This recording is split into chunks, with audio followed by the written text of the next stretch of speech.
Everyone has something they're willing to fight for.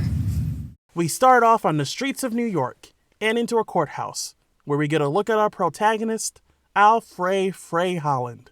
Defendant charged with attempted grand larceny. How'd he plead? Not guilty, Your Honor. I see. Frey is on trial for a crime she did commit, and she's representing herself. Why not have a lawyer try and help clear her case? Why not call Saul? Actually, is that her lawyer right there? He seems to be representing the state, but he isn't saying anything. He's just there. Not that it matters much since they don't go over the case that brought her here in the first place.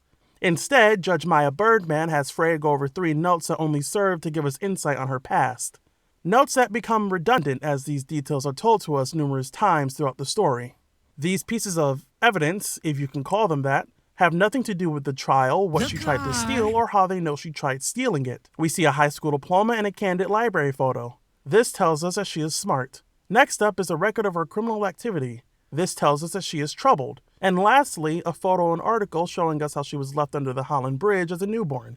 This tells us that she is lonely. I'm not sure how this relates to the current case. It doesn't tell me anything about her larceny charge, which is what a trial is for, is it not? What was the stolen object in question? We learn about it a little later, but that should be established in what they consider to be a court. How did they connect it to the theft? Was she caught in the act? Who cares, right? You gotta lay on the tragic backstory, I guess. Regardless, little orphan Alfre is about to show us her academic skill. How can she get out of this one? What cunning tact will she— Why are you here, Frey? Grand larceny? Is that who you really are? No, it's just, I needed the cash for... Never mind. All right, directed verdict. Case closed. Guilty. We'll take an hour of recess. Court is adjourned. Why did she just confess to the crime? Hey, Al?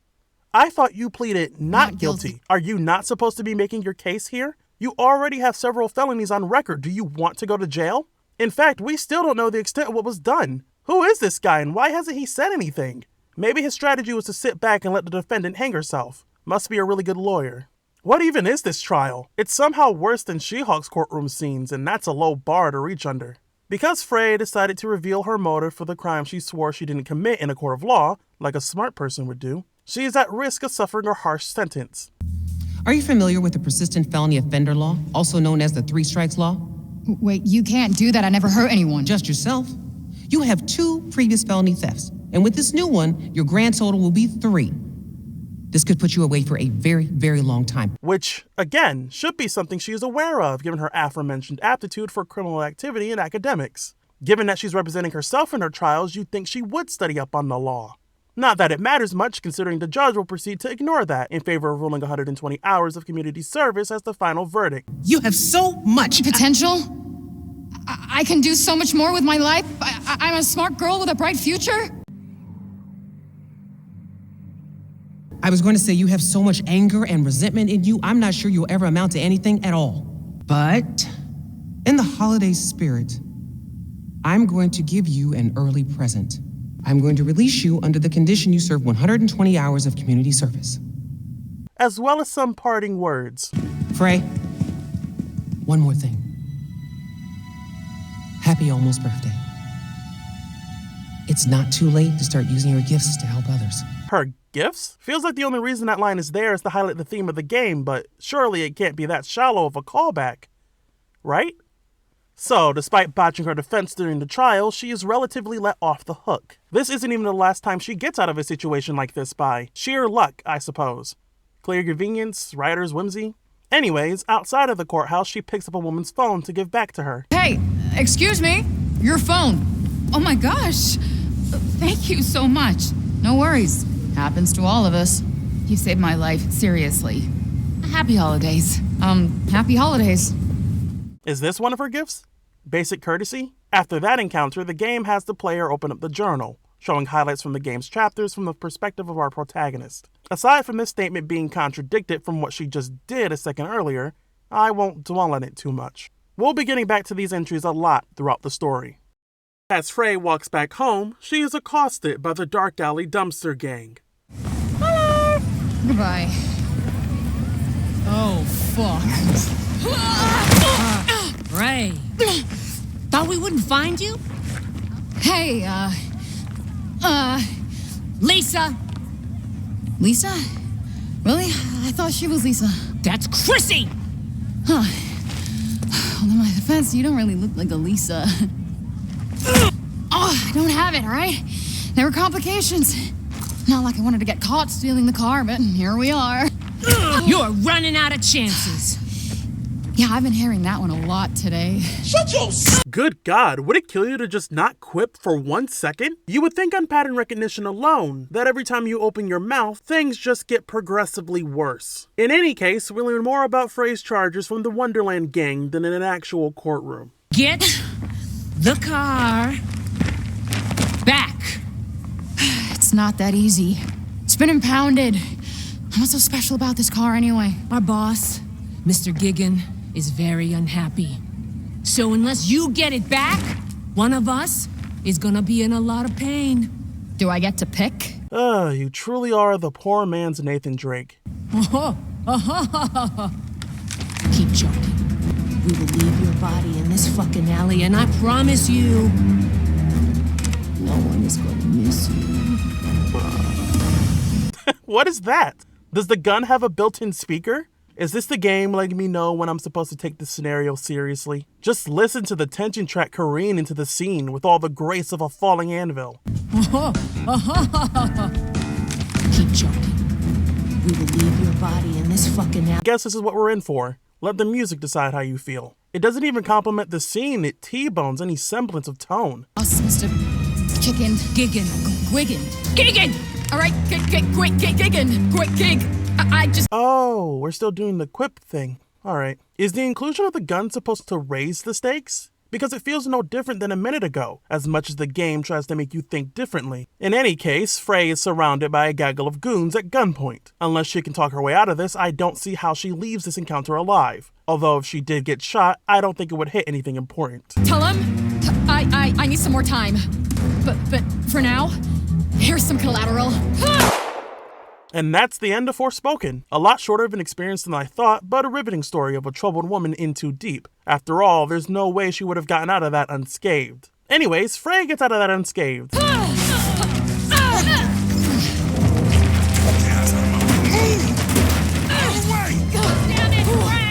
And all of that lopsided choreography leads me to ask, how? How did she acquire a pocket full of sand? You're telling me she picked up a handful off the ground under the watch of these thugs? And the spacing to toss it at both Thing 1 and Thing 2? How can these bums not catch a 5'11" woman who should be at arm's length? She just slipped by every one of you just like that. How has Lisa not fired a single shot at Frey?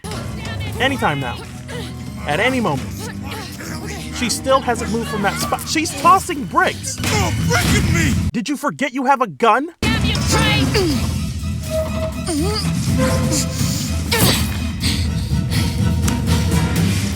The fence isn't bulletproof. She's right there. Oh, okay, never mind. She's escaping. Awesome. You can't expect me to watch this corroded sludge you call a cutscene and come around with the notion that Frey escapes without getting grabbed or shot at. But you know what? Maybe it was just posturing. Maybe they don't want to kill her despite having the opportunity present itself. You know what? Cool. I hope we get back to that. Frey makes her escape from the Butterfinger gang, not due to any clever tactics or anything, but the sheer incompetence of these fourth-rate grunts. Where the fuck are you, Frey? She's right across the street. Just look over in that direction. No? Alright, you're caught up to her now. Just how are you this slow now? She's got more sand?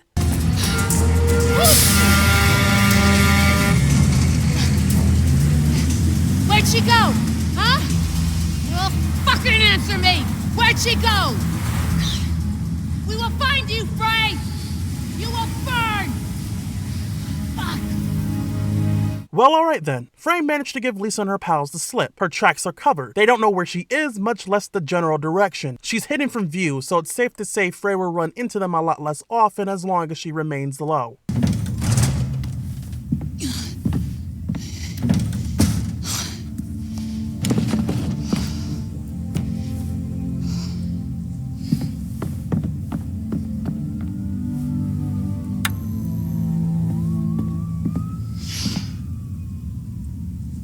Oh, sweet hell.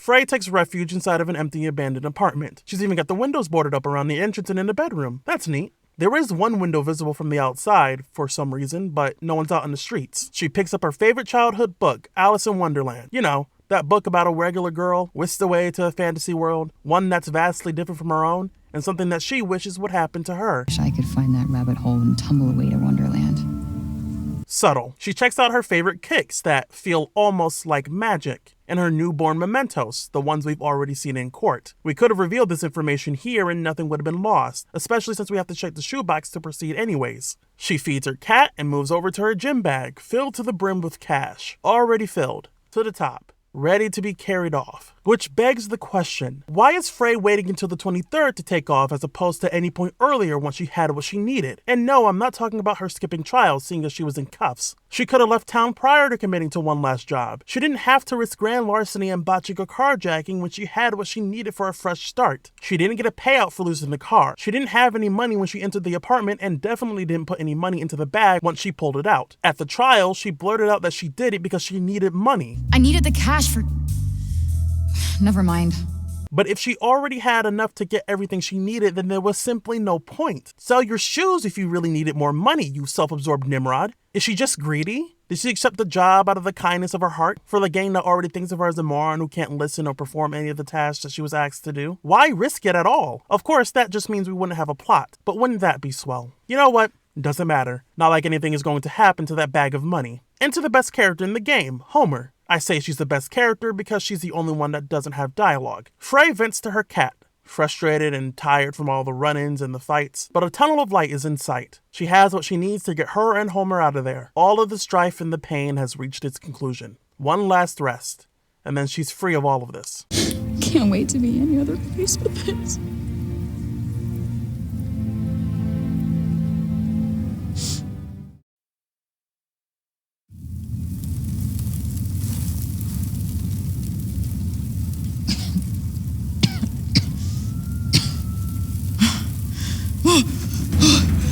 Shit! Frey awakes to discover the house is on fire, desperate to find Homer, her gym bag resting right by her feet. Look at that. Good on her keeping the money close at hand just in case. It's what she's fought so hard for after all. Now time to grab the bag, get Homer, and get out of Dodge. Gotta find Homer first. Yeah, that's what I'm saying. Pick up the bag and then leave the room to find Homer and get out. Gotta find Homer first. You aren't serious, right? It's right there, Frey. Gotta find Homer first. It costs you absolutely no time to lug that over your shoulder to move 3 steps out of your room. Homer wouldn't be any more dead or any less alive if you grabbed the bag. It's why you have it by your bed. Gotta find Homer first. Oh, okay. We're doing this. Fine. It's not like the bag of money will burn up as soon as you find Homer. It's a small apartment. If that really is the priority, then grabbing Homer and the bag should only take less than a minute. Alright, perfect. Homer is fine. Okay, we gotta get out of here, now! No, no, no! There comes a time in all forms of media consumption where you are so utterly bewildered by an event taking place that there are so many things wrong with it that you don't have words and you simply laugh.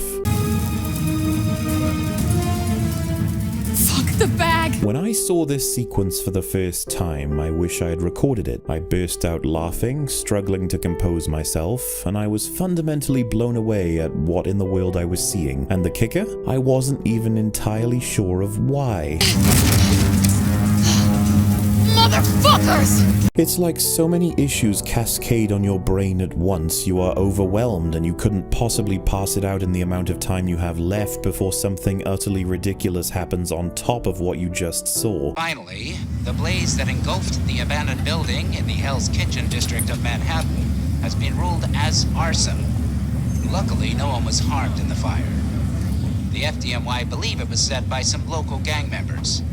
So that's why we have videos like the one you are listening to now, to have a moment to think, to collect information and lay out what happened. Because... What the fuck? Alright, let's try and break this abysmal, abhorrent, absolutely amateur string of events down. Frey wakes up to a home covered in smoke and flame, at which point the game gives you direct control of her. The camera draws attention to the money bag by way of a single button prompt to interact with it. They want to eliminate the possibility that Frey would grab the bag first, and as such writes Frey to dismiss the notion of picking it up entirely for finding Homer first. Already we have a stack of issues. The goal here is to portray Frey as sympathetic. She cares about her cat, the one thing that means the world to her, the only family that she has, who she has been fighting and earning exclusively for. Homer is more important to her than getting out. But she was never getting out just for herself. She was taking Homer with her. Half of the reason for her leaving was to provide a better life for Homer. Homer is essentially half of Frey's motivations. Losing the money means putting Homer in danger, and she should know this. In any case, you would think that the bag would be locked in a cabinet or a shelf, somewhere not easily accessible or off in a corner already surrounded by fire. But no. Instead, it is deliberately placed at her feet, meaning all she would need to do is bend down, grab the strap, and hang it on her shoulder. But you're not able to grab it at all. You have to leave the room and the money behind. Frey looks to be fit and has gotten herself out of scraps before. You're telling me that she can't grab the bag and Homer? She could just kick the bag out of the room.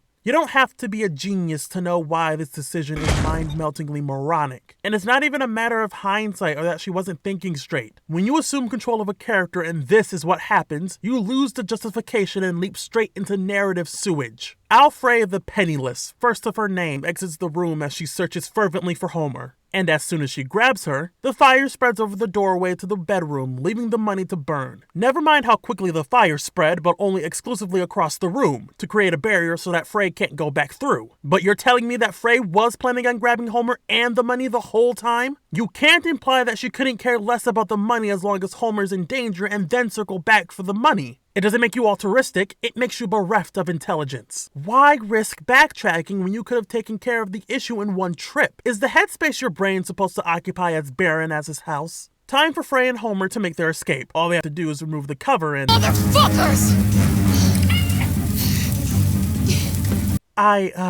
They found her? They knew where she was? How did they manage that? They didn't even know where she went in the first place. And it's not like they have anyone outside of the building after she went in. Again, her bedroom window was covered. So even if someone looked through the only open window, they wouldn't have known Frey was there. Did she have a sign out front? Did she leave a note outside? A map, perhaps? Even if they somehow found her despite leaving no trail behind, they crawled in, moved the cover, saw Frey sleeping with an open bag of money on her bedside, and instead of grabbing the money or even just shooting her, they opt to burn it all down? Why? We will find you, Frey! You will burn! Oh, okay. So they set a fire that burns along the walls with no specific origin, left the money and put the cover back and spray painted on her window. Backwards. Impressive. Whichever thug that was should consider switching careers. You know what would have been an easy way to convey everything that they wanted? Make the entire moment a cutscene. Not having the player assume control goes a long way to concealing just how baffling this all was. It would, at the very least, have this scene make a bit more sense. Instead, this tattered storyboard held loosely together with spit and scotch tape is the catalyst for the rest of the story. If Frey picked up the bag, if Frey left earlier at any point, the game would end. If the money had to be destroyed to facilitate the journey, why write it in this way? They didn't have to give her enough money to move on, or hell, any money at all at this point. Anyone who has picked up this game and got to this part has marked it as a laughable moment. Homer first. I mean, the bag of money is right there. We can do both. The bag! Yes, maybe you should have picked it up, you stupid, giant bag of money. dumb bitch. Why didn't she just leave that night? She had all the money. She had the cat. What more was she gonna have? But trust me, we haven't even begun to reach the valley yet. In any case, Frey and Homer are forced to leave and live on the streets, leaving Frey with no other option but to do the right thing. And that's only after having her cat starve for 2 days. Frey, what happened to you? Are you allergic? What? To cats. Are you allergic to cats? No, I love cats, but And she needs a bath, but good luck with that. Frey, what's going on? Her name is Homer. Promise me you'll look after her. Promise. What are you doing, Frey? The right thing. But I'll come back for her. It just might take a while. Frey, wait. If you're in trouble, I can help you, Frey. Happy holidays. Why does Frey refuse to accept help from anyone? I can't help but feel that where she's at now is a problem of her own making, and in more ways than one. It would make her current being homeless situation a lot easier. Hell, she dropped her last foster home for unknown reasons, but it seems like Frey just wants to handle things on her own, whether it makes sense or not. It certainly makes more sense for her to accept Bird's help than to go it alone in no particular direction. The judge that let you off on a lighter sentence because she relates to you would probably let you crash at her place as long as you stay above board. But being stubborn is what they want her to be, which as a homeless wanderer on the winter streets isn't really what you can afford to be. They want me to have sympathy for her, but I can't sympathize with a character written to make the most absurd decisions. Frey spends the first minute of her birthday overlooking the Holland Bridge. Full circle. Happy birthday to me. Thanks, Mom. No, I'm better than that. No, I'm gonna fix things. Get Homer back. Finally get out of... And one step away from committing Witcher 3 fatal fall damage, when suddenly...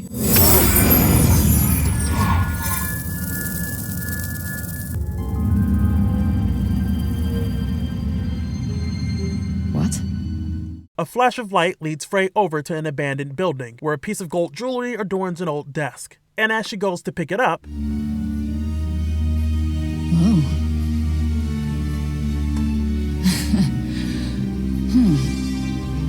What?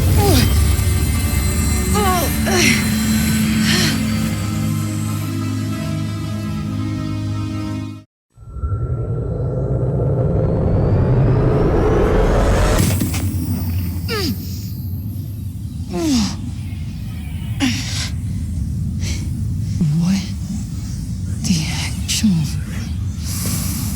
What?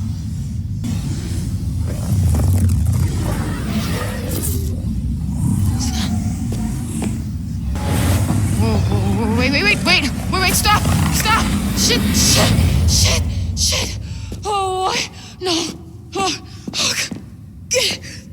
And just like that, a mysterious portal opens up as Frey is whisked away to a fantasy world. Oh, I get it. It's just like that book.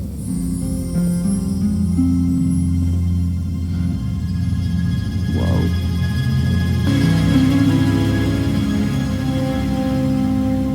Where on earth is this? Athia.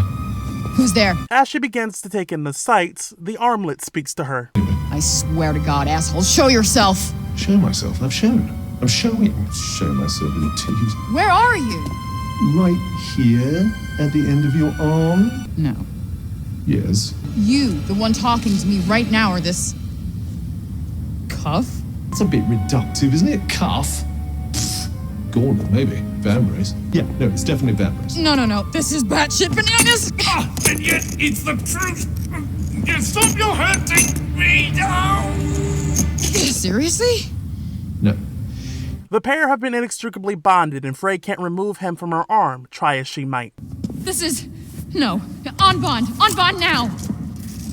As you can see, you're stuck with me, and I with you. And only you can hear me. Frey makes her way out of the castle she teleported to and runs into a fucking dragon! Don't let it see you. You think?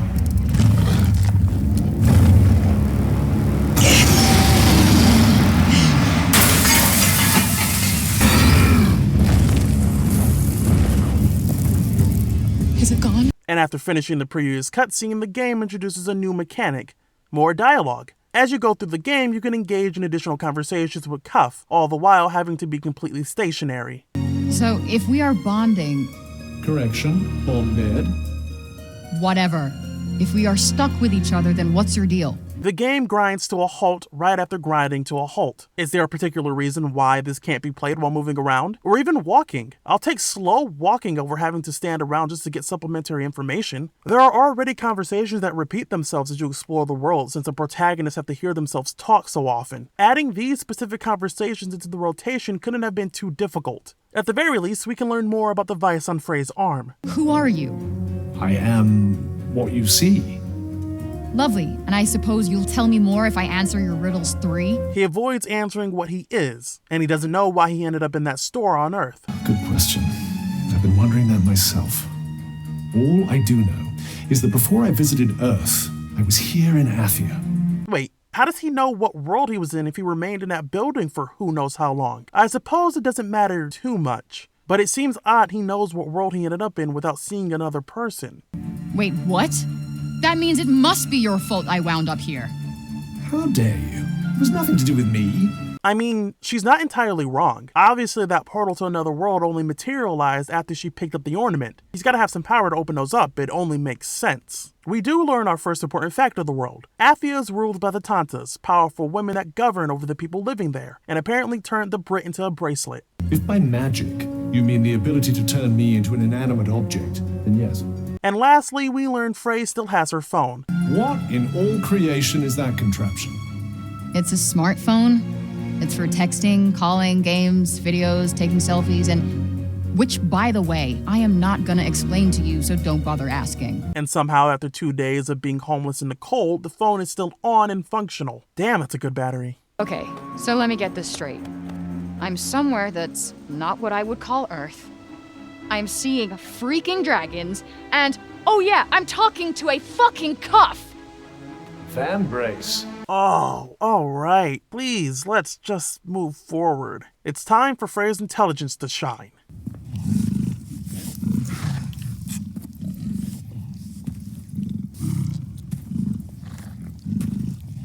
Hey, look at you. I'd be careful. Come on, don't be shy. Seriously, I wouldn't. Let's just keep moving. Why are you so freaked out by this fella? Never mind the fact that it's more than double your size. Why are you hailing this raccoon-like creature? You have been plopped into a mysterious world you know nothing about. I can't see how you've managed to survive this long. In general.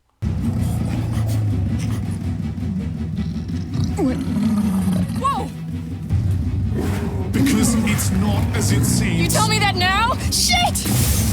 You just saw a motherfucking dragon 5 minutes ago. Why wouldn't you take caution to every other living thing from this point forward? You're not that bright, even when the writers want me to think so. Even the cuff makes more sense, as vague as he was explicitly for the reveal, and he gets chastised because she didn't listen to him sooner. Well, don't just stand there. Panicking now. I would like to make a formal apology for subjecting anyone to the following scene. Did I just do that? Well, definitely with my assistance. I did not just do that. We did.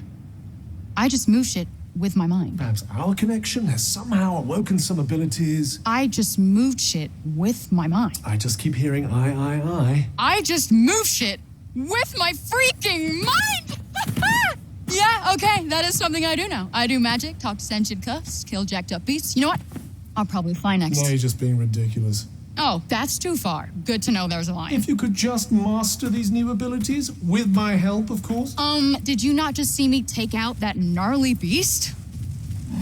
Oh, bring it, you mangled monsters. Put the nature of this rancid sludge on the back burner for a minute there. I don't think that amounts to the top 5 issues that this game has, although it certainly doesn't help matters. You haven't earned the right to be quippy, especially when you just ignore the help you're receiving. If you didn't have the protection you had from the glorified gold boy, you would have been mulch. In fact, according to the game, your unique bond with Cuff enables you to cast magic in the first place. And the game certainly wouldn't lie to me. Were you not just panicking about being far away from home and worrying you wouldn't find a way back? This sudden attitude shift just doesn't line up. I think it's the sheer ingratitude Frey exudes from her interactions with him that puts her in a bad footing. But who knows? Maybe that will change soon enough. Also, funnily enough, they changed the angle of the cutscene to have Frey look more to the side during her spiel in a recent update. In any case, the duo move through Junoon and get a grasp of their surroundings, where all they find are empty spaces and a mysterious presence lingering in the air. Whoa. What the hell? What is this weird feeling? There seems to be some sort of malignant miasma in the air. Okay, turning back now. It doesn't seem to be affecting you, though, does it? Besides, I doubt there'd be much benefit in retracing your steps. So this miasma, what exactly is it? It's quite mysterious, isn't it? I suspect it might be what's causing all the local wildlife to look so peculiar. So how come it doesn't affect me? How come indeed? Could it be thanks to your commendable choice of traveling companion, perhaps? No, not that. Definitely not that. Although it doesn't seem to affect Frey, it has had an adverse effect on the wildlife in this part of the world at least. This miasma, as Cuff calls it, is referred to as the corruption, or as Frey eloquently puts it, the break, from the world looking so broken from its effects, save from the refuges that can be found throughout the world, seemingly untouched by it all. They go to take a rest and pop back outside to a break storm, where concentrations of the break are heavier and disintegrates anything unlucky enough to be present inside of them. And while escaping the storm,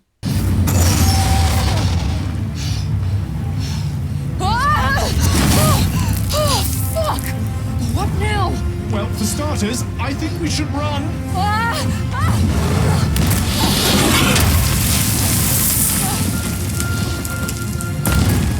Too late for that.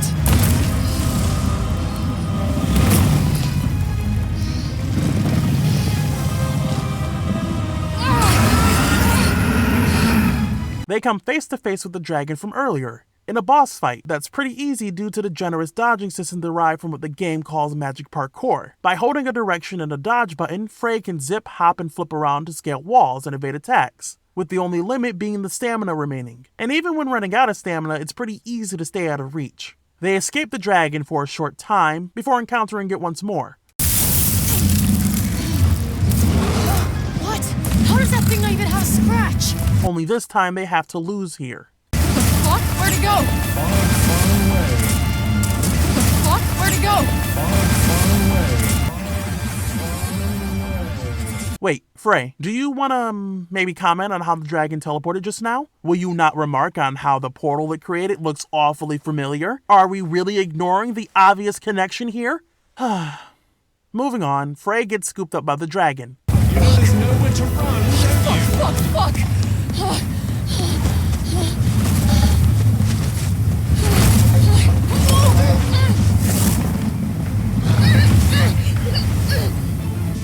I'm guessing it doesn't want to kill her now, considering it would have done so already. But Frey has a brilliant idea.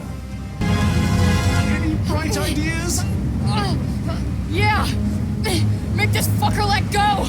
But you'll die if you fall from up here. Ah yes, instead of letting the dragon land, you opt to hit the dragon's weak point to make it let go and fall to your death. I'm gonna die anyway, asshole! You don't know that. In fact, just have Cuff buffer your fall. He's done it before. Goodness, what's happened to you? At least try to sound concerned.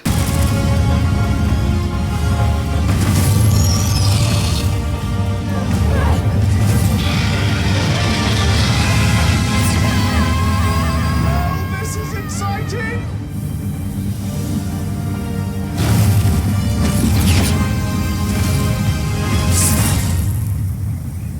Are you all right? I think so.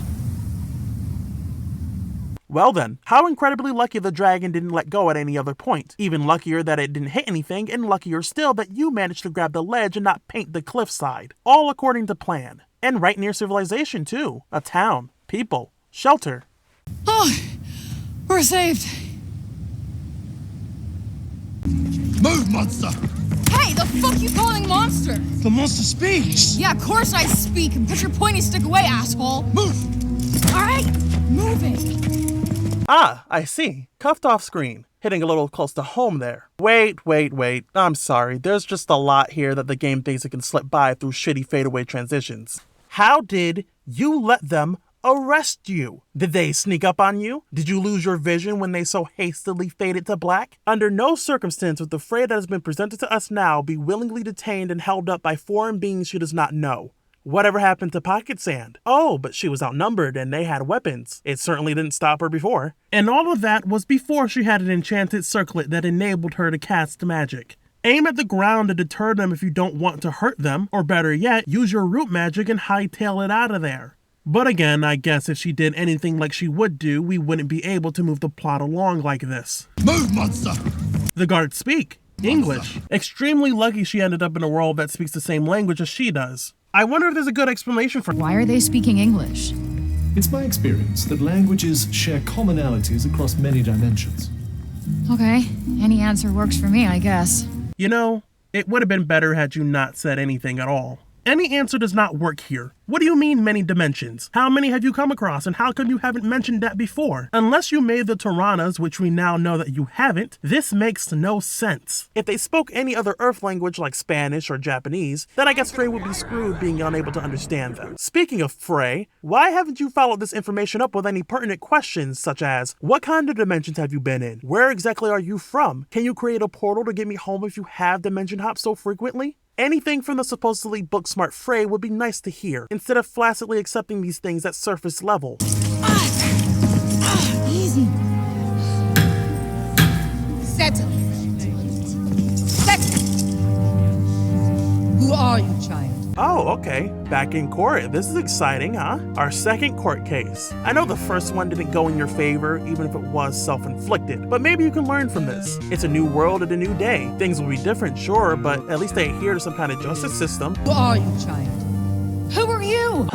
Good start. Why are you bursting out of the gate with aggression? I know you weren't exactly given a favorable welcome, but this is a court of some kind, and a council member has addressed you. Toning down the attitude might serve to help you instead of giving them excuses to screw you over. I would humble thyself and answer their questions. See, the talking Vambrace has some sense. I got this. I'm used to repping thyself. You'd sooner find a way to drown in a glass of water than ever represent yourself successfully. How did that turn out for you last time? If the judge didn't relate to you from our own personal experience, you would be behind bars back in New York. If you had a lawyer even slightly competent, you wouldn't have had such a close call in the first place. You representing yourself is a recipe for disaster. I don't think you comprehend the gravity of your situation. I gotten myself out of much tougher scrapes than this, thank you very much. So why don't you shut your shiny mouth and let me do the talking? You haven't gotten yourself out of tougher scrapes. You were incredibly lucky you had such a lenient judge willing to lighten your sentence because you can't stop hearing yourself talk. It's incredible that the game, or rather the writers, attribute this in her escape from the bumbling baboons to her smarts and adaptivity, and not from convenience and everyone else around her managing to beat her for the honor of being the most inept. Good. She speaks with invisible beings. Is she in cahoots with demons? You're doing such a great job of dissuading the council of convicting you by looking like a psychopath who talks to herself. Are you aware that no one else can hear the cuff? Have you not picked up on this at all? Does it really have to be told aloud to the audience for this to register? I know it has to be torture for you, but silence is golden. I would like to hear the answer to Councilwoman Villette's question, child. My name is Frey Holland. I do not know how I got here. I am exhausted. I am starving, and all I want is to go home. Her vestments are strange. Where is she from? Hell's Kitchen. You see? She is Hell's spawn. How else could she survive in the corruption? How did you emerge from the corruption of Junoon unscathed? That is a good question. I'm sure the people here haven't seen anything survive outside of their walls. It seems to be the only place free of the break, and this person here is the only survivor. But Frey isn't capable of answering any questions. How did you emerge from the corruption of Junoon unscathed? I wouldn't exactly say unscathed. Even a simple, I don't know why I'm immune. I woke up suddenly and I just want to know where I am would suffice instead of being insufferably snarky. Just answer the questions. It's because she and the corruption are one and the same. We must execute her immediately. Wait, what? No, that's crazy. I don't even know how I got here. Please listen to me. I believe we need her. But yet again, she is incredibly lucky and gains a source of help from one Auden Keen, who is able to explain her position better than this dumbass down on the console floor, stating that they can learn more from her condition and just how she managed to survive from inside the break. Until now, we've only met her with blades. Perhaps we could extend her a hand of kindness. The devil will accept your kindness, as it bites your hand, spreading its venomous corruption into your veins. We must deal with this interloper swiftly. Alright, calm down, Joffrey. At least give the other members a chance to speak on the matter. Both Auden King and Councilman Janesh have made very compelling arguments. Council is divided. Therefore, there shall be no blood spilled today. Oh, we're done? 2 members of your council and an audience member have spoken on this for a couple of minutes, and we've already reached a verdict. This is just Ace Attorney on crack. What do you mean you're divided? We've barely gotten started. So to recap, we've only had 2 people give 2 sides of an argument. No one else weighed in, and if it weren't for Auden, Tiny Tim's mad rambling would have made Miss Holland here Frey the Headless. So much for repping thyself. In yet another court case, Frey is bailed out by pure luck and circumstance. It's not a high bar, but it bears repeating. How is She-Hulk even slightly better at handling courtroom drama? It begs belief. But heed my warning, child. If you prove a threat, we will have no choice but to eliminate you. Take her to the Tower of Benoit. Frey gets sentenced to imprisonment in the Tower of Benoit for reasons, where she immediately fights the guards and loses any impression of favorability from the council. It's the Tower of Benoit. I believe it's a prison. Please! What? Oh, hell no! I'm not getting locked up again! Let me go! Let me go! If only you did this when your hands were free. How did you get knocked out by a spear like that? Get up. Get up. Get up! Get up! Get up! Look, I am imprisoned 1,000,000 miles from home in a Ren Fair nightmare. Just let me die in peace. Frey has resigned herself to her fate, preferring to die holed up in here than fight back in any meaningful way. Still talking to herself like a maniac and blaming the affixed accessory for her imprisonment. If you die, I'm just a meaningless bauble that they bury you with. And I am fine with that. Just leave me alone. You know what? None of this is my fault. This is all your fucking tell me fault. how exactly this is my fault. All his fault? You blatantly ignored him when questioned by the consul, preferring to defend yourself rather than adhering to advice, and landed yourself in prison. I would humble thyself and answer their questions. I got this. I'm used to repping thyself. None of this is my fault. This is all your fucking fault. Tell me how exactly this is my fault. Can we just not talk? She can't even explain her own reasoning. How do you create such an unreasonable character? I would believe this is an arc or something where she realizes she's being unreasonable, except for the glaring fact that she's being positioned to be correct about this. Because if the writing attributes her scrap-ins with adversity to her own wit, then I have no reason to believe that they're framing her to be in the wrong here. Fine. Fine by me. Suit yourself. I'd love a bit of silence. Fantastic.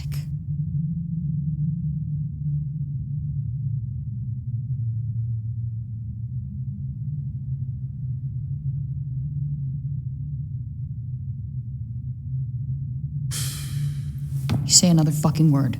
He didn't say anything? What was that? Did I miss something? Has my hearing gone? Does being such a twat come naturally, or have you gotten it down with experience? I feel bad for the British bangle having to be wrapped around you for the foreseeable future. It's a fate worse than death. I doubt you'll be squeezing your way to freedom through there. No shit.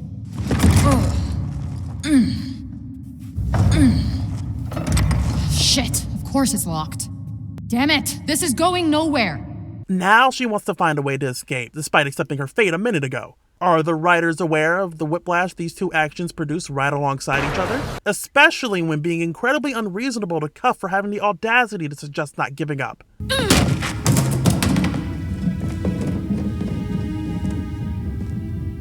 Did that piss bucket do something to annoy you? No.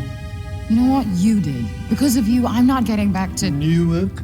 Dude, defend yourself. This is painful. How did the script flip so fast? Who wrote this? Did they independently work on different sections and glue them together with raw sewage? You know what? I'm just gonna use magic to bust us out of here. It isn't advisable to use your abilities in front of them. Why not?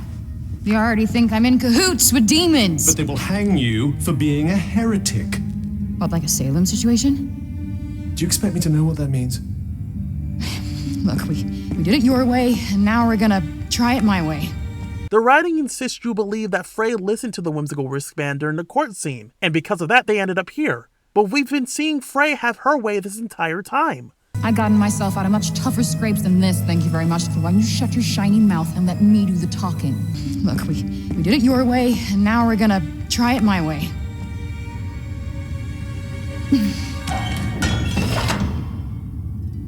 Did I just do that? Stop it. Stop it right now. You're not making fetch happen. Quick, put this on. Who's there? Unfortunately, Auden is here to help the cringe escape its containment chamber. She managed to knock out the watchguards by mixing a sleeping agent into a pastry, long enough to walk up the tower and into Frey's cell. Wait, where are we going? What's your angle? Angle? She did defend you in court, and right now she seems to be your only option. Fair point. All right, wherever we're going, there's gotta be food. Well, this is serendipitous. You're telling me. Did you say something? Why are you still speaking to yourself? Do you intend on letting everyone know you're schizophrenic? The group make their way down the tower, and Frey learns a little more about the break. As you can see, our land suffers. Everything that corruption touches... It breaks. Yeah. I saw it up close. It surrounds Cipal and encroaches over the whole of Athia. Apparently, no one knows where it came from or why it has appeared. Interesting. I'll keep that in mind. We learn no one has entered Cipal in many years, which makes the Council's apprehension make sense. Cipal is the only place that the population of Athia resides in. Cipal is the only place that hasn't been touched by the break. Interesting. I'll keep that in mind. And just as they make it outside, the guards are on high alert with the recent escape. Find out! She can't have got far! But how did they find out? Aren't the guards inside of the tower asleep? Unless you're telling me that they woke up as soon as they passed them. So if Auden was a minute slower, they would have caught her going to Frey's cell. Or Frey walking out of her cell. Well, at least it shows the guards are serious about maintaining their security if they've already been made aware of an escapee. They make their way out through a rudimentary stealth sequence.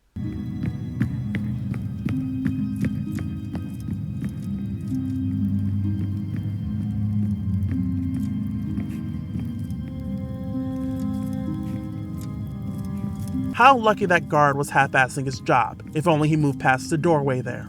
You are safe now. Thanks. We are close to where I live.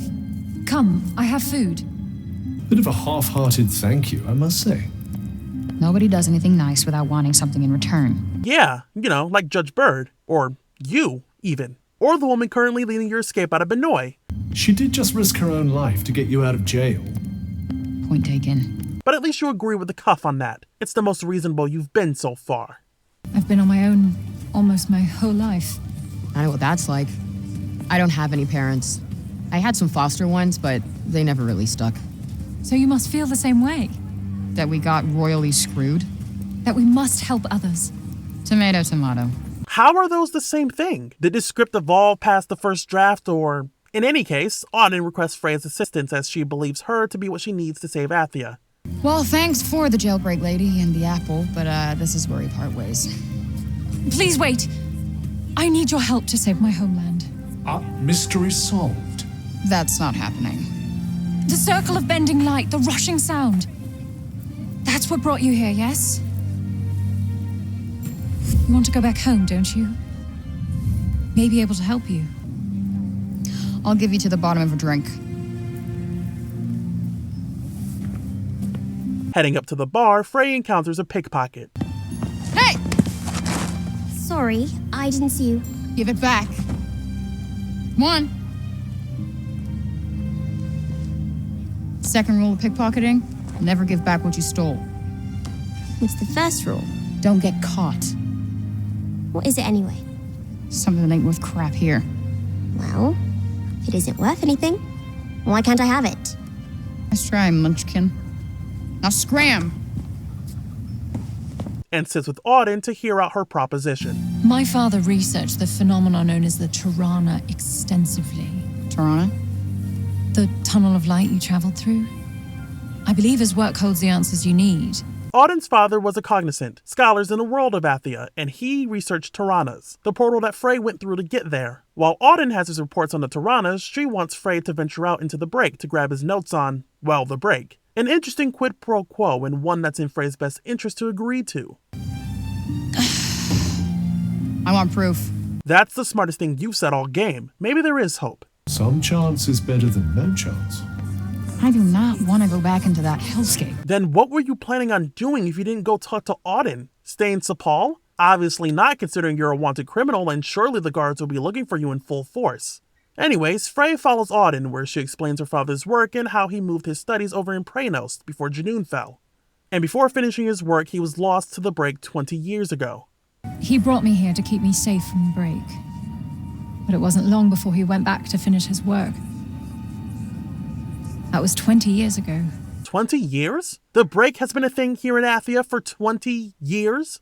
How fast is this miasma move? Why hasn't it touched ground in Cipal? What is stopping it from doing so? It functions like a mist. I mean, I guess the only thing to infer from this is that there is something in Cipal that prevents the break, and by extension, break storms from occurring in its vicinity, similar to the building Frey used to rest outside the city. Interesting. I'll keep that in mind. These are his notes on the Tirana. Looks familiar, doesn't it? Yeah, this looks familiar. Might want to inform Auden that there was a mysterious dragon outside Cipal that used portals that look an awful lot like the ones you're seeing. Considering she's continuing her father's work, it would be pertinent information to have. Maybe she might be inclined to give you more info, maybe even a breakthrough in the Tirana research. It could be crucial in getting you home. Imagine how much quicker you would be getting out of here if you addressed the giant motherfucking dragon-sized hole in the room. Alright, sure. Let's skip past that. Frey's mission, should she choose to accept it, is to get to the guild outside of the city and acquire Robian's journals. Only then will she receive the information that can take her home. And she does accept it, rather begrudgingly. Oh, this is good news. You're truly helping the people of Athia. Not why I'm doing it, but yeah, sure. Doesn't seem to be all that interested in being a savior. Interesting. I certainly will keep that in mind. Frey prepares for her hero's journey with a night's rest and a change of clothes. How did she get her shirt off with the cuffing away? I thought he was stuck to her arm, but if he's loose enough for her to take off and put on new clothes, then there has to be a way. Moving on, Auden comments on Frey blending in with the rest of the Athians in Cipal, noting that her shoes give her away, and the rest of her face. But your shoes betray you. These have gotten me out of a lot of scrapes. Where I go, they go. The kicks stay. I know your flame doesn't burn too brightly, but if you can kickstart the synapses in your skull to get that cobweb meat sack working, blending in is your best option, especially if you plan on sticking around in Cipal with the guards scouring the premises. Maybe wear the hood Auden gave you around town if you plan on keeping those tattered Nikes on. Whatever, I'm sure you won't be sticking around long enough to get caught. Maybe you should grab an apple? An apple a day. We'll keep Frey's hunger at bay. Such a poet. You've learned nothing. On that note, side events have been unlocked, wherein Frey can just walk up to and talk with the denizens of Athia and have a bit more context on their characters as a whole. Having conversations now, when Frey is supposed to be laying low, shows me how structurally screwed this game is. Couldn't have held on to this until next chapter maybe, when she gains more trust from the people? Doesn't matter, we're doing them immediately. It should be hilarious. And here's our first one, a bard with a song to play. Lend your ears to his awe-inspiring tunes. Very well. Then allow me to regale you with the Ballad of the Enormously Clever Person of Cipal. Is that really the best title he could come up with? What am I meant to be hearing? Is there anything even playing?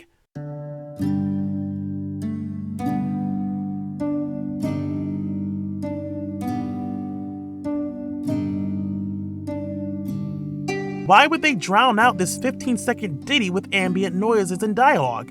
Did anyone even check the mixing? Jesus Christ. You, bard. Escaped criminals roam the streets and still you do not cease your racket. There is a crisis afoot. Racket? I doubt you could even hear it from where you were, even if there was a song playing. And escaped criminals? Funny you should mention that. Frey, what are you doing? She's a guard, worried about escaped criminals, which you are. Stop gawking about and move. She's a guard, Frey. We need to get out of here, now. Thank you, only reasonable character in this miserable drivel. I guess I'll be on my way then. You are the type of person that would get run over by a parked car. Why are you drawing attention to yourself? Are you stupid? Don't answer that. That's rhetorical. Wait. You're... So sorry to see you go, fair maiden, but go you must. And quickly. That was a little too close for comfort. But we got away, thanks to the fop. You got away? You didn't even leave town. The guard's off screen, so I guess she can't give chase or alert her fellow watchmen, or do anything becoming her job. Maybe I'm crazy to think this would have made any semblance of sense. Extremely serious, my ass. It's a little too late for that. Not like it matters anyway, seeing as the guards and citizens here will proceed to do fuck all about this supposed criminal that we are told they're afraid of, roaming about the lower city. You're not the one they're saying came from outside the city, are you? Well, just don't go causing any mischief, you hear? Tonta's blessings be upon you. You are the escapee. Please, I beg of you, do not harm the children. 1 guard, 2 guard, 9 guards, blind guards. You know, I'm not really feeling the tension I was told to. I'm starting to think there was no point breaking out of Benoy. Frey could have just as easily sauntered off in broad daylight and they wouldn't have given chase. There's even more guards out looking for you than yesterday. Really? I'm not seeing them despite the insistence, but I'm really on edge now. Gotta be careful. Surely won't get lucky bumping into, oh, Councilman Tree. It's him, from the council. No, wait. I won't call the guards. I promise. Wouldn't be the first time I heard that in the last 5 minutes. Violence solves nothing, surely you know that. Wait! I said I would not call the guards, and I meant it. I wish to know more of you, that I might make an informed judgment of your character. So you are willing to hurt someone in order to not get caught? And this option is present toward the only member of the council who explicitly doesn't wish to turn you in. Good stuff, Frey. Damn it. I mean... Well, that was a short trip. How the hell did you get out of this dump anyway? Just, climb over the wall. You can do that, you know. Magic parkour, newfound power to scale insurmountable heights. I guess you just kind of forgot that is something you can do now. Why can't you open the door, actually? How do the people here stay supplied and survive if they can't get outside regularly? I guess it could be light from the inside to keep the breakaway. Doesn't answer everything, but makes the most sense. Interesting. I'll keep that in mind. So it turns out the gate was actually locked because of Frey's escape last night, meaning the guards do have free reign around the lower city, meaning the guards are supposed to be limiting Frey's movement to make it easier to track her, meaning Auden's advice should have been listened to just in case the guards were actually serious about their job. And that means however they are guarding against the break is still not apparent. But I'm sure that's fine. I know a way. Oh look, it's the pickpocket, eager to help Frey find her way away from Cipal. And what's that gonna cost me? An apple, maybe? You seem hungry. This is Olivia, adorable little scoundrel and the only character Frey seems to relate to for some reason. Stealing, I guess. Thick as thieves or whatever. Everyone's been talking about you. I guess I'm kind of famous around here. Does famous mean hunted by the gods? Hunted is a cute way of putting it. After learning how to craft, Frey befriends Olivia, and despite knowing each other for only 5 minutes, I think there's a connection there. I don't steal from friends. Friends? Cool. People only really get saved in fairy tales. You're wrong. You'll see. Seems like they're just rushing this relationship along to make Frey uncharacteristically emotionally attached, but surely this is normal. Olivia believes the Tantas will come to their senses and save them, while Frey crushes her hopes by telling her to look out for herself. More emotional browbeating later, and Olivia gives us the obvious solution of climbing the wall and escaping. On a side note, if Olivia lives out here in this trash heap, why hasn't anyone offered her a place to stay? There are apparently empty homes that weren't being used. If Auden gave Frey one, why hasn't she offered it for Olivia to stay by herself in? God, Cipal is just full of awful people. After a quick detour chasing cats, we head off to Praenost. I guess now's as good a time as any to talk about the combat. Frey, thanks to Cuff, has access to magic, and there are 3 types of magic for each set of powers that Frey will acquire. Attack magic is the basic magic, with Frey's powers consisting of tossing rocks and utilizing plant life. Charging attack magic has a chance of knocking enemies over for Frey to deliver a killing blow to deal additional damage and healing. You use attack magic to build up support magic, which also has various effects depending on the magic used. Use both of these in conjunction to build up powerful surge magic. These have a wide range and hit hard as you upgrade it. Cuff also has some combat uses which, to be honest, aren't entirely useful. One of these moves is Cuff Counter and can only be used once you get hit. If performed late, it will deal little damage back and heal back some of the damage received. And if performed right after you get hit, you'll still deal back a bit more damage and heal back the health you lost. This move is never worth using. The fact that it can only be performed once you take damage is odd enough, but it's not beneficial enough to weave into the vast majority of combat scenarios. If dodging wasn't as generous, it would be one thing, and since it doesn't counter unblockables, the better move is to just dodge and attack throughout the game. The other move is one that they added as a post-launch update in line with their DLC expansion, if you can call it that. Cuff Crush can be used once you parkour off of an enemy using the same button as the counter. Cuff's Ground Slam causes that enemy to fall over, leaving it open to a killer blow. This move, however, costs half of your max stamina. Not remaining stamina, max stamina. It doesn't matter how much max stamina you have at any point. It will always use half of it. And while it deals more damage with more stamina, it's just not viable. And since losing all of your stamina prevents you from using parkour, you can only use it once or twice before you run out. You're much better off just charging Frey's magic to knock over enemies all the same.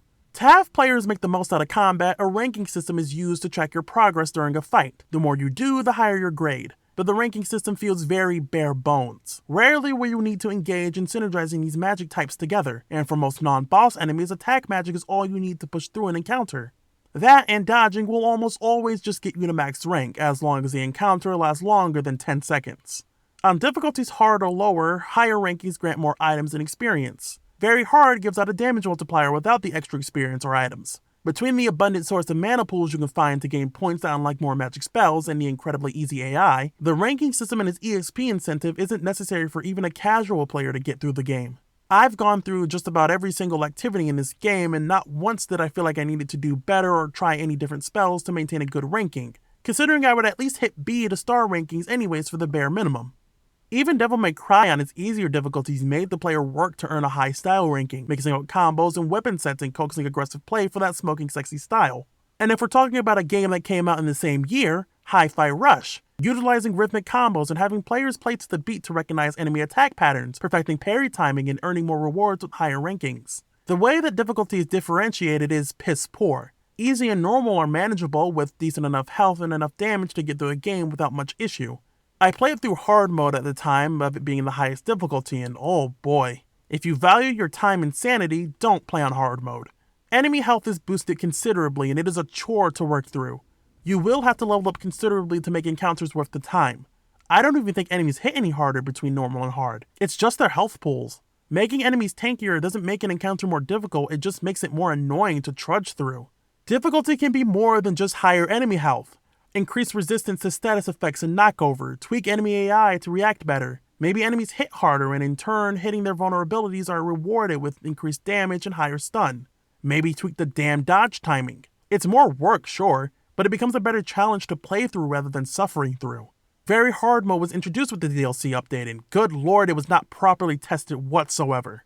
Higher health pools, much higher damage received, and your attacks do less damage now. I believe the damage change was made to better serve the ranking system for very hard, where the better you do, the more damage you deal. But that isn't fun. Bless the souls of the 12 people that are currently playing who decided to play this from the beginning on very hard.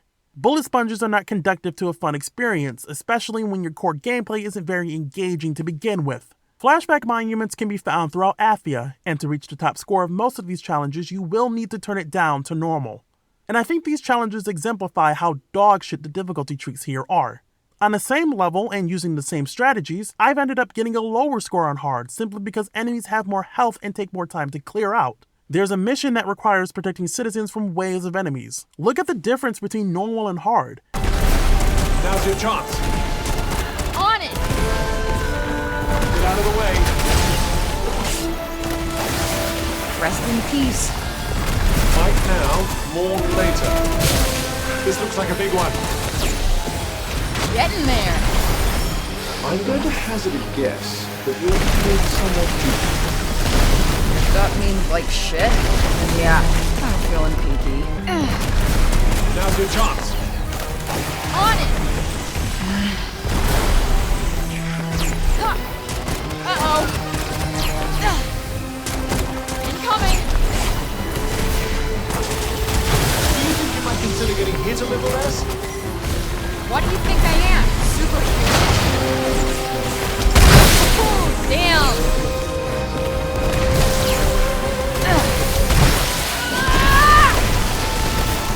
Sweet salvation awaits. Hope you're right. Whoa! Enemies become so spongy and take so much longer to clear out that the waves overlap, and there are simply too many enemies to clear before they end up killing a citizen and lowering the score. To be frank, it's inexcusable. The stale nature of Forspoken's combat isn't even the worst part of it. With enough creativity, you can create some interesting combos off of attack and support magic. Although it's completely unnecessary to do, at least the potential is there. By far, the most egregious part of Forspoken's combat is the banter that occurs between Frey and Cuff. Throughout the journey, various lines and quips will be heard from the duo, exchanging wonderful dialogue such as this. Fighting animals isn't the same as fighting humans, Frey. Think I could have figured that one out myself, thanks. I'd say now's the time to strike. No shit. The strong eat the weak.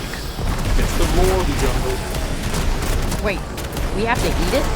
Never mind the fact that the majority of these lines are Cuff expressing some form of concern or giving simple advice, while Frey is needlessly dismissive and rude. They just... Alright! Don't. There it is! Stop. Now's your chance. Talking. That's your wings well and truly clipped. Snappy. Oh! And this is the intended setting. Even when the dialogue repeats itself, this was the default frequency. The settings have an option to change the frequency of Cuff banter all the way down to minimal. which should only kick in when Frey and Cuff are discussing matters related to story events and supplemental content. Even the developers know how insufferable this will get for the average player. But you know what? We're rolling with it. I'm not missing out on the opportunity for some golden lines here. And it helps to inform, or rather cement, Frey's dismal and blaringly contradictory personality. Her lines will flip on a dime going from this, Goodness, what's happened to you? At least try to sound concerned. to this. You'll wear yourself out if you're not careful. Ugh, do you ever stop nagging? Sometimes right next to each other. Her dialogue is written with the charisma of a piss-soaked sock, and it really leads me to wonder why they thought writing such an abrasive protagonist was the way to go. It doesn't make her change by the end of it satisfying, just all the more baffling. With that out of the way, let's talk a bit about the open world. Athia is a beautifully flat world with remnants of an interesting structure. Frey and Cuff will spend their time venturing between the four sections that make up Athia: the dry mountains of Praenost, the sea of islands making up Avoalet, the lust forest of Junoon, and Visoria. It's green. Each of these locations contain their own sets of activities, which include monuments of each Tanta that provide permanent stat boost, Olas' flashback monuments that serve as challenges to complete for items and mana. These see you go back in time to specific points during the height of Athia's outbreak to clear enemies mostly, or race to the finish and clear enemies. Cats serving as the Tanta's helpers that Frey can befriend, and in the DLC update they can occasionally find items. Abandoned settlements that contain necklaces, cloaks, and nail patterns for Frey to wear for various effects, as well as sweet, glorious lore. Guild buildings that also contain lore. Photo sites where you can take photos of various vistas with that phone that should be dead at this point to appease the children and unlock photo mode frames. Pilgrims' refuges that serve as rest sites for crafting, lore on the timeline of the break, and accepting spellcraft challenges to improve your unlocked skills. Founts containing spells for Frey to unlock where she takes a dip in, usually in the form of better movement or just spells that no one else uses. Mutant fights, which are just larger versions of previously encountered break beasts. Beating these mutants earns valuable resources that you can't get elsewhere, but these become way too tedious to get through, especially on higher difficulties, and are never worth the effort by the time you get strong enough to fight these at a decent pace anyways. Locked labyrinths. These serve as multi-room combat arenas that lead to boss monsters to fight, some of the better gear for Frey to equip, and more lore. In case it wasn't clear, we'll be collecting as much lore as possible to make sense of what they call this game's story. These labyrinths will help piece together the intentions of a certain invading force made known closer to the end of the game in its DLC. It's very convoluted and unnecessary, and I cannot wait to get to it. And with all that settled, let's get back into the story. As they make their way into the guild and up the building, we learn more about Athia. Hey, Cuff, can you read what it says here? How can you not read their language when you can understand their words? Beats me. You're Mr. Languages share commonalities across many dimensions. I suppose I'll have to teach you then, will I? Are you telling me that Frey can understand what they're saying, but their writing is in an entirely different language? Why go the extra mile to do this? They could just speak and write in English and it wouldn't be a problem. And how does Cuff know the language so extensively? Isn't he an outsider? When does he have the time to study? And whatever, fuck it, let's just read the journals. That's curious. What is? The Tantas painted unique patterns on their fingernails with their blood in order to unlock certain special powers. Nails are a part of Frey's gear, and by extracting Tanta blood from break shards, she can paint her nails with different symbols for different effects in combat. At the top of the building, she runs into a human who has been inexplicably living in the break. Whoa! What the hell is that? It appears to be a person under that getup. No shit, Sherlock. We need to know who he is. I did not say there were going to be so many. Well, pardon? Mile. Auden's father, Robian Keen, who is looking rather worse for wear. His exposure to the break has caused his mind to go and is tethered to humanity with it. They get inside and sometimes I can't, but I try. I have to. But in his broken state, he at least seems to remember what a Tirana is. I fell through a, Whoosh. a voosh. Yeah, I gotta get back to where I gotta be through a voosh. Whoosh. You will get back to where you need to be. Whoosh. Yes, voosh! Which begs the question. It's been 20 years since Robian was last seen alive. How has he managed to survive inside of the break for 20 years? I don't think a disguise is going to cut it either. There is one explanation, but we'll have to get back to that later, because before you can think about that... Company. Stay here.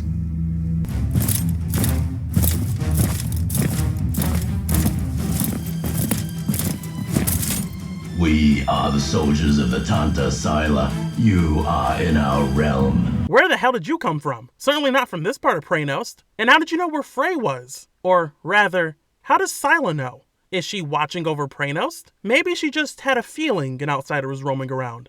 Interesting. I'll have to keep that in mind. After some witty commentary. You are to come with us. That's not a thing that's happening. Oh, brother, this guy stinks! Frey dispatches Sila's drones, but before you can think about them... We gotta grab what we can. It's over.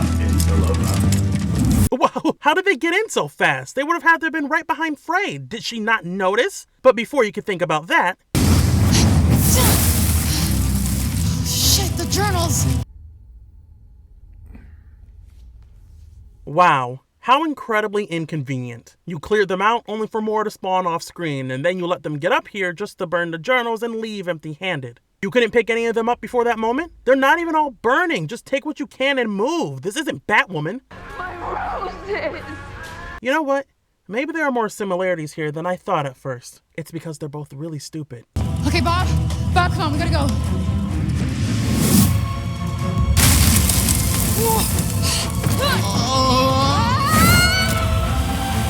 There aren't even any guards outside? Are you telling me Frey could have just cleared 2 more guards and would have been free to grab all the research journals that she wanted? But instead, she stood around and allowed them to start book burning because the chimp in her skull stopped clashing its symbols. I think we lost them. Lost them? There was no one else there. You will not gaslight me, game. What an utterly contrived set of circumstances. Constructed tension with the durability of a soggy cardboard fort. But hey, Robian's safe. That's gotta count for something. And hey, look, Cipal's on fire. Cipal's on fire? Why's that, you may ask? What happened here? She walks among us. Tanta Sila. She seeks the one called Frey. Me? Your arrival must have sent tremors across Athia. Your presence here has the Tanta frightened. Tanta Sila is here. Oh, this should be interesting. Frey! You're back! Olivia, what is all this? I was wrong. She didn't come to rescue us. You did. I'm no hero. Tanta Sila has Odin. Odin. My Odin. It's okay, I'll try and fix this. I can help. No. Absolutely not. You're gonna stay here and find somewhere to hide. She's looking for Frey, and the people in Cipal are paying the price. To make matters worse, she's captured Odin after being outed for helping Frey escape. Tell Tanta Sila where she is, child. Where is the interloper, child? The one who dares trespass upon my realm? Alright, chewing the scene aside, how does Sila not know where Frey is? Didn't she send her guards after her? As Cuff remarked earlier, they are mindless and pledge loyalty to Sila. They just happened to find Frey in the guild building and didn't report to Sila? There has to be some way she's keeping tabs on the world. If you read up on their archive entry, there are soldiers created by Sila. Did she set out to Cipal on a feeling, create an army to search for Frey, to have them set their sights on the guild and yet still not know where she is? And who knew about Odin freeing Frey? And how did they know it was her? They lack the foresight to find and arrest Frey for breaking out, and yet they know what they need to in order to have this scenario occur. There are just so many pieces that are just not clicking, and I am going to burst a vessel. Frey has to free Odin by blending in with the crowd in a subtle manner. You have to save the peasant girl. She would do the same for you. Fuck. I know. Try to blend in with the crowd. I could blend in a whole lot better if you shut the What are you talking about, you hobbling hag? The shiny band is giving the most surface level and basic advice to follow. The only thing he has tried to do is help you, and the only sound that escapes your maw is the verbal equivalent of hot dog water. Stand up and move around like you don't have extreme scoliosis. Wear that hood that Odin gave you to hide your face. Anything would work besides standing out like a malignant tumor. Your daughter aids the interloper, and what's worse, she refuses to reveal her whereabouts. Someone must pay for such treacheries. Understand. Stand aside. Listen to me. god, if this is what the state of the Tantas are, I can't wait to see the other 3. This is astoundingly atrocious. Frey loosens Sila's grip on Auden and our first encounter begins. The big bad facing off against the... What the hell kind of craziness is this? Excuse me? Was she a projection this whole time? I guess that is something she can do now. Sila has the power to change the state of matter and being. She was using one of her minions as a vessel. She can change the state of matter and being? To herself, to other people, objects? Not only can she conjure guards just because, she can use her own creations to project her image onto them. Why not pretend to be a citizen of Cipal and inquire about Frey? Maybe this vessel can be altered to pretend to be Auden and lure Frey out. Is this limited to her guards? You've opened up a huge can of worms and you don't understand just how all-encompassing of an ability like this is. Are you saying she didn't do anything remotely intelligent with this ability because she's crazy? I bet it's because she's crazy. And everyone knows that when you're crazy, you can't be smart. When you're crazy, nothing you do has to make any sense. You're just crazy. On an unrelated note, take a look at this. Whoa, wait, what's it doing now? What are you doing up here? Were you not told to hide somewhere? No, absolutely not. You're gonna stay here and find somewhere to hide. You ran to the lower part of the lower city, but you turned around to head upstairs in spite of what Frey told you. You know, I can see why Frey relates to her so much. They're both fucking stupid. And what was your plan, Sila? You find the interloper and just fuck off? What was the point of you appearing to murder indiscriminately and disappearing once you got what you wanted? I assume you wanted to get rid of Alfredo over there, who hasn't gotten used to her powers yet, who's only been here a day. The one person who was disturbing your realm, and yet when coming face to face with exterminating the threat, the one person you seem to be afraid of, instead of dealing with the problem yourself, you continue to let her live by letting your minion handle it. This is supposed to be the leader of the current line of Tantas, the war strategist, the strongest of the 4, and yet she's as dense as a rusted wrench. After a bout of riveting back and forth, I mean, come on, look at this. It's downright mesmerizing. Frey observes the chaos in Cipal as well as the casualties, including little orphan Olive. Before moving on, weren't the council attempting to figure out who Frey was and how she survived in the break? Shouldn't they be questioning how Robian is alive? I feel like this would shake up their view on the break a little more after this, but there's no time for questions. We have to mourn. Behold the countless fallen, and all because of this demon. You saw what she did. She will kill us all. All because of Frey? Did Ebenezer Scrooge miss the part where one of the Tantas decided to wreak havoc in the city? And now they want the guards to do the job of seizing her despite letting her run amok in the first place. Amidst the bickering, Frey takes it upon herself to find Sila for what she's done. Welcome home, old friend. Tanta Sila's attack shows us one thing. The enemy of our enemy is our friend. And how many further agonies must we suffer? Her presence has cost us too many lives. Councilwoman Bellet is right. Tanta Sila will surely visit her wrath upon us once more. A clear majority. The girl must be surrendered to Tanta Sila at once. No need. I'll go to her myself. And the council and guards just take her for her word. They don't trust her enough to not be a clear and present danger to their world, but yet they will allow her to do as she pleases just because she says she will go to Sila herself any day now. Look, I understand this is a video game and things need to happen. Frey has to have the motivation to face a Tanta and learn more about them. She has to venture further to strengthen her powers. And so she needs to be moved by what's important to her. We need stakes. And now we know why her relationship with the orphan was so hastily slapped together. Frey sticks around Cipal for a total of 1 day. They interact for less time than it takes to boil a pack of noodles, and yet their bond is so strong, it moves Frey to fight in her name. Just because something has to happen doesn't make it immediately justified. Execution matters. The intro for Up delivers a more potent connection between two people in just as short of a time. But maybe that isn't quite fair. How about Spider-Verse, A New Frontier, Nier Replicant, Yakuza, Fallen Order, Ori? Maybe these examples work better because their relationships were pre-established, or that the protagonists of those titles aren't unlikable mongrels. After all, it didn't work for Yik either. Will you tell me what the hell is going on? Shut the fuck up. The next day, Auden thanks Frey for bringing her father back home and gives her Robian's notes on the Tirana. Here are the notes on the Tirana I promised you. Look, about our deal. Your dad's journals all got burnt up in the guild when we escaped. It's fine. Frey, you brought him back. That's far more important. That's more than I could ever have hoped for. Here. Thank you. And oh look, it is the purple portal. I wonder where you might have seen that before. Before moving back to the story, let's take a detour, or several of them. Detours are this game's side quests, not to be confused with the side events that were established in the last couple of chapters. These quests are alright. They range from learning a little bit more about Cipal to informing more about the key players of Forspoken. All 4 of them. They mostly boil down to a lot of meandering around with bits and pieces of information. In one instance, Frey finds Robian in a bit of a panic, trying to find something that he's misplaced.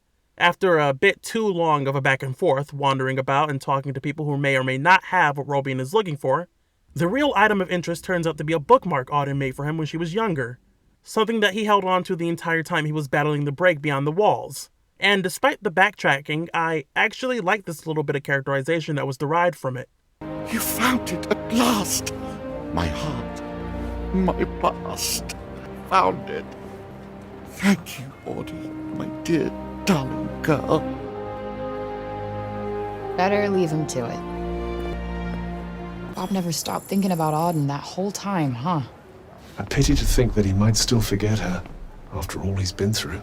In another detour, Auden decides to repay Frey's endeavor of bringing her father back to her by doing whatever she requests, and Frey asks for a home-cooked meal that ends up being a bit singed. In a rather uncharacteristic move, Frey actually appreciates the effort that Auden went through to provide a meal for her. Hey, I'm the one who asked you to cook. And besides, I had fun. Me too.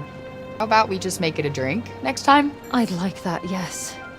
Are these small helpings of supplemental character writing worth squeezing blood from stone? God, no. But I do appreciate the attempt, and frankly, it's nice to see, despite everything else that occurs beyond this point. Now with that out of the way, let's find out what Robian is doing. Ah yes, driving an axe into a ballow tree. He's, got himself a mite worked up. Blue, and the bloomers too! We tried explaining to him that he can't just run amok in the grove like this. That there is our last fallow. All right, just cut him some slack, okay? He's been living in the break for the past 20 years. He's just taking some time to adjust. He'll be back to himself soon. You keep telling yourself that. Father! Apologies. Be a good man, Sir Robian, and hand it over. Please, Father, give it to them. Thank you. We'll take it from here. Just make sure that he doesn't. He won't. You have my word. I'm such a fool. You are no fool. I believe in you. I told them you wouldn't harm the tree, but I never said that I wouldn't. Once again, breaking the law. I don't do it proudly, but all I do is for Athia. Auden calms him from his mania and takes what she needs from the tree, something else to keep in mind. For another time. In any event, it's time for a bit more cuff conversing. Strange how Auden seems to love Bob so much. Strange? Why? Well, I don't exactly think the world of my parents. I guess being left on your own for years doesn't hit everybody the same way. Frey, you do realize your situation is vastly different from Auden's, right? Do you think they deliberately abandoned her and weren't planning on coming back? I know you can't relate to having a family of your own and all of that, but the way you structured that sentence is incredibly odd. Heading up to the archives, we meet Johidi, Cipal's archivist and Sila's old right hand. You don't look like an archivist. You don't look like a hero. That's because I'm not. I used to be a blacksmith before. Built weapons for the very woman that raided our city. Catch! What is this? It's the floor plan of Sila's castle. You're the one that's planning on facing off with Sila. Well, the name's Frey, and it sounds like you don't think I'm up to the task. Tanta Sila is the strongest and most formidable of all the Tantas. She controlled the army, crushing the weak, even without the weapons that I forged for her. You would be doing our land a great service by killing her. Rid us of Tanta Sila, and the corruption in her realm will stop spreading. Before you go, I would suggest that you learn all that you can about the Tantas. The archives, full of books about them. After receiving Sila's castle plans, we read up on more about the Tantas, including things that we already know, such as the Tantas were good and people loved them, but now they're bad and people fear them. But there is something new, that wherever the break came from, it came from them, as its origins comes from within their castles. Or it comes from the Tantas themselves. Maybe they're just really stinky. We learn a little more about Sila from Dax, and then make our way to Sila herself. Along the way there, the duo have to pass a break storm, like the one seen in Janoon, and one that occurs where the concentration of break is high. Frey, much like the storm outside, breaks down with the realization that she's fighting Sila and just how far from home she is. I might live on the streets of New York, where the cat is company, but I would rather be there, alone, than spend one more minute in this fucking hellhole. Hell yeah! You were watching that, right? Okay, this is awesome. I am catching some serious air. Yeah, okay, that is something I do now. I do magic, talk to sentient cuffs, kill jacked up beasts. You know what? I'll probably fly next. Now you're just being ridiculous. Oh. Well, try to get some sleep. Things will be better in the morning. Yeah, sure. Much better.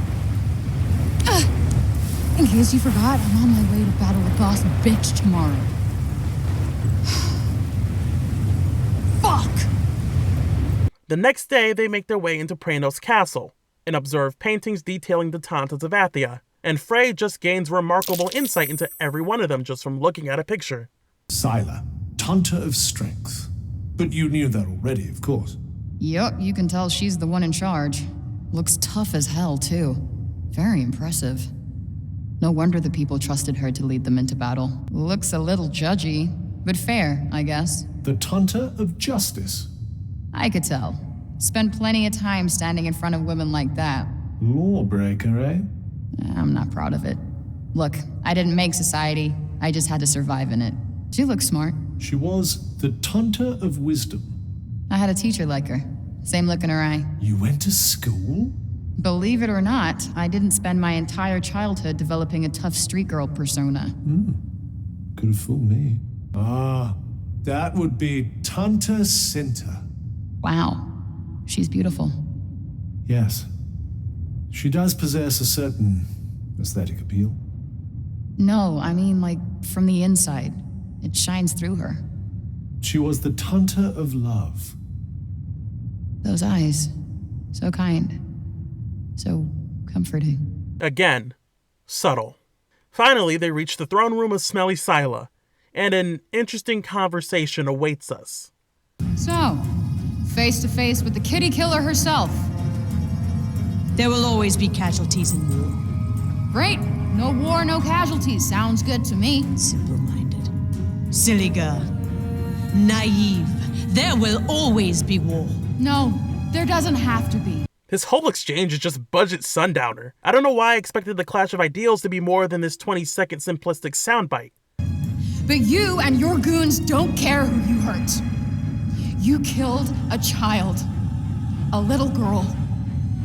Her blood is on your hands. The only death Frey even cares about is the girl she knew for the length of a commercial break. All of these other people, they don't matter as much, if at all. No. It is you who trespassed on my land. You who set this battle in motion. You disregard rules and then act as if you are the victim? Take responsibility for your actions as I will for mine. Take responsibility? You didn't take responsibility for anything. You just pushed the blame of the death of dozens on someone who just showed up suddenly in your world for a day.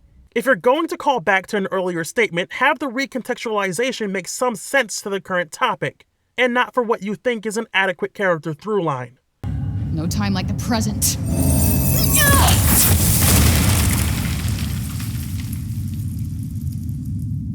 What the hell?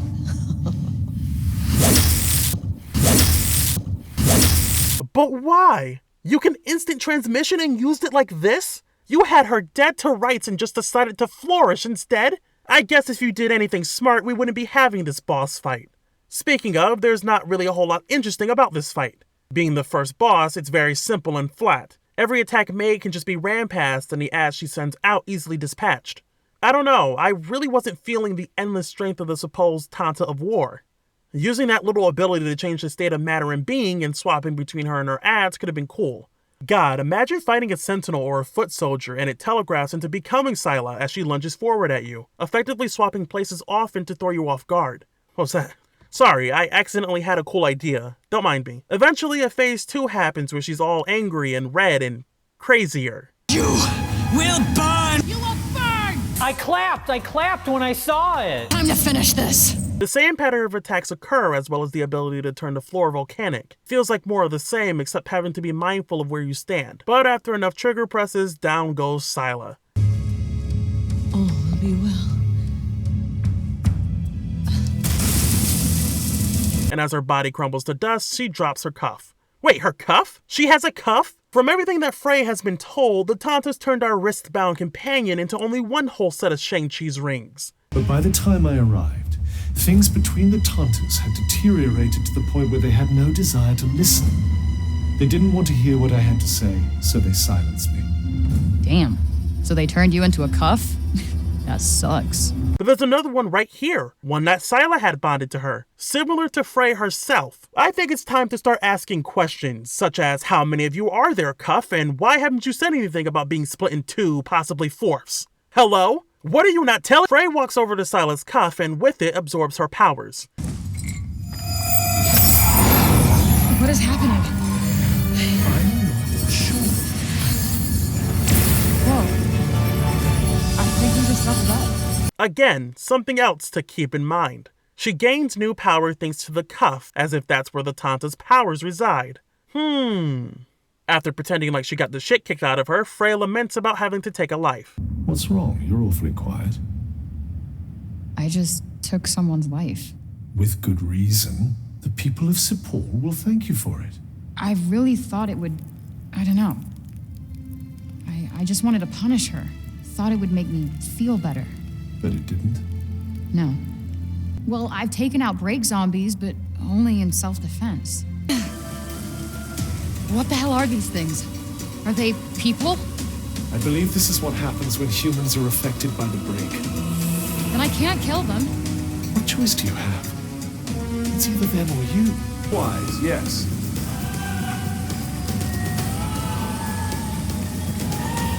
Frey.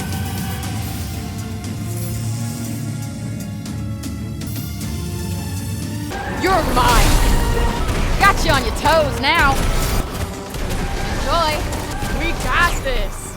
This is gonna sting!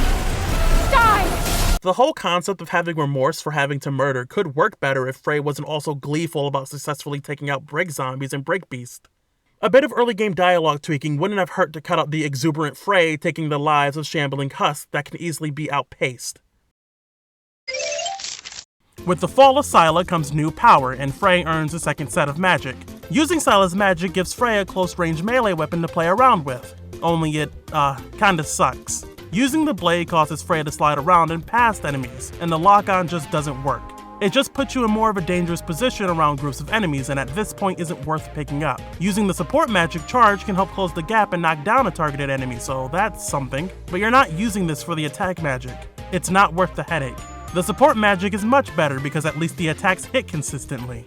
Before the game's 1.20 update, you would switch between skill sets by having to hold down the right bumper and a radial menu, which is often cumbersome and brought the combat to a halt. After they added using the D-pad to change sets, it feels a lot better to use different magic, even if the magic itself didn't improve in the slightest. The best part of this set is the ability to zip around points in the world, up mountains and over large distances.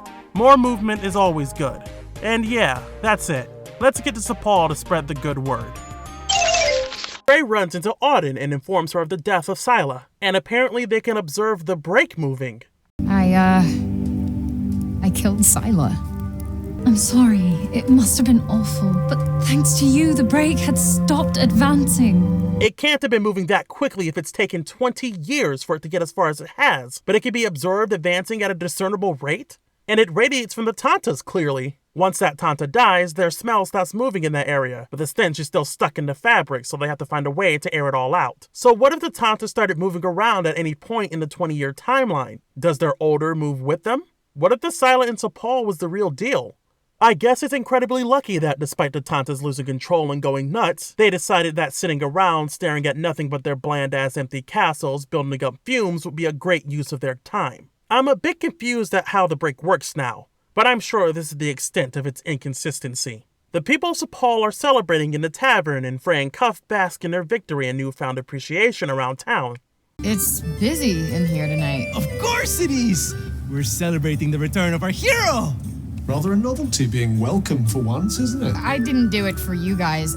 I just had a score to settle, that's all. That's as may be, but you saved the city nonetheless. So you have our thanks, whether you want them or not.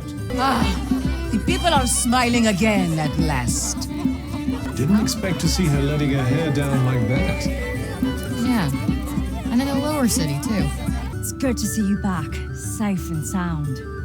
Adam will be relieved, that's for certain.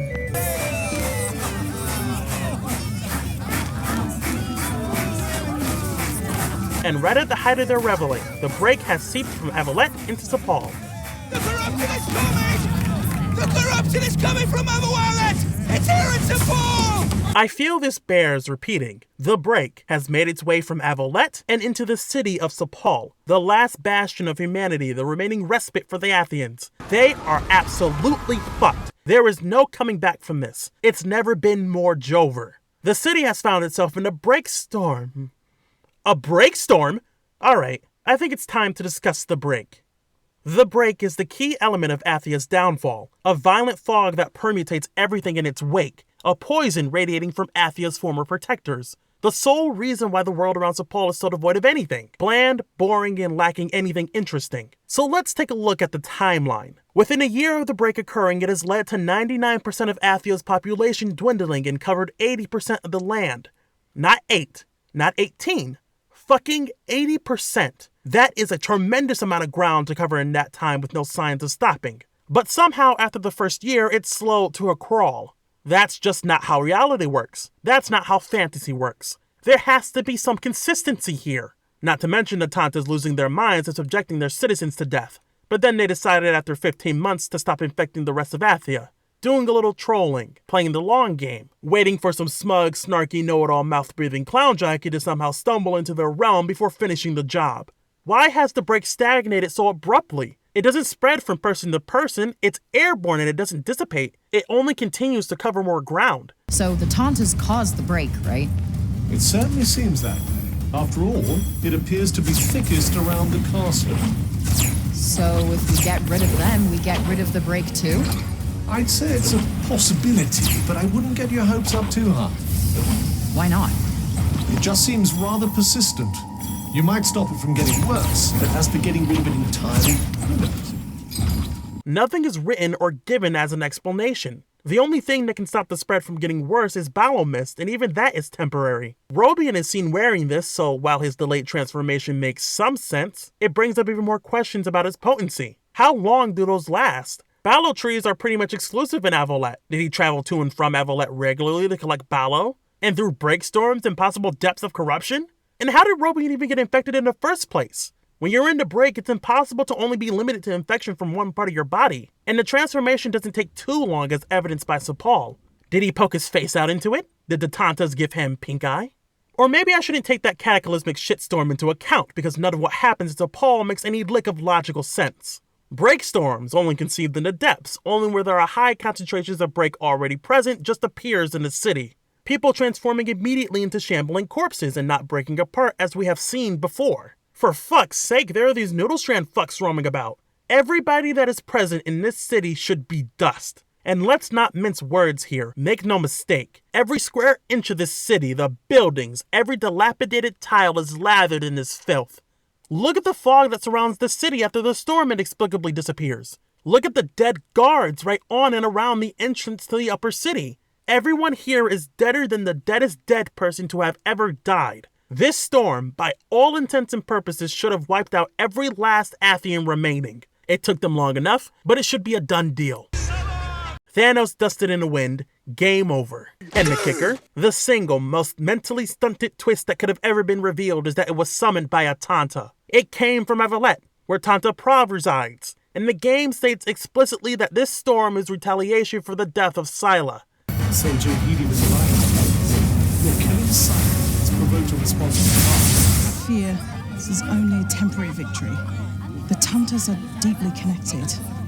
They may be at odds with one another now, but their bond is ancient. Like the four wheels of a wagon. Together they keep things on track. Break one, and they're all off kilter. There will be repercussions. What kind of repercussions? That I can't predict, but something tells me we'll find out soon enough. The Tantas can just control the break. That's just something that they do now. Create and push enough of their stink to conjure up concentrated volatile storms. And they just decided to not do that in the span of 20 years. They clearly have no qualms about screwing over their own people, you know, being insane and all. So why the fuck is there even anyone who is currently living in this realm? Because these magical Karens are scared of an outsider with darker skin? I cannot emphasize enough just how ridiculously contrived this all is. The world building is hanging off of a crumbling cliff. You can't just put this calamity in perpetual stasis to fit your story. If you are writing out this much info regarding the break and still break the rules around it, you have wasted your time. Frey fights off the Breakborn in the lower city and has a sudden moral quandary. A minute ago they were people. And now they're... This is awful. This is fucking awful. There's nothing you can do now. Just put them out of their misery. What? No, I can't. You have to.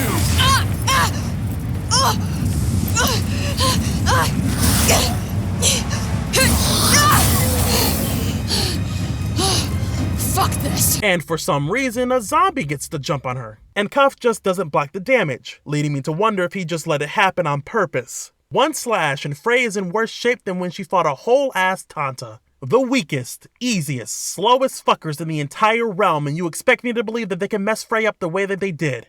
The little narrative dissonance comes blaring in at full force. Are they people? I believe this is what happens when humans are affected by the break. Then I can't kill them. What choice do you have? It's either them or you. Die! A minute ago they were people. And now they're... Just put them out of their misery. What? No, I can't. You have to. Whatever. Not like she shrugs off much stronger attacks than that at any later point. You're wounded. No shit. Let's just keep going. After dragging her way back up to the archives, Frey and the Clover King have a little spat. Frey! Tanta's mercy! You're badly hurt. There are so many of them. They came so fast. This destruction is because of you, demon.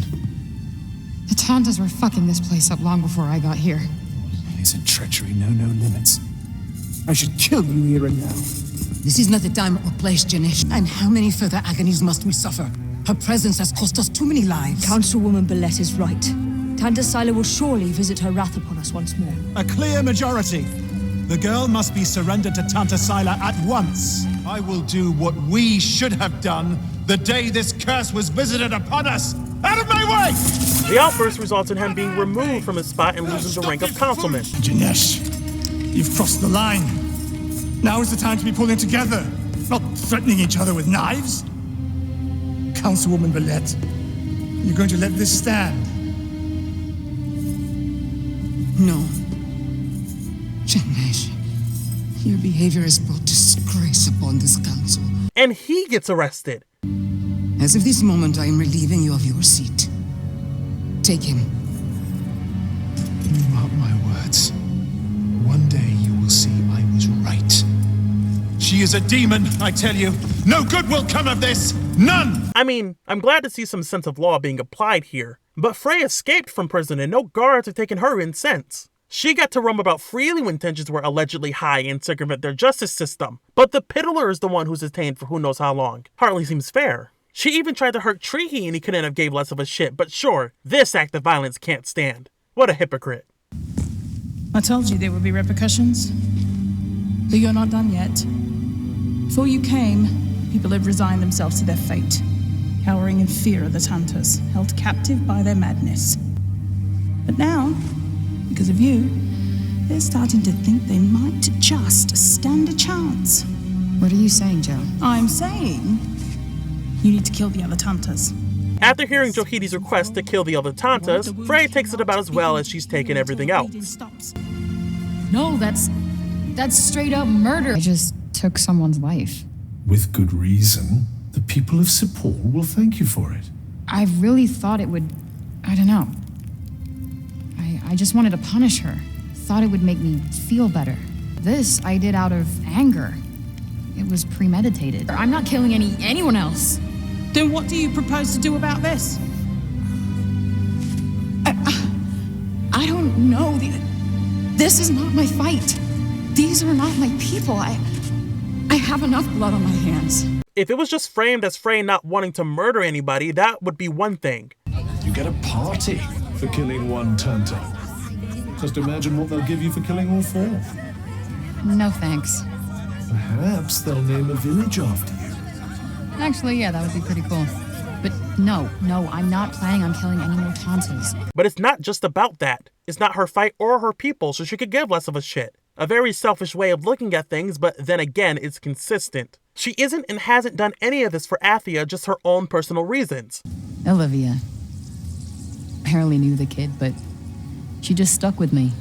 She had fire. And now it's been extinguished. Somebody has to pay. You killed a child. A little girl. Her blood is on your hands. That was for you, Olivia. It was self-preservation. She was never going to stop coming after you. More innocents would have died. More Olivias. I really need you to keep this in mind. If not you, then who? I don't give a shit. Just leave me the fuck alone. After spitting in their faces, she passes out from her wound. Frey! I had so much hope for her. A good child. So I thought. Strong.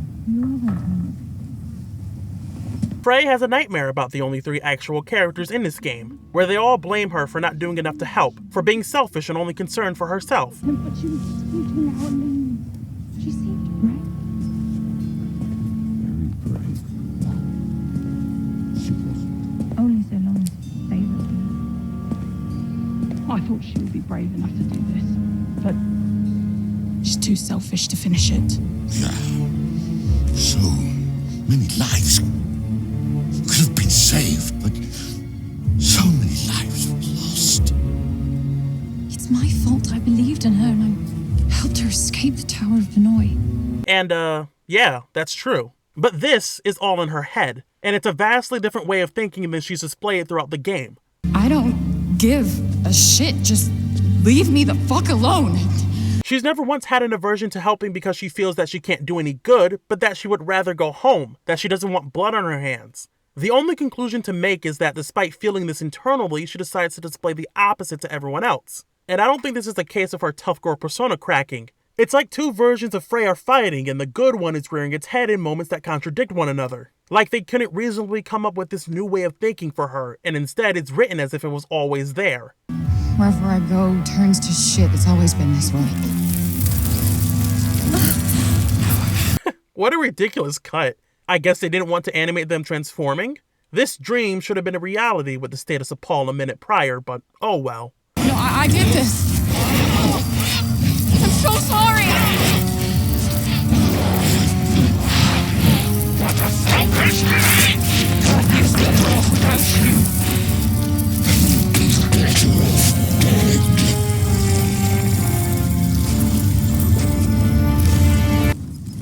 Tanta's blessings. Hey, what happened? You collapsed. Be honest with me. Is this place always this bad, or did I bring this shitstorm with me? Athia was on the path to ruin long before your arrival. This latest tragedy was decades in the making. Wherever I go, trouble follows. Frey recovers, and you know what? She has somewhat of a point. Why are the Tantas only now attacking Cipal? Because Frey arrived? She, like them, have cuffs. Wouldn't they think she was in the same league as them? But you know, maybe I'm getting ahead of myself. Let's check out the tavern, because as we all know, the lower level was just ravaged by the break. Everyone is currently recovering in the upper level, even if it should absolutely be affected as well. So the lower level should be empty. Well, look who it is. Feeling better? What? How are you down here? How are you not keeling over or zetting out, you molten mophead fuck? You didn't think it might be an idea to close up shop when the break rolled into town? Are you joking? If we give up on this place, we give up on life. A drink at the end of a hard day's all most of these people have to look forward to. You should have a little something yourself. There are dead bodies across the way. The ground has turned purple as well. And how is any of this still edible? The break affects everything from the flora to the animals and the minerals, does it not? You should be incredibly apprehensive of every ingredient in this bar. What is this arbitrary border that the break is operating on? How does any of this make any fucking sense? I can't. I need to relax something. Ah, much better.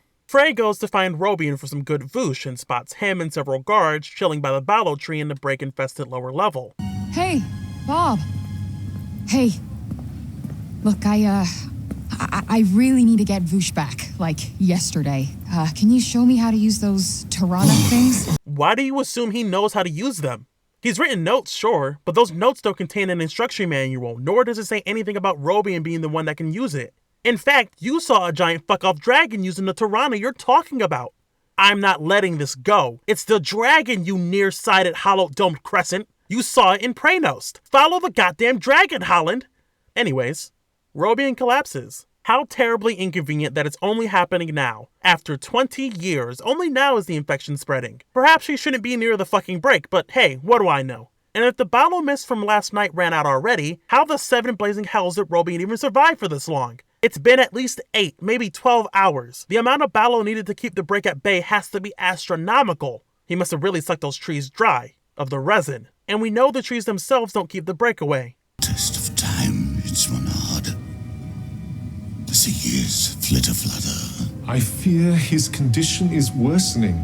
Bob, you gotta keep it together. It's the hue of blue. And the bloom is too. The corruption's grip grows stronger with each day. What? No, he can't give in to it now. What about the ballow stuff? I could certainly stabilize him, stop it from spreading further. Whatever we had, we used in the aftermath of last night's massacre. We came here in search for more. Alas, not a drop remains. Shit. He can't die. Auden needs him. I need him. There's gotta be more. Ballow trees come originally from Avoalet. Perhaps you'll find more there. With this sudden predicament, Frey has her new objective. Find some ballow resin in Avoalet to buy Robian more time so that she can get out of Athia. No, what Johidi said is right. You're the only one who can... No, absolutely not. I am not killing another one. I will not be responsible for more pain. I'm just saying. No, you're done here. Despite being the only one capable of saving Athia, Frey thinks that killing Tantas only brings more pain to the world. But like, it is the Tantas at fault. The people here will be dead if you decide to do nothing. In fact, they should just already be dead several times over, but I guess we're ignoring that whole break engulfing Cipal entirely event that happened. Oh look, we're in the depths of Avoalet, where the only ballow trees are. Which again, begs the following point. How has Robian survived this long? You're telling me this old, haggard, golden-crested, senile, kooky-ass sexagenarian and his portable humidifiers dispelled the break long enough to keep collecting resin? I do not believe you writers, and my suspension is far beyond capable of allowing this to slide. As Frey and Cuff take way too long to realize what Robian was going on about. Well, you just need to find some ballow trees and collect their resin and then we can leave. But how do we know which are the right ones? You have a point. The councilman said that some might still have resin to offer, but he didn't say which ones. It's the hue of blue, and the bloom is too. Well, all I see is trunks, leaves, blue bits. Wait, didn't Bob say something about blue? Something, it's the hue of blue and the bloomers too. That was his catchphrase, right? Maybe it's a clue. Or maybe it was the meaningless rambling of a madman. And search for a viable ballow tree. Flowers. This thing must be full of resin. Careful now. Haste makes waste. That's all right. Look, just one little cut right here. And okay. Whoa. Whoa. Fuck.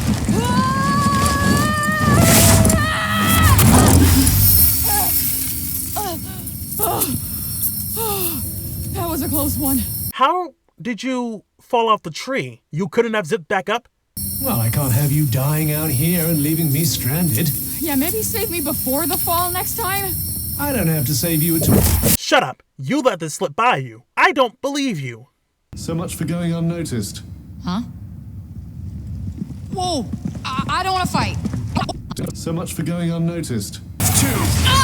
So much for going unnoticed. It seems they can never get through anywhere without being accosted by the Tanta's guards. Only this time they're here to bring Freya to Prav. to talk. The brother summoned you. She wishes to talk. Frey objects to this. Yeah, okay, that's not gonna happen. I go with you, it ends bad for me. So I'm just gonna go walk through this door. They have offered an alternative to fighting. You could turn yourself in. Hard pass. I mean, of course, request an audience. I'm not requesting an audience with someone who enjoys dismembering people. You'll have to keep fighting. They're only giving as good as they get. I'm trying to de-escalate and diffuse. Come to a place of confidence. Wow, how very zen of you. Let me tell you, I've come to a place of you or them. And I pick me. Suit yourself. Never mind the fact that I have a hard time believing the Brace here about offering a non-violent solution, let's just say he's being serious in this instance. Frey, who previously stated that she didn't want to kill any more Tantas, would rather fight than go about things differently. What the hell was all that shit about back there? What shit? The shit about surrendering myself to them. It was distracting and it almost got me killed. That's on you, Frey! You decided you wanted to fight them, you walnut! That conversation threw you off and not the hundreds of others you've had with him? I swear, it's impressive how much you can drag yourself up to the top of the mountain to claim the title of the most irritating protagonist of all time. The cufflet then explains his intent. Why the hell do you want me to request an audience with Prav? The Tantas rarely leave their throne rooms. I was thinking that if you give yourself up, it might draw her out. Once she's broken cover. You better not say then you kill her. You see, he wanted Frey to request an audience with Prav to get her guard down and kill her. But I'm confused. I thought you wanted the fight, Frey. You'll have to keep fighting. I've come to a place of you or them. And I pick me. There's no way you're getting out of here and not fighting Prav. Or is it that killing several dozen minions are just fine, but the Tantas where you draw the line? She's right inside. And there I was, thinking you were serious about your non-violent solution. No, you didn't. You immediately called him out on it. These conversations are so close together, are they just not being proofread? Cuff then explains that her powers are a gift that no one else has. She can choose to use them to help people, considering she is the only one capable of doing so. Not going to happen. I'm not gonna kill her. But if you don't kill this mad woman, everyone in Cipal could die. You have a gift that no one else possesses. It's your duty to use it. The people need your help. How does Frey respond? Not my problem. Look, I'm gonna take the Balo resin back to Cipal, save Break Bob, and get the fuck back to New York. Done and done. Why are you such an abhorrent person? 1 minute ago, you were apparently guilt-ridden about causing pain and suffering to Cipal. And now when addressing an argument about leaving the people to suffer in pain, it's not your problem? This whiplash of motivations is getting beyond the pale. You know, countless people will suffer and die because of Prav, don't you? Are you really going to abandon them at their most vulnerable? Yes, I see. Like mother, like daughter. Fuck you! That's... True. No, fine. Let's be on our way then, shall we? Come on, let's go back to Cipal with you. That's what you want, isn't it? Damn, the Talking Hoop is right. He is so unfathomably base that it actually causes Frey to shut the fuck up for once. Bravo. Motherfuck! Is there a problem? But then Frey gets an idea. A familiar idea. A bafflingly identical idea. Maybe I can reason with her. She's the Taunt of Justice, right? Mm-hmm. Is that not the exact thing that the Cuff said? Frey, you thought he was being serious about talking to her earlier, but you wanted the fight. It was them or you. You don't get to pretend that this was your idea, you fucking clot. You can't convince me at this point that this story isn't just 2 different drafts of a script shuffled around together. Because they're pretending as if this revelation was a new original thought from P-Brain Frey. What are we gonna call this guy? Dr. Octopus. That's crap. Wait, I got it. Dr. Octopus. But I like it. Of course you do. If you're zipping straight through the story, all of these conversations take place in the space of 5 minutes in a breakneck pace. Okay, so I'll ask her to stop the break, and everybody wins. Right? What? Stop the break? Why do you think they can do that? In fact, I feel like that would have been something you asked a Tanta you confronted directly. But I guess it makes some sense after all. There really should be no reason they can create instances of the break in the first place. So you know, I'll lay off of that for now. we gotta get ready for court again. Again. So now we've arrived at yet another trial. You see, it's a theme. Pesky old Alfre just can't seem to avoid the law, and the audience has to suffer through each 3-minute trial. Seriously, you could heat up a Hot Pocket any amount of time it takes any trial in this game to finish. My name's Frey Holland. Prav summoned me. Can you take me to her? Wait a minute, did they just create a wooden block from water? What the fuck is this silly shit? Alright, enough preamble. Let's just enjoy this moment. You are charged with the murder of Tanta Sila. Not what I was expecting. Anything you want to tell me about Prav before I face her? Prav is the arbiter of truth. There's no use lying to her. She can see through any falsehood. So you're saying her superpower is a law degree and a bullshit radar? No, it's much more than that. She can do other things as well. Other things, huh? Well, that's clear as mud. Thanks. So she can detect the truth and other things? Can we just not be frustratingly vague for 1 second? You seem to have information that could be helpful here. What the fuck is with the secrecy at this point? Time for the case of Holland v. Athia to determine the crime of tanticide in the 1st degree. All rise for the venerable Tanta Sus. Hail, interloper, bold upstart, so fair of face, yet black of heart. Your eyes tell all, lay bare your lies. Pray, come, in judgment be baptized. Seriously, what the fuck is with the rhyming? Oh, I didn't come here to be judged. I came here to talk. Look, will you stop destroying the city and leave the people alone? Such certitude, such righteous poise, yet all is demon solid noise. Shit, alright, if you're gonna rhyme everything, then just kill me now. You know, it really wouldn't hurt for you to take this seriously for once. You have gone 0 to 2 in representing yourself, and everything that comes out of your mouth either incriminates you or irritates everyone else. Dissemble not. Confess your crime. Tanta, slaughtered in her prime. She ordered her soldiers to attack innocent people. Children died. And have you proof to back this claim? Or do you merely run from blame? Pray, come, stand trial, let truth be heard. If devil solid, all must hear. Okay, look, lady, I'm kind of in a rush here, but clearly this isn't going anywhere. It's been 45 seconds. Am I going crazy? Even Ace Attorney trials have more depth than these.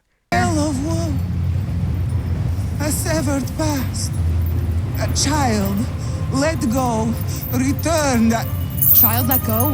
What the fuck are you talking about? No! No! No! Quiet! Quiet! Quiet! I am the asker of questions. You are the answerer. Do you understand? Consort of demons! Okay, what I said about the rhyming thing, I don't mind it so much anymore. I said quiet! Okay, what the fuck, man? Why did they do this? Who wrote this? Having this blue woman read because she couldn't finish her fucking nursery rhymes. I seek to know, child, nothing more. I crave fact, not settled score. Silence, provoke a response. The corruption is coming from Avoalet! You know the truth of what you hear. Admit it. The way forward's clear. At least they're getting the ball rolling. Trial's getting some legs. Let's see how it goes. Today we hear the case of one Frey on trial for the crime of tanticide. Specifically, the senseless slaughter of the mighty Tanta Sila. How do you plead? If you plead guilty, they'll execute you immediately. Not guilty. Lies! And yet more monstrous lies! Are they going to provide proof? They seem to know where Frey is at all times. Maybe an aerial view at the end of the Sila fight? No? Oh, okay. I thought this was like a courtroom or something. My mistake. She drowns! No more of this! She dies! What? I thought you said if I pled not guilty, she would kill me. Wait, I declare a mistrial. You declare a what? That makes no sense. These trials have all functioned the same. No evidence presented, no jury, immediate verdicts. If anything, claiming mistrial should have happened back in New York, even if it doesn't make sense to pull that out of the bag of tricks shoved firmly in your ass. You did kill Sila. You sought her out, invaded her castle, and confronted her with the intent to kill her. You are guilty. You don't even know what mistrial means. You clearly blurted that out in a panic. Mistrial. That's what the demon said. We must honor such a revelation. Always. And it works? What do you mean you must honor it, Tanta Two-Face? So if anyone just declares a mistrial in your trials, you just have to abide by it as true no matter how it's uttered. Must we? We must. The crazy one's got a point. Why are you honoring this? Are you not gonna inquire further in the nature of this? What is this shit? Once again, third verse, same as the first. How does She-Hulk of all things rank above this game in terms of representing courtroom drama accurately? And it doesn't even do that well. This is Clown Court. All 3 trials, Frey has gotten herself dead to rights, and all 3 times she gets inextricably lucky. Not through wit or clever circumventing of the system, but pure, blind, deaf, and dumb luck. God, what is the point? In any case, this works, and the trial is null and void. Instead, because Frey the defendant just so happens to declare a mistrial, a new trial is enacted in its place. A trial by water, a combat trial, where if she fights and wins, she gets to go free. How incredibly lucky. You should be thanking the stars that you're not fish food. Succeed and execution stay. Succumb and your crime's price is paid. Your journey ends here if you fail. Your only choice then, to prevail! Damn. I thought courts in New York were bad. But whatever.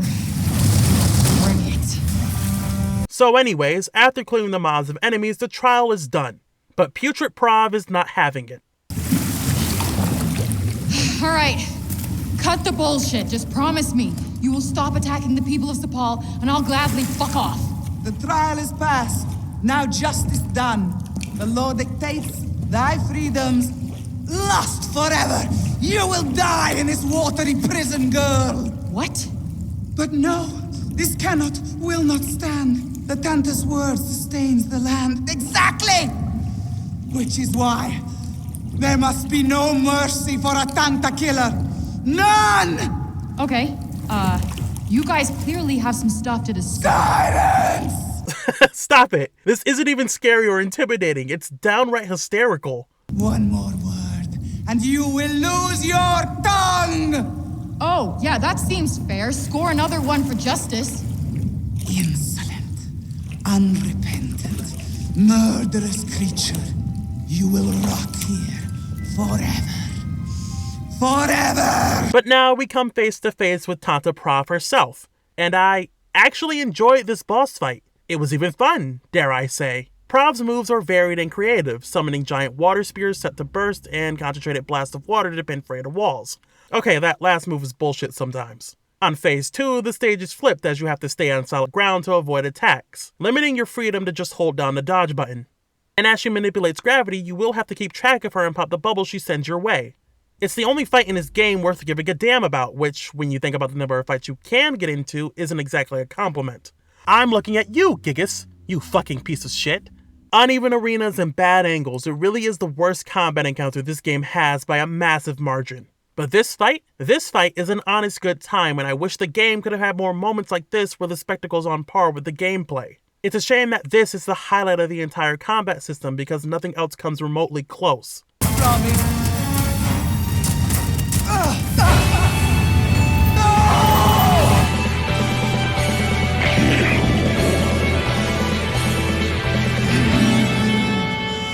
Demon, I will end you! Once Prav is defeated, she regains enough of her sanity to drop a bombshell. Dear sister, oh, the price she pays. Her daughter lost, her loving gaze. Daughter? What are you talking about? Tell me! What does that mean? The demon. Child of Sinta. Child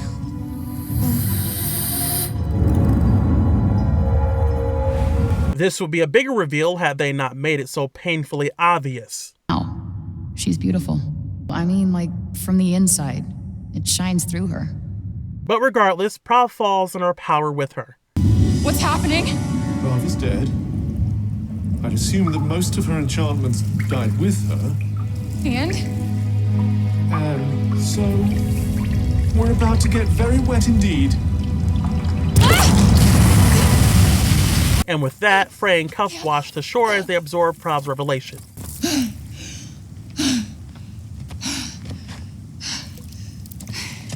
Did you know? No what? All of that child is sent to shit. Did you know? Are you saying you believed that mad woman? I don't know. I mean, if it is indeed the truth, I can't imagine the turmoil you must be going through. Wait. Does that mean she could still be somewhere in Athia? I believe it could, yes. Whatever. Whoever she is, she's still the monster who abandoned her baby. Come along now, Frey. Chin up. How do I address you now, by the way? Is it your worship, your highness, dame? Shut the fuck up. That's my gal. What is this? I actually liked that exchange. They finally had a conversation that wasn't ear gouging. Have they won me over? Is Forspoken getting better? Oh, but there are still such marvelous sights to show you, dear viewer. We may have reached a peak, but we are fast approaching the valley. With the death of Prav comes new power to unleash. Prav's magic gives way to utilizing water-based attacks, hurling balls of water at enemies for a start. The primary attack magic has a bit more of a wide reach than other attacks, with the support magic ranging from tracking poison shots to encasing enemies in spears ready to pop for a big AoE attack. We also get access to water traversal, surfing across large bodies of water quicker than swimming. And to help negate fall damage, Frey can float using a water bubble. The movement is nice, it's cool, but it's a drop of water in a dry desert. One piece of a bigger product and its pros don't do enough to outweigh the cons. At the very least, it's eons better than Sila's magic, thank God. With that power surge out of the way, they make their way back to Cipal with Ballo in tow, and get some unfortunate news about Robian's condition.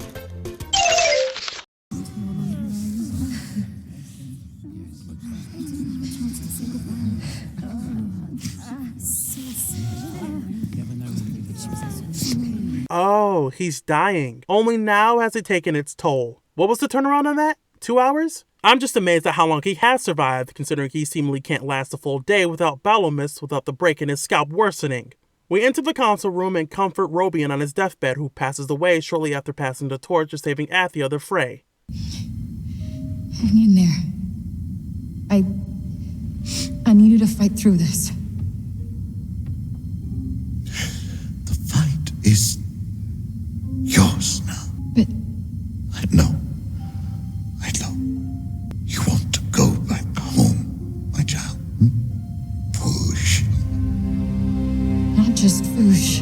I have so many questions. You seem to have already found your way home. You knew? Wasn't sure until now. Your eyes. Protect Athia.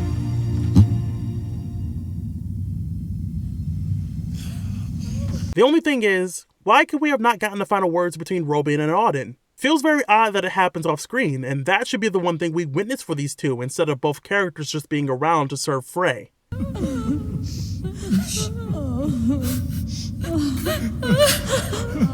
Voosh? Fucking Voosh? What the fuck, Frey? How incredibly callous. With Robian's death, Frey loses what she believes to be her only way out. Fuck.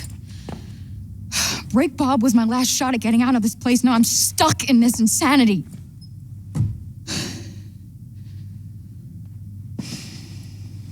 Apologies if my father's death has inconvenienced you. That's not what I meant. No? I have lost the father who I only was just reunited with. Who I was hoping to spend more time with. I wish we could have been there to see your final moments together. But you know what? This is fine. Auden is completely correct here. It was all I had left. I'm sorry that's been so hard on you. No, I didn't... Didn't what? Think? No, your only concern is for yourself. Jesus Christ. Someone's actually calling Frey out on her shit. And it's the kind-hearted, empathetic one who sees the best in everyone. This is extremely cathartic. Keep going. That's my people have lost so much. They can't just get out of this insanity. This is their home. My home. But don't let our grief and assured destruction get in the way of your self-pity.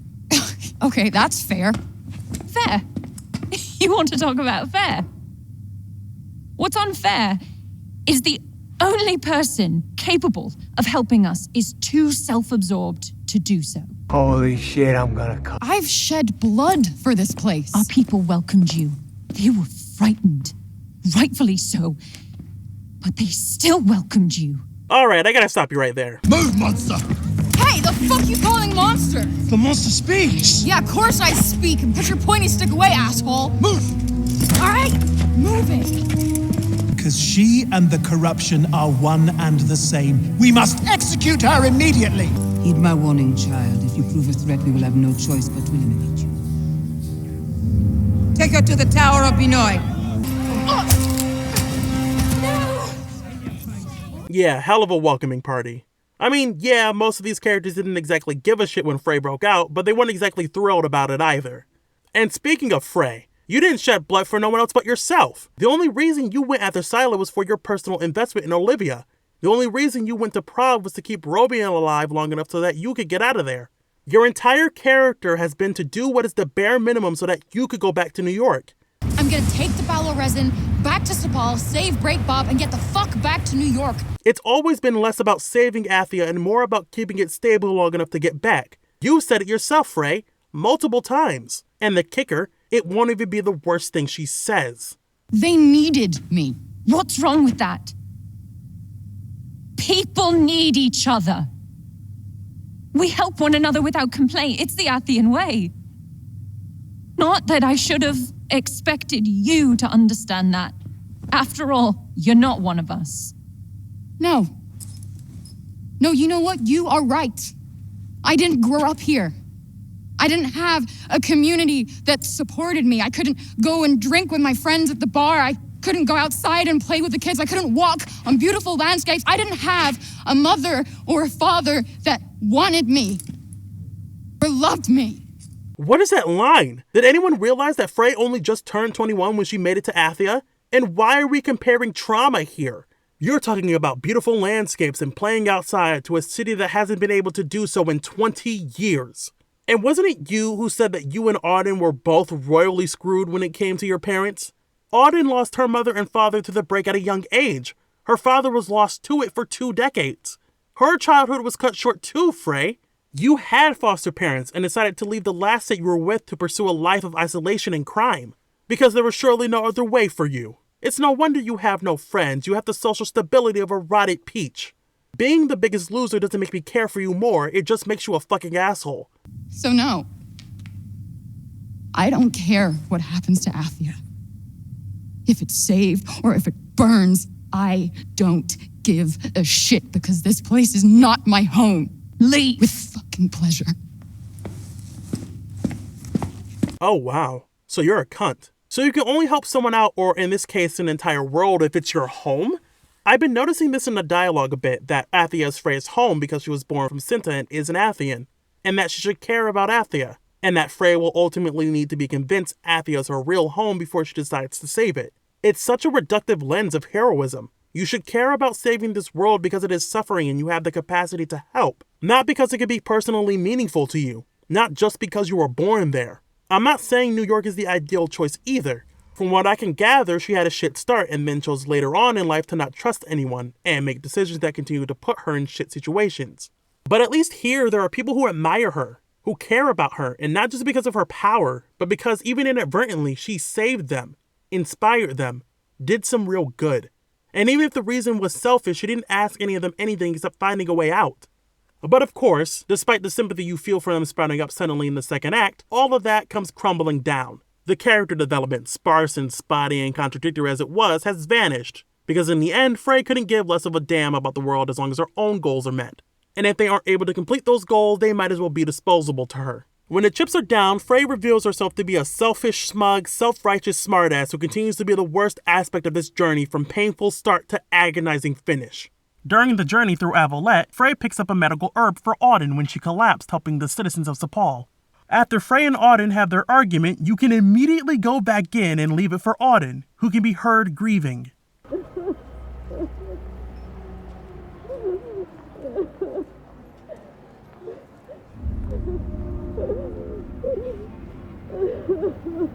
Why she gotta be like this?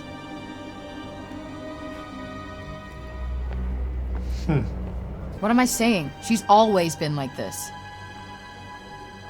And yet you're leaving her a gift. I don't have to explain shit to you. Oh, I don't know, Frey. Why is she like this? Couldn't have anything to do with the death of her father, or the realization that she has no one left, or that her world is on the brink of being extinguished. Or maybe her alleged friend telling her to her face that she couldn't give a shit whether or not her home burns, and couldn't care less that everyone there goes extinct. Why she gotta be like this, Frey? You fucking feckless dirge. What a good friend you are. What an upstanding example of empathy. Fuck you. Even the shiny Slinky is taken aback by how heartless Frey is. You could have gone a little easier on her. Stay out of it. Her father just... Yes, I know what happened. You need to pull yourself together. Don't tell me what to do. I am sick of killing myself for everybody else. Why can't I just do what I want for once? That's exactly what you have been doing, you daft cow. You killed Sila because you wanted revenge. You found Robian and checked out for Ballo because you wanted to go home.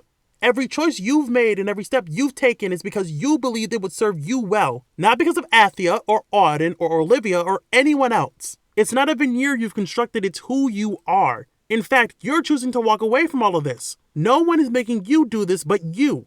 You are an Athia. You should want what they want. Alright, now you're losing me too, Slinky. I don't think nationalism is the way to go about heroism. It shouldn't be determining where your home is to determine whether or not you should help. Doesn't matter anyways. Frey isn't having it. Fuck no! I may have been born here, but I am a New Yorker through and through, asshole, and there is no place like home. I am not giving up. I am finding a way out of here. There's gotta be something in those archives. Frey, please, if we could just take a moment. No more moments. No more from you. You went and fought Prav for us. What more could we have asked? It's awful what happened to Robian. But it's not your fault. Thanks, Pilo.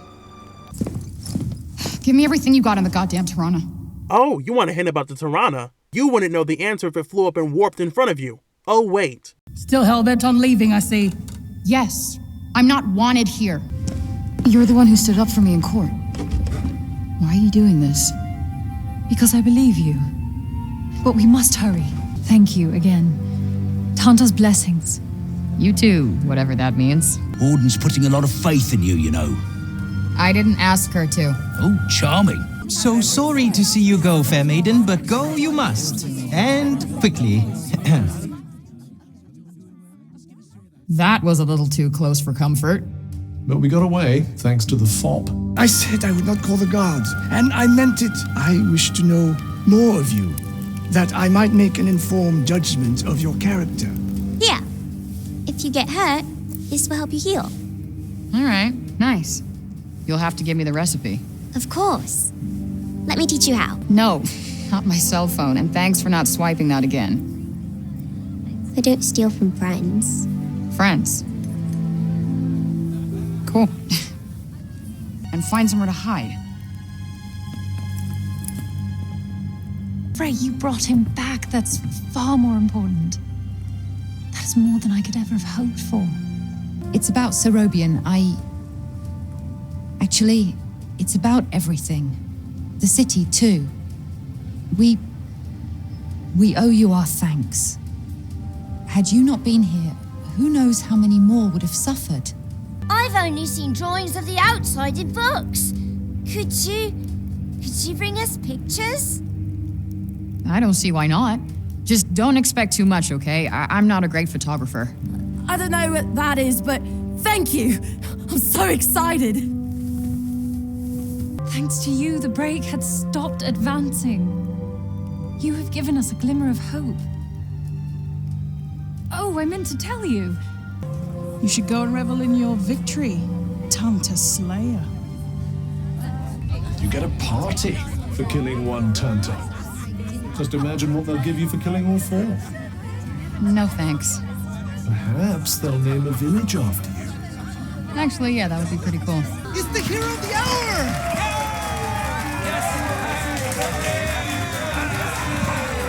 Oh, look at these people celebrating our victory. Ah, you're just jealous they don't know who you are. I think I've earned this pint. Cheers for Liberator!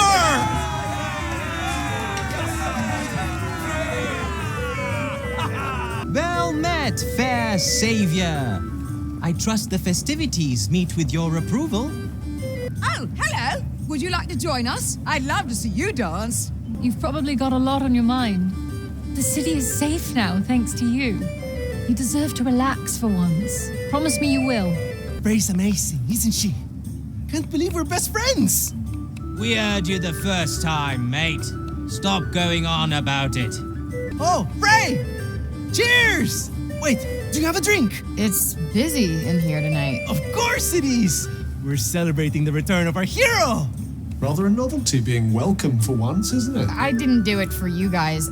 I just had a score to settle, that's all. That's as may be, but you saved the city nonetheless. So you have our thanks, whether you want them or not. You want me to have this?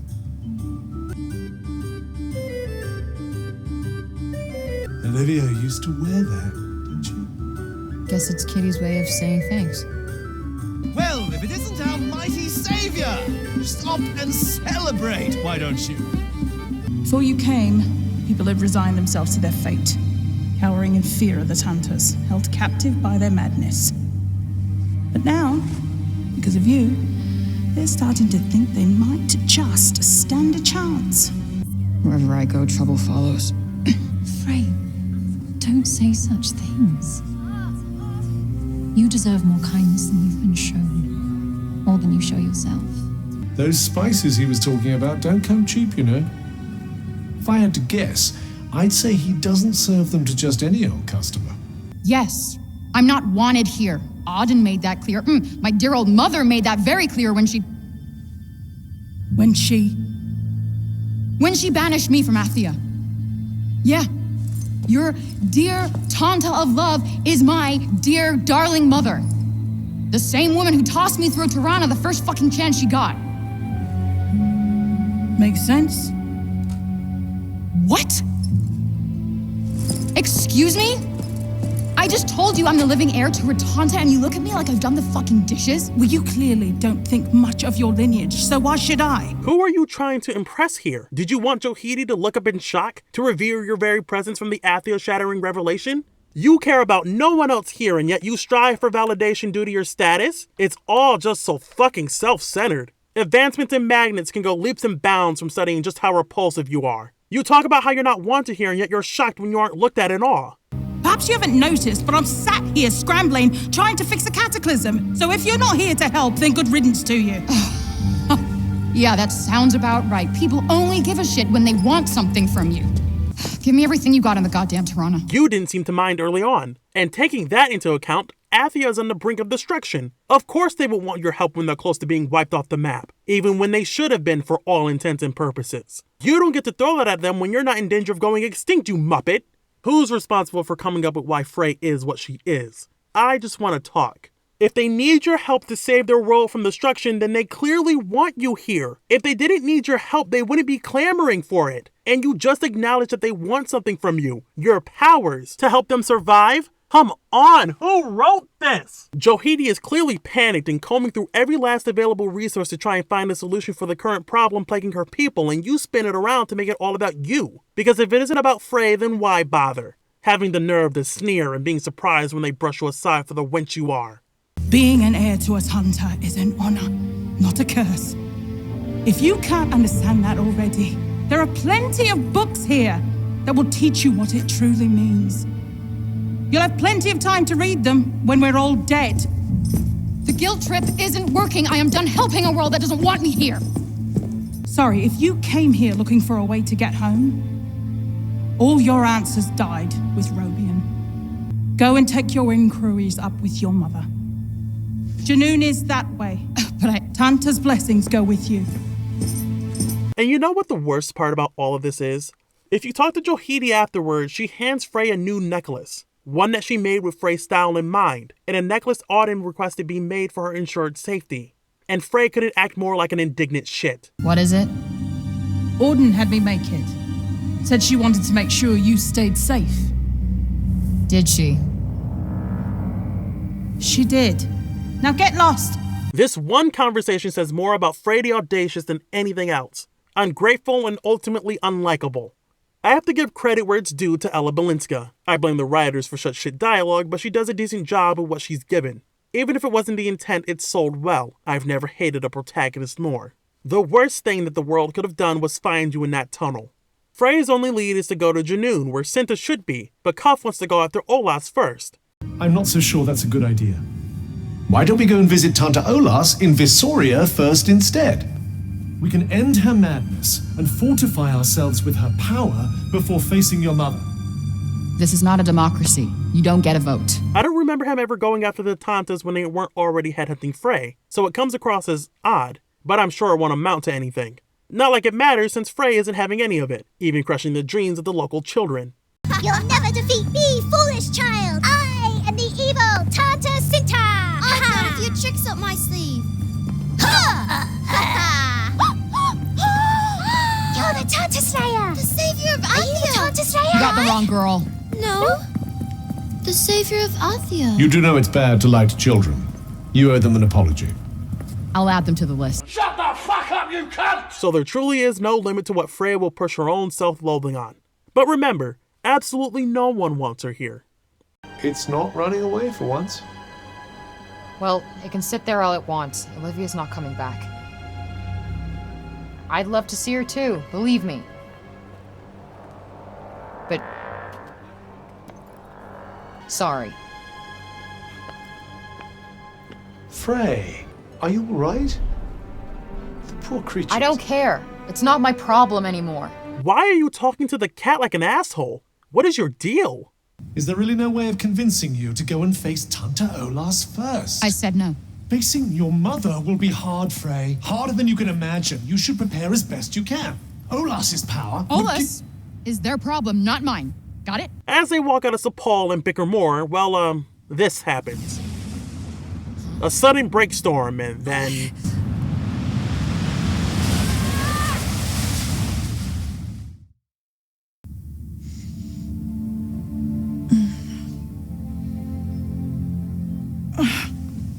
Frey awakes, back in New York.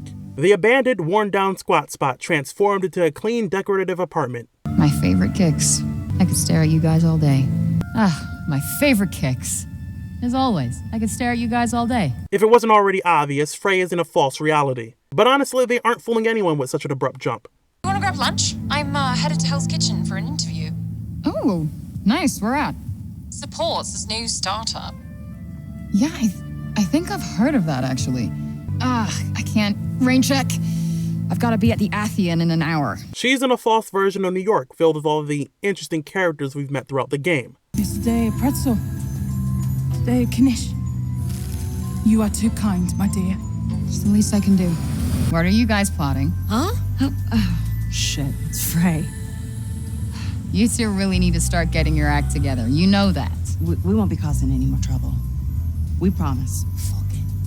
Let's go, Chrissy. Be safe, girls. Frey, hey! I'm so glad I ran into you. Hey. I'm wondering if you want to take up some extra shifts. The foster kids have really taken to you. Wow. Yeah, great. They're great kids. Wonderful. You are such a good role model for them. I have to run. Valette and Janesh got into some trouble last night. Hopefully they're going to release them into my custody, and then you'll talk to them for me? Definitely. Thanks, Frey. And as she goes through the city, some of the advertisers begin to glitch out and reveal all isn't as it seems. Nice touch. This one makes no sense, though. I was tricked with joy? Okay. Frey sits down with her mother and has a little chat. Can you believe this weather, huh? Sitting outside in the middle of winter. Global warming, it's... Come on, darling, we're not saving the world today. Let's enjoy the moment, huh? Us being together. Oh, and it's almost your birthday, so I hope you like it. Thanks. I love our mother-daughter lunches. And Christopher Columbus pierces through the illusion to snap Frey out of it. I'm afraid the coffee here is not authentic and full of artificial sweeteners. Wow. It's almost like you don't want us to drink here. Yes, the owner is very duplicitous. Get out while you can. I'm sorry. Excuse us. This place is not what it seems. Wake up, Frey, before it's too late. My goodness, how we ever got into this place. We need to vet their employees better, huh? I never told him my name. Something's off. This... You left me. You abandoned me. It had to be done. You must understand the sacrifice. Sacrifice? I was a baby. Left to fend for myself. You have no idea what I went through. I have no sympathy for a mother who tosses her baby away like it's garbage. I am the victim here. Sadly, we are all victims. Robbed of a life together, a life that would have taught you how to care for others. And the one thing she takes away from all of this is what she's gone on about the entire game. Being a snarky, selfish asshole. It's overrated. I learned something that's far more important, and that's to look out for numero uno.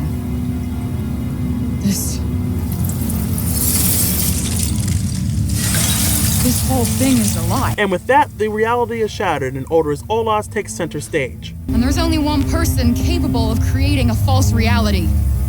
Isn't that right, Olas? All right.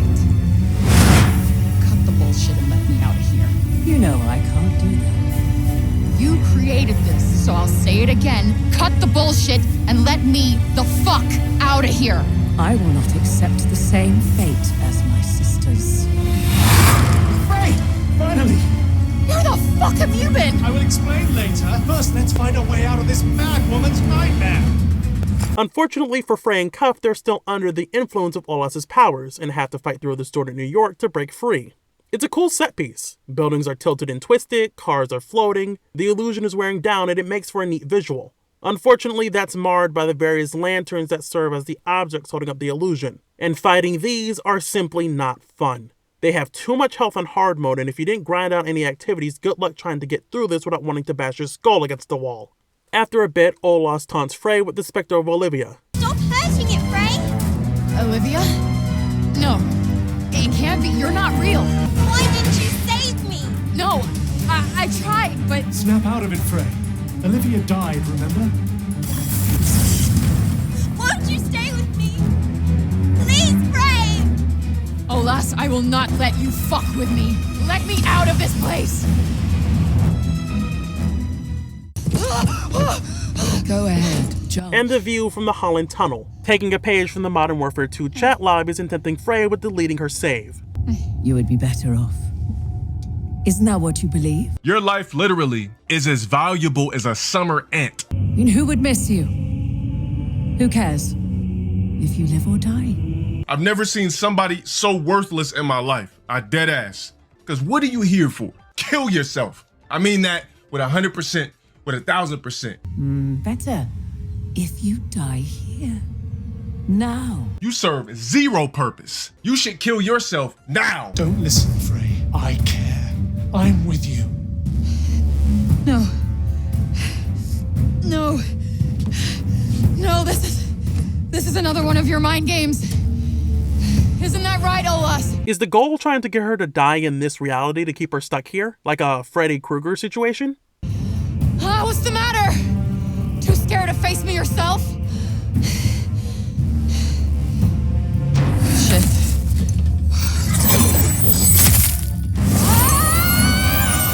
Cuff can just stop her fall. He's done it before. See? But also, what was the point of attempting to get Frey to end her life if you were just going to trapdoor her anyways? Do you want her to want it first in order for it to work? It still wouldn't make much sense due to the wrist warmer with a mind of its own being able to break her fall any way you go about it. They land in front of Olas' only minion and take it down to free themselves. It has some interesting and equally meaningless mechanics. That thing's supposed to be dead. Oh. Now I can't hear anything. Really? What about now? Cuff? Can you hear me? Yes, I can hear you just fine. Oh. Okay, my hearing's back. That didn't really do anything. It can impair several aspects of Frey's abilities, including blocking sight, attack magic, and some other effects I didn't find out about because it dies fairly quickly. And with the illusion cleared, we awaken Visoria? Tanta Olas used her abilities to penetrate your psyche. She exploited your deepest desires, but it's over now.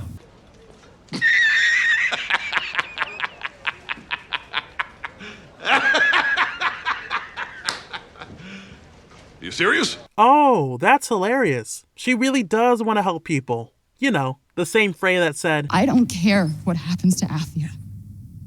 If it's saved or if it burns, I don't give a shit because this place is not my home. But I guess if you put that as something she actually wants, it doesn't matter if she acts counter to that very ideal. Also, Olas sent a stink storm, which never affected Frey until that point, pushed her out all the way from outside Cipal to Visoria, and put her in a massive illusion of New York. How do these storms work? Apparently it's just confirmed now that the Tantas can manipulate the break, and they are tracking Frey. So they are surveilling the land and sat on their asses until Frey arrived. That's just silly. Well, I guess we needed to be in Visoria somehow, even if it doesn't make sense, because had we not ended up here, Frey would have just hiked into Junoon. What a grand convenience for Cuff, ending up right where Olas resides. Visoria is an area where Olas's powers can change the entire landscape to whatever ideal she desires. It's why it's so empty, like the rest of Athia. And green. Can't forget the green. As they traverse through Visoria, I notice that their banter actually gets better. No bickering or passive-aggressive remarks, aside from the ones already in play, which actually kind of throw off the intended tone. But the new lines at least seem better as far as the relationship has progressed. To you when all this is over. I can't say with any certainty. But let's not worry about me for now. We have places to be. Copy that. One more round? Think I'm feeling lucky. Well, certainly good to see some enthusiasm. Dun dun dun dun dun. Not a particularly exacting opponent. Oh, you want me to make things more interesting for you? It's not much, but it is something. And all it took was Frey not being a complete jerk-ass to every response. It truly goes a long way to making me like her. Crazy, I know. Making their way to the castle, they run into more lanterns, and after clearing the rest of them, get to the top, the throne room, where Olas awaits. Hello? I'm here. I'm done playing games. Face me. Curious. Hello? She's dead?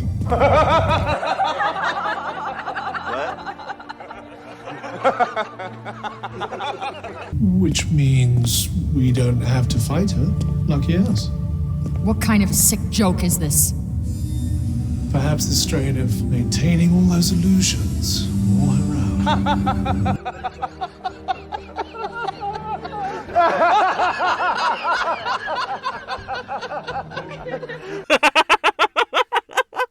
Oh my god, she's dead? All those illusions tuckered her out. Was she just stuck in the simulation for too long? Too much tryptocane? Fucking Jake Skywalker getting tired from thinking too hard. She was just so powerful that she overexerted herself and died. Oh man. Those lanterns help her expand the scope of her powers. They aren't operating with Olas at the helm, they run on their own with a bit of her power. Power nigh on limitless, but cracking a couple nightlights killed her. Jesus Christ. We're really rushing through this, huh? No Olas boss fight, we're already done with Visoria. All because Frey broke her air fresheners and Olas was forced to inhale all of her own stink. Unless you do any of the side content, the pacing just goes haywire. More weighted toward the first third than the last two. And even more apparent as I go over the rest of this main story.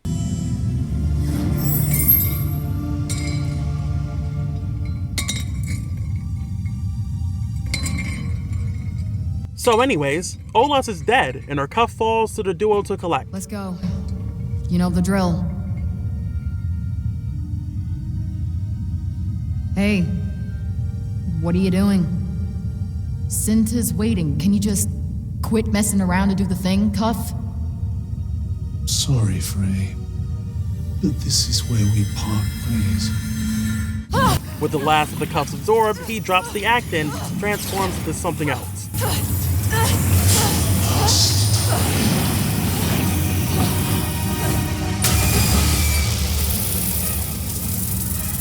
Don't call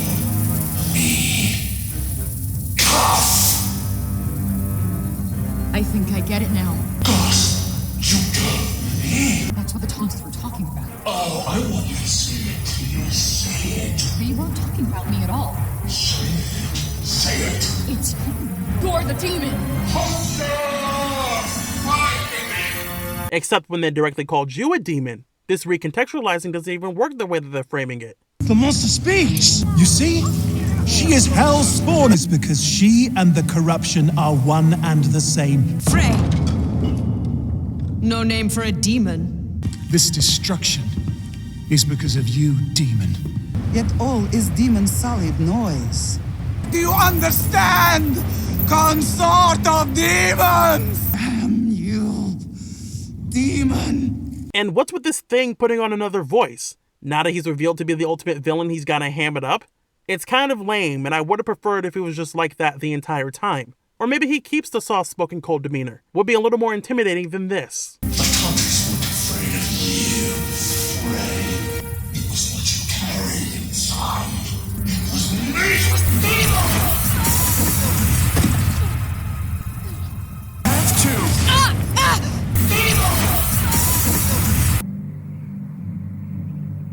No. And none of them thought to reveal this information? If they were so afraid of the cuff itself, why not tell Frey? Olas was apparently the most sane of the Tantas, so surely she could have let Frey know something was up. Or Prav, in her last minute of sanity, could have just as well told her that the demon lies within her, on her arm. In fact, Frey could have just as easily asked questions when seeing the many cuffs the Tantas had. Thank you so much for your help, returning me to my former glory, helping me to defeat my captors, and allowing me to fulfill my destiny. So it's just remarkable that everything just fell in your lap. Frey wasn't led to any of the Tantas from your own beckoning. Sila fell because she just so happened to ignite a spark for Frey to get revenge. Prav fell because Frey had to get Valo for Robian and convinced herself that it was her idea to talk to her, from the logic of the writers. Olas fell because she somehow pulled Frey out to Visoria, and if not for all of that timing, you would have not gotten what you wanted. At least not as easily. Destiny? Revenge. Payback for an unforgivable ally. Do you really think the ready can just roll away and die from what the Tantas did to them? No. They have the last and loudest laugh. The end game, the end of the Tantas, the end of Athia, the end of you. Apparently, the only other group of people in this world, the Redig, were once at peace with the Tantas until they attacked, for some reason. We'll talk more about these special boys later on. They unleashed their ultimate weapon, which was dispatched by the first Tanta in Athia. This Tanta sealed pieces of this weapon away in the locked labyrinths we've been journeying into for the side content. These pieces were taken back by Redditor invaders who knew about their location somehow, who then, after the purge of Reddit, refused and revived their one great Athian countermeasure, the Reddit admin Susurrus. So, Sussy Russ, now complete, bask in his assured victory. You would be so foolish to die so I can get on with the havoc we did, what have you.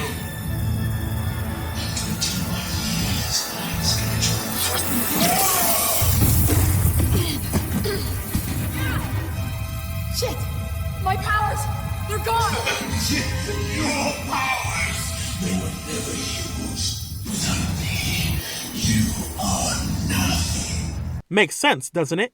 After all, every cuff we earned corresponded with a subsequent power, and the game itself admits that these powers were only because of the bond with Cuff. But the game isn't done yet, so I'm sure she'll get them back in some clever written way. But for now, Frey has to run and endure Sus's monologuing.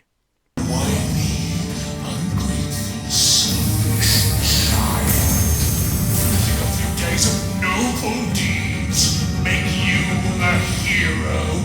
Or did you think we were actually becoming best buds? Trust issues. More nauseatingly consuming. Shut the fuck up! Run from responsibility. Run from yourself.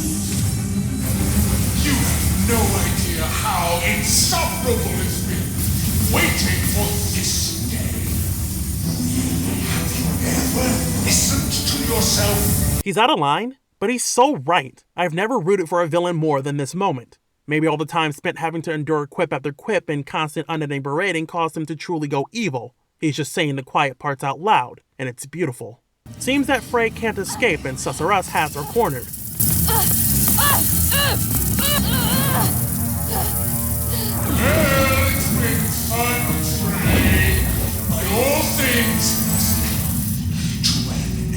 Oh my god!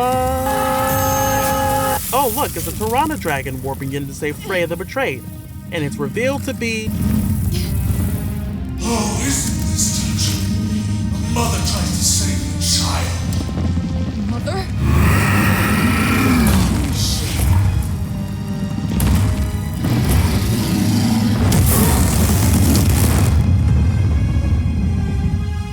That it! Sorry to cut this reunion short.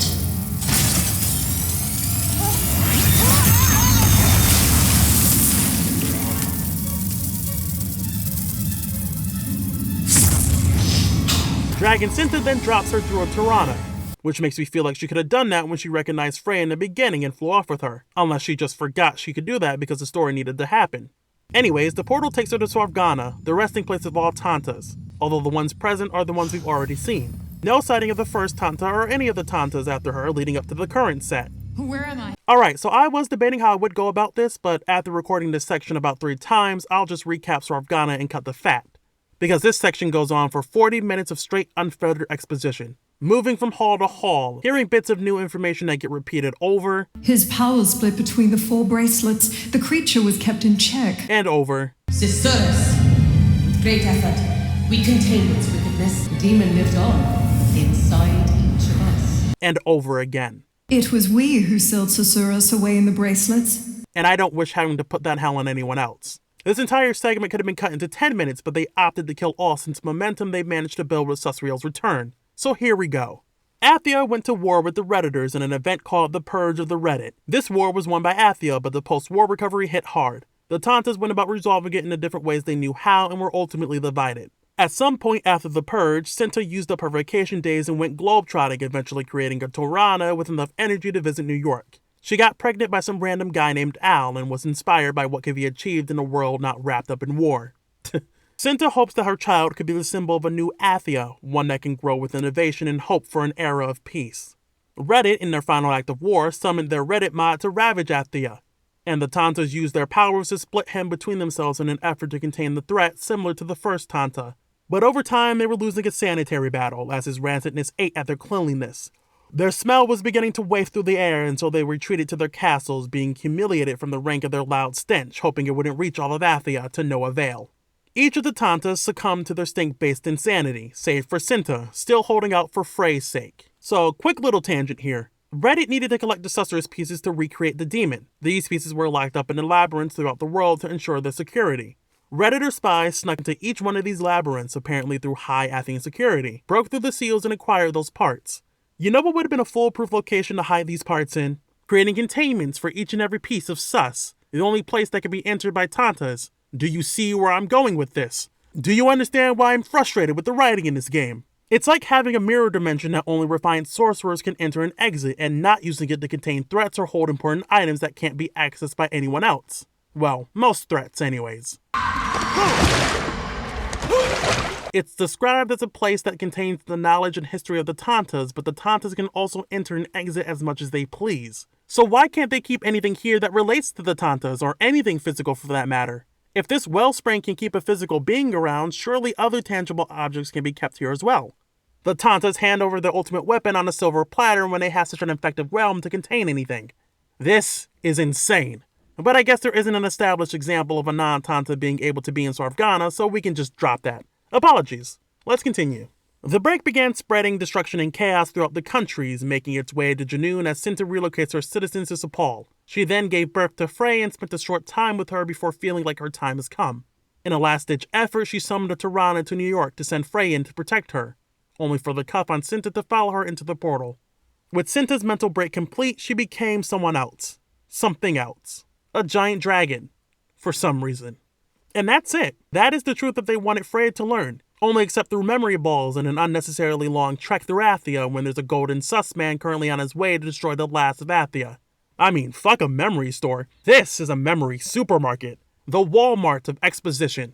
But like with all things in this unrivaled mess of a game, we need to take this piece by piece, because there's a lot wrong with the story told in Swarfgana. Let's rewind and start with everyone's favorite, Frey. Frey, having been brought here, gains a rare emotion, guilt from having freed Sussy Russ, and laments about having no powers to face him. It's my fault he's free. What have I done? All will be well. Do you remember those words, daughter of Sinta? All will be well. You were able to stop us before Athia was completely destroyed. You have nothing to lament. It falls to you to protect our people. No other remains who can answer the call. I can't. I'm sorry, but I don't have any powers. They were his all along. I actually believed I was a hero for a second there. I need your help to save my homeland. Mystery solved. That's not happening. Oh, this is good news. You're truly helping the people of Athia. Not why I'm doing it, but yeah, sure. She didn't come to rescue us. You did. I'm no hero. I'm Pilo. Can't believe I'm talking to the hero who saved the city. I'm not a hero. Not now, never will be. You're something else, all right. Not this shit again. I'm nobody. Get over it already. Look, I'm sorry, but they're not for show. Really? But I guess I've seen enough. Athia's as good as saved already. How many fucking times do I have to tell you? I'm not your savior. You don't look like an archivist. You don't look like a hero. That's because I'm not. Of course it is! We're celebrating the return of our hero! I didn't do it for you guys. I just had a score to settle, that's all. This is not my fight. These are not my people. I have enough blood on my hands. I misjudged you. The people are afraid. I am afraid. They look to me in the council for hope that we cannot give them. But maybe you can. I should go. The castle tower used to be filled with people. But maybe one day it will come alive again. When the Tantals are gone. Cough? Don't worry. I'm sure there are plenty of other people with incredible powers around who can kill them instead of you. I am seriously warning you. I don't care what happens to Athia. If it's saved or if it burns, I don't give a shit because this place is not my home. You're the Tanta Slayer! The savior of Athia! Are you the Tanta Slayer? You got the wrong girl. No. The savior of Athia. You do know it's bad to lie to children. You owe them an apology. I'll add them to the list. Olas's power. Olas is their problem, not mine. Got it? Robbed of a life together, a life that would have taught you how to care for others. It's overrated. I learned something that's far more important, and that's to look out for numero uno. But no. Once again, I try to do the right thing, and the rug gets pulled right from under me. Bit of a half-hearted thank you, I must say. Nobody does anything nice without wanting something in return. I have trust issues. And don't you want to know what she wants? It's quite the mystery. More interested in the food at the moment. Well, thanks for the jailbreak lady and the apple, but this is where we part ways. No, wait! I said I would not call the guards, and I meant it. They'll come and save us. Listen, kid. From personal experience, you gotta look out for yourself. People only really get saved in fairy tales. If not you, then who? I don't give a shit. Just leave me the fuck alone. No. What Johidi said is right. You're the only one who can... No, absolutely not. I am not killing another one. I will not be responsible for more pain. Sorry, didn't mean to strike a nerve. It's just that you clearly care about the people here. But if you don't kill this mad woman, everyone in Cipal could die. You have a gift that no one else possesses. It's your duty to use it. The people need your help. Not my problem. Look, I'm gonna take the Balo resin back to Cipal, save Break Bob, and get the fuck back to New York. Done and done. Leave. With fucking pleasure. I am sick of killing myself for everybody else. Why can't I just do what I want for once? You are an Athia. You should want what they want. Fuck no! I may have been born here, but I am a New Yorker through and through, asshole, and there is no place like home. I am not giving up. I am finding a way out of here. There's gotta be something in those archives. Frey, please. Please, if we could just take a moment. No more moments. No more from you. Still hell-bent on leaving, I see. Yes, I'm not wanted here. Perhaps you haven't noticed, but I'm sat here scrambling, trying to fix a cataclysm. So if you're not here to help, then good riddance to you.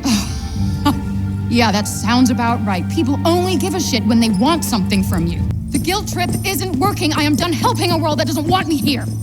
Bullshit aside, the ghost Tantas reassure Frey that she has yet to realize her power. I'm not your last hope. I'm nobody. You are blind to the power you carry within. Perhaps, having learned it, you will recognize your worth. Can you hear it, Alfre? Your father introduced me to this song. And I learned it, so I might sing it to you one day. So many beautiful sights and sounds await you when you enter this world. Our darling, precious Alfre. I can hardly wait for you to meet her. Al. My dad's name was Al. And only through discovering a new feeling called love, she gains her power back. I feel kind of warm inside. You see, it was within her all along. Within her, which would imply that her previous power was felt through another source. A cuff, if you will. So how does the game explain this away? Actually, there was no way that a demon like the Seven Rings in Hand could have had that power. And so a reveal is made. Cinta, it is clear that you mean to bear this child and raise it as your own. We accept this, but there are conditions. Your heir will inherit your powers, but she cannot be suffered to use them. Indeed. Who knows what one so young might do with gifts they could not adequately control.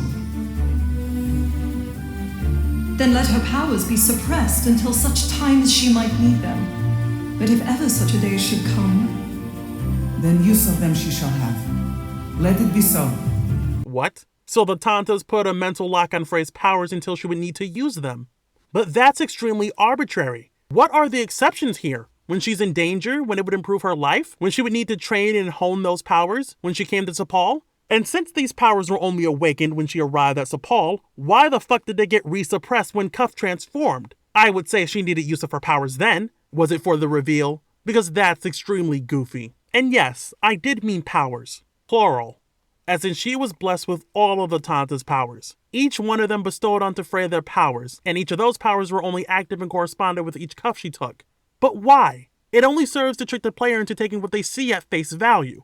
Like the audience were fools for believing Cuff was helping Frey control her powers despite it explicitly being written and shown. Hell, the Cuff glowed when acquiring each Tanta's power, so this switch up is even more absurd. Or maybe they just couldn't write a convincing reveal at the 8th hour. How about this? Maybe from sealing him over time, he absorbed their powers to weaken their fortitude, and that's what drove them to insanity. Which certainly wouldn't be perfect, but will be a better way to not only highlight his power, but explain why Frey powered up after defeating a Tanta and loosening the seal, and how Frey got to Cipal in the first place. And of course, why her powers only unlocked from being bonded to Cinta's cuff. But then again, Frey's magic is unique. It's not even Cinta's, which makes this even more confusing. They blessed her with each of her powers except Cinta? May this child possess indomitable strength, that they might face down any danger. May this child possess unfailing judgment, that they might see things fairly and truly. May this child thirst for knowledge and have the wisdom to use it well. may this child know love. May she be cherished and adored. As we will soon discover, Cinta's power didn't go to Frey. There was just no effort to make this make any sense. The main purpose this segment serves and why it takes so damn long to trudge through is to reacquire the sets of powers you've earned throughout the game by fighting these memory beasts. They still would benefit from drastically shortening it, but probably thought that adding these fights would prevent players from assuming this is just one big walking segment to push exposition. This light. Oh yeah, Olas does have a power set. You'd be forgiven for forgetting this exists because they place it right at the end of the game. But yes, you do get Olas' powers as well. The primary attack magic has Frey pin enemies with arrows of light. These arrows do very little damage themselves, but charging your attack magic locks onto those initial arrows, and when released, deals significant damage from each of the 3 variations. It's more of a setup set. Tap to set arrows, hold the prime, and release for the payoff. There is a bit of a focus of illusory magic, such as creating a duplicate of yourself as a decoy, but really it's more lightning magic than illusions, which is kind of a missed opportunity. But hey, it does look cool. With the pacing of this game, you'll only get the most of this set from the post-game. And yes, there is in fact a post-game. We'll get to that. But yeah, let's get back to Zarvgana and talk about some of the worst rulers in fiction. So Cinta traveled to New York, met a man and bared their child. When she went back to Cipal, she left Al and dealt with the weight of the pregnancy on her own. Her journey there inspired her to find a way to revitalize her own world. She cares a great deal for her child, hoping that she would be the bridge that binds Athia so that they can prosper anew. All well and good, but man, she really fucked up with Frey. Every decision she made was to her detriment. Cinta did not tell Al about Frey or that she was pregnant in the first place. Sure, I guess she didn't want him to know about Athia or the worlds. It still wouldn't explain her clothing or distinct speech, but you know, it could work if she tried to cover that fact up. And one day, you shall know your father. A hero in every sense of the word. Wait, huh? So she was planning on letting him know about his child? What the fuck? When was she thinking about informing him, and why not now? There's no explanation given, and it's honestly fucked. And she remarks this, reminiscing about him meeting their child. Oh, darling, precious Alfre. I can hardly wait for you to meet her. But again, what is stopping her? Just cast the Tirana and let him know. There's gotta be a way you can contact him if you have plans to let him know he spilled the Bisquick. Oh, it's all so tiresome. After Susparagus was unleashed, Cinta assisted her fellow Tantas on the battlefield while pregnant. I fear a long and bloody battle lies ahead. Your child may not escape our struggle unharmed. I will stop at nothing to protect my child. Nor will I permit harm to befall my people. Which, I mean, in this context is fine when all 4 of them were needed to split him apart. But it is such an interesting trend to have pregnant women fighting in modern games. Anyways, Cinta, being the last of the Tantas holding on to her sanity, used her Tiranas to relocate the people of Junoon to Cipal, assumedly. The turning into monsters! Everyone, this way! Through the Tirana, quickly! Something that not only should have been done sooner, and not when the break was at their doors, but when she was warned by Sila. Whatever it may be, you will surely outlast me. I fear I have but a few days left. When I finally succumb, the corruption will engulf not just Praenost, but Junoon as well.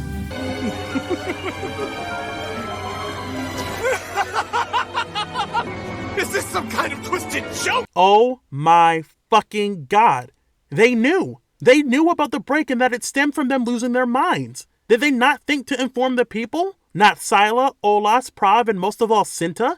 The one who was the most sane of mind? She had about 3 months to prepare in Junoon or tell anyone. Fuck me, do they all have brain damage? They could have saved their people from a worse fate but chose not to.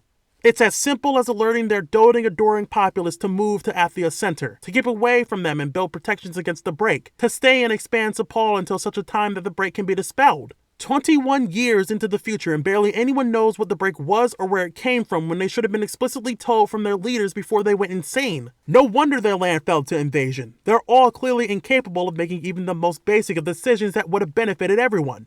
Actually, I'm underestimating the power of a Tirana. Was there no way to create a portal out to a world that was empty to move people to? A new land to settle in if you couldn't combat the break? Or better yet, using it to bring the Tantas away from Cipal and containing the break as to not taint Athia in the first place? Or even scattering the sus fragments to the wind before Reddit could reclaim them. It's not a jumper situation where you need to have an image of a specific place in mind to travel to. After all, Cinta traveled to New York and knew nothing about it prior to going there. It was remarkable, Robia, and quite unlike Athia. Dazzling lights at every turn and so many people.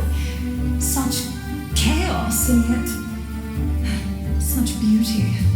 Unlimited opportunity, boundless options, grand, expansive power in the palm of your hand, and it's trapped within the mind of a goldfish, void of imagination and forethought. So many lives could have been saved instead of entrusting that one day maybe a child from another world will come back to your land, grow into her powers, kill each Tanta, and somehow have the means to drive back the Calamity.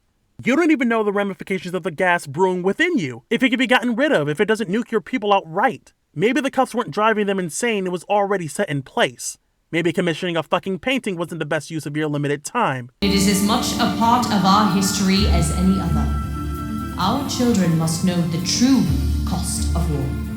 The pain, the sacrifice. There may come a time when your duty will demand much of you. Remember those words.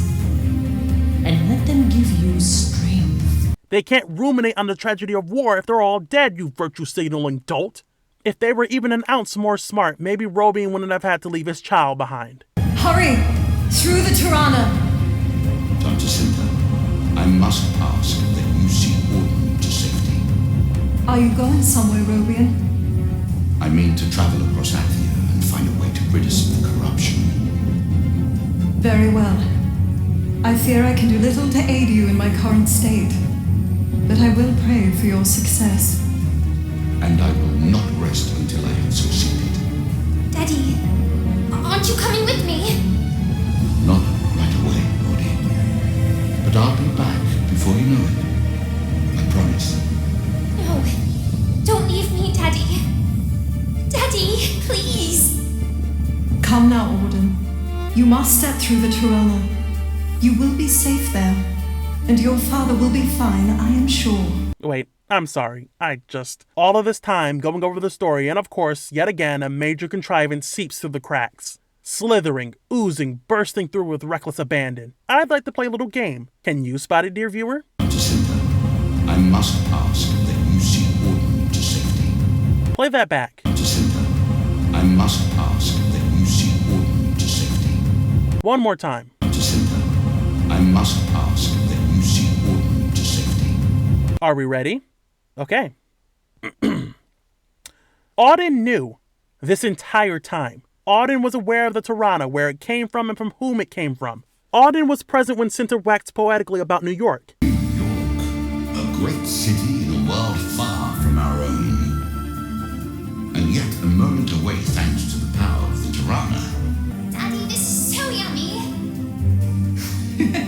That, my dear Orden, is a knish. And when Cinta was evacuating citizens, and was sent through one when her father ran out to try and reverse the break. Come now, Orden. You must step through the Tirana. You will be safe there, and your father will be fine, I am sure. He brought me here to keep me safe from the break. She would have been 8, and this memory would have had to have stuck with her. This is a very significant event in her life, and she just forgot? I don't believe that. Especially when in the same area you get a flashback of Auden giving her father the very same bookmark he held onto for years. And I love you. I made something for you and Daddy. What's this? A bookmark? Oh, Audie, it's beautiful. What a lovely picture. That's the 3 of us. Together. Forever. A bookmark that she clearly remembers making. I made it for when I was little. I drew us all on it. Father, mother, and there's me. She knows what the Tirana is, and it's made all the more baffling that she only references the book her father made before he went insane. Do you know how much of the story changes if Auden told Frey that she's seen the Tirana herself? That it was something Tanta Cinta used regularly, and that if she wanted answers, she should bring Cinta to Cipal and see if she can't create a Tirana to save the people of Cipal and bring Frey back home? This colossal sinkhole of a plot hole shouldn't have even made it past the fucking storyboard. Insane. Robian's even there to see that Auden is sent to Cipal and spent the rest of his life escorting others to safety, taking multiple trips to and from the city. Are you going somewhere, Robian? I mean to travel across Athia and find a way to rid us of the corruption. And I will not rest until I have succeeded. Which begs the question I've been meaning to ask a while ago. If Robian used a disguise to blend in and stay alive for all of that time, why did he not just use that to make it back to Auden after fulfilling his duty? Even when infected, he still wore it to gather Ballo somehow and make it back to the guild where he took refuge. The guild that was the closest to Cipal. Hell, it's right around the damn corner. And he couldn't make the time to get back to his daughter? Even when his mind waned, she was the one constant on his mind. In 20 years, you're telling me he just kind of forgot about his daughter? Ridiculous. And going back to the Tirana, how did you not include in any of your notes that Cinta could create the fuckers? My brother in Christ, you saw it happen, and you left it out of your research? It sounds like a very big detail to omit, especially if you were looking to find a path to reverse engineer it and create one for yourself. How many people would have had to have known about the Tirana given Cinta's evac efforts? Ballet, Trihi, Janesh, Dex, Johiho, every other Cipolian, the fucking barkeep. They all just kind of forgot about the Tirana? A loaf of fucking bread could retain more knowledge than the populace of Cipal. So the old man is finally dead. What do I care? Why did you hate him so much? The people suffered, and still he thought of nothing but his precious research. He abandoned us all. Yeah, to try and find a way to help you. And he found one. How is that wrong? They are meaningless. Can you not see that? But he was far from the only guilty party. Our own Tanta was as bad. Worse, in fact. As the corruption spread, what did she do? She simply vanished. That's right. We were abandoned. Junoon was left to rot by the very woman charged with protecting it. Everyone, this way! Through the Tirana, quickly! The credibility of the world has been shattered, reduced to atoms. Everyone in Athia is dumber for having existed, and this goose chase for the Tirana shouldn't have even been a fucking concept. And we're not even done with this festering shit pile. There's still one more thing to go over. Frey is led to a memory of her nursery, one made by Cinta to give birth to and take care of a newborn Frey. Alice in Wonderland. What's this doing here? Hold on, this was in fake New York. We didn't need that flashback. Wonder who it's for. Shortly after her birth, Cinta felt her mind slipping, and so she made a very careful decision. Why did you abandon me? I was already carrying you when we contained the demon. As its curse took hold, I feared I would lose my mind entirely. I could not risk your coming to harm by my hand. She made a Tirana with which to send Frey away to ensure her safety. Very gently. And so, I sent you away.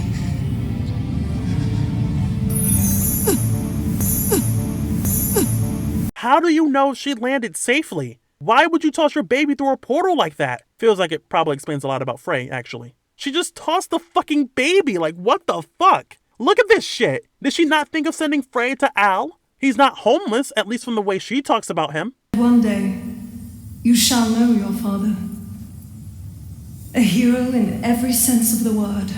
He has to have a home that she would have been to. Send her to her father, you airheaded ditz. She would have been better off with him had he known. Had you told him about her and put her in a stable home as opposed to being bounced back and forth in instability. You're such a nonce, I don't think you being a mother was such a good idea.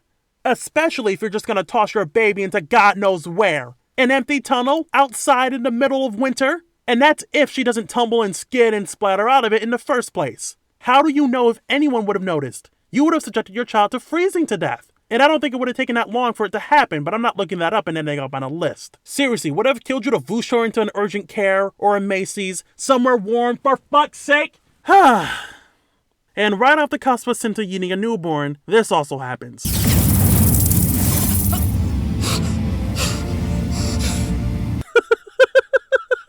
Are you kidding me? Isn't the cuff sealed to you? Bound to your arm? Stuck to your wrist? You can't remove it. You did make the seal, right? But it just whisked itself through a portal, which is just so fantastic. Can the cuffs free themselves? Because I thought it was the Tantas that sealed it onto themselves. We are bonded. Bonded? What do you mean bonded? As you can see, you're stuck with me, and I with you. When I arrived, there was a lot of turmoil between the Tantas. The who was? The Tantas. They were 4 very powerful women who ruled Athia, each with a special ability. Like what? Magic or something? If by magic you mean the ability to turn me into an inanimate object, then yes. I suppose you could say I was sent here as a messenger. But by the time I arrived, things between the Tantas had deteriorated to the point where they had no desire to listen. They didn't want to hear what I had to say, so they silenced me. Damn. So they turned you into a cuff? That sucks. You absorbed Sila's energy, it restored your strength, healed you. No shit, I was there. And, as you put it, you leveled up. The binding spell the Tantas placed upon me seems to have loosened a little too. Much obliged. Thank you so much for your help, returning me to my former glory, helping me to defeat my captors and allowing me to fulfill my destiny. It was we who sealed Susurrus away in the bracelets, even imprisoned in the bracelets we created. If it was the cuff that freed itself, why didn't it free up its individual seals and reassemble itself to fuck up Athia again? And if that's the case, why go through the portal? Mr. Sus couldn't have brought himself back to Athia without Cinta's power, because as we know and as the game says, he doesn't have their powers. So either that cuff did have Cinta's powers and he waited 2 decades to send Frey off to Athia, or he didn't and just got incredibly lucky. Did it get pulled inadvertently by the Tirana's energy? Why did it not do that before? Would creating a Tirana in different empty spaces and pulling each seal away have done the trick? To save the Tantas from corrupting their minds? In any case, the cuff following Frey through the Tirana was Cinta's last straw. No!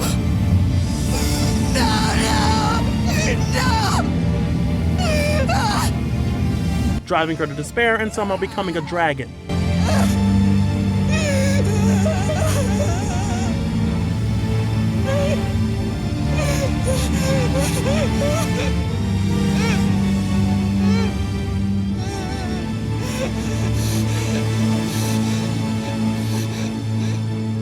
And I sent you away just in time. I soon became something else. Something unspeakable.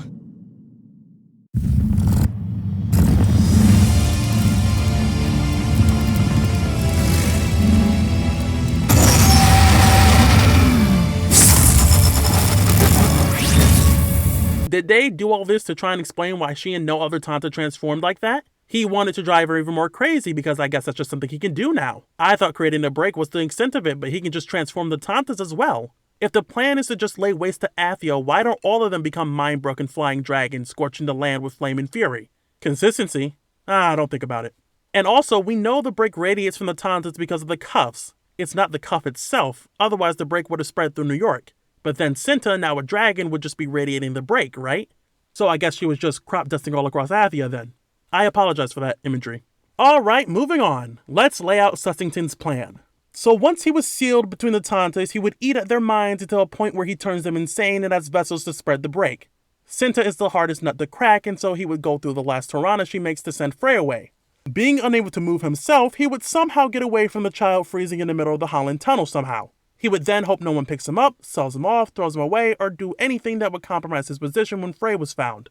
He would then sit in an abandoned office for 21 years, hoping it wouldn't get renovated or destroyed or visited by any other human to potentially be noticed and grabbed. He would then wait for Frey to return to the very spot she was found at and hope she would have a shitty enough life to be lured over.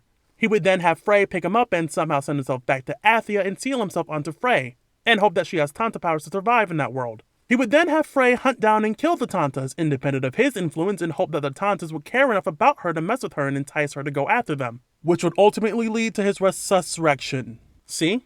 Not that complicated.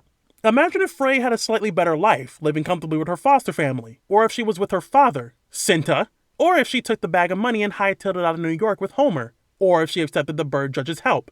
Imagine if Frey died at any point before then or went to jail for her crimes. Imagine if any of the Tantas were sent out of Athia to ensure the world's safety. The plan crumbles if even one variable is out of his favor. But I guess he's omniscient. He just knew it would turn out this way. All according to plan. A real jigsaw. Tantas are distasteful to me. With all of that explained, Cinta appears to give Frey one last choice. Never thought I'd see you again.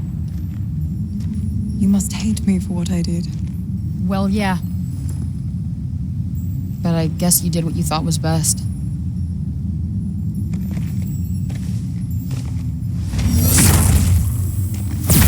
As a mother, I wish more than anything you did not have to face the battle ahead. As a Tanta, I cannot help but pray you will choose to fight for Athia. But only you can make that choice. Oh man, she was right. It is an extremely hard choice. Honestly, I had a really hard time choosing. The end of the game is right there. I wouldn't have to pick this game up ever again. Anyways, let's go home. It fits with Frey's character the most, after all. This is your choice. So be it. Goodbye, Alfre. I will always love you.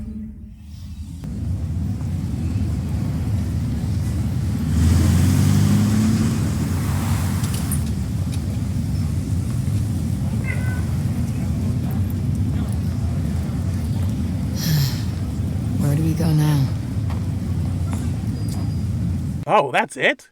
Fine. Let's get the imposter. With her choice cemented, Frey and Dragon Cinta make their way over to Cipal. It's time to do the right thing. It's time to use my powers. For Athia. I came here to talk. Look, will you stop destroying the city and leave the people alone? All right, cut the bullshit. Just promise me you will stop attacking the people of Cipal and I'll gladly fuck off. I've shed blood for this place. I am sick of killing myself for everybody else. Why can't I just do what I want for once? Sorry, Homer. All right. Let's do this.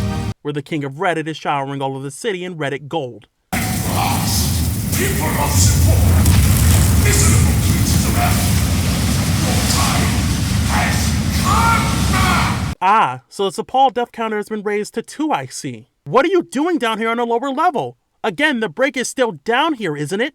Whatever, we gotta save these people. You know, this wouldn't look out of place in Birdemic. After clearing the ads, Frey makes her way to the archives where I assume the bulk of Cipal is now. Is it everybody? Wasn't sure you'd be back. Me neither. You long enough? I came as fast as I could. No. To figure out that Athia is your home. Thanks. Observe this room when you think about how many lives the Tantas could have saved pre-Screw Loose. Frey, with her last-minute heroism, stands to give a rousing speech to inspire the people. Hey! Hey! Everybody! Everybody listen up! There's a demon coming! And no, it's not me. Okay? I'm gonna take it on.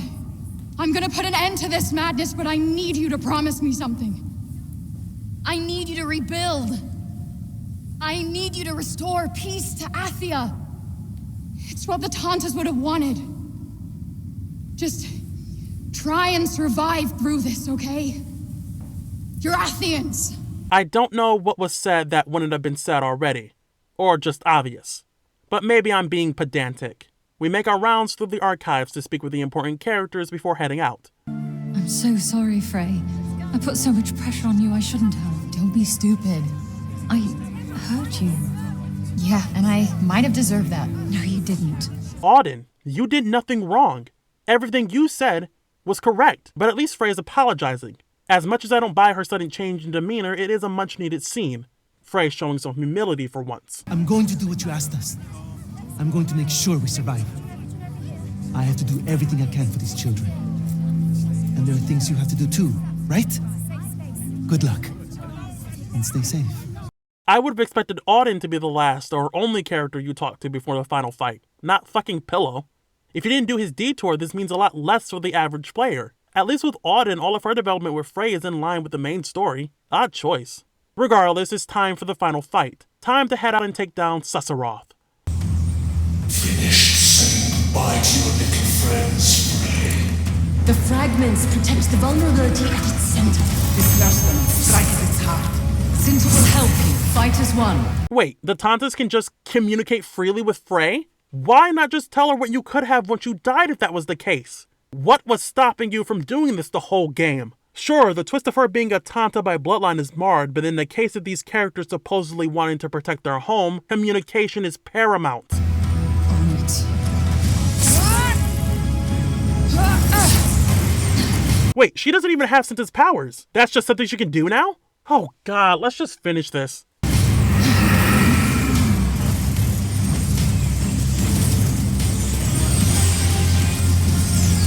Annihilate you both! I will destroy you! Time to end this. Need to get these fucking birds out of the way. What a start. The first part is just point and clicking to fry some sussy birds to weaken a murmur of sus. No, wait. What's your up next? The tainted bloodline of the Tantas ends here! Oh good, they warped. I mean, there's not much that can take them off guard if they can just keep that up.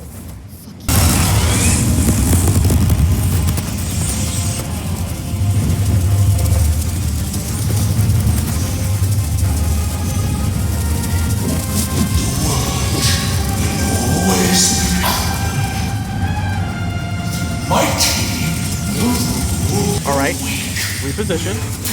Warp, warp, warp, warp.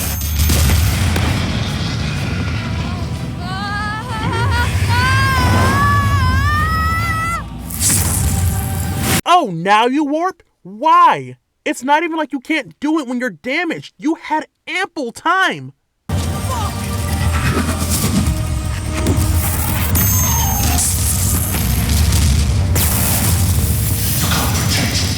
Me. You couldn't then, you can't now.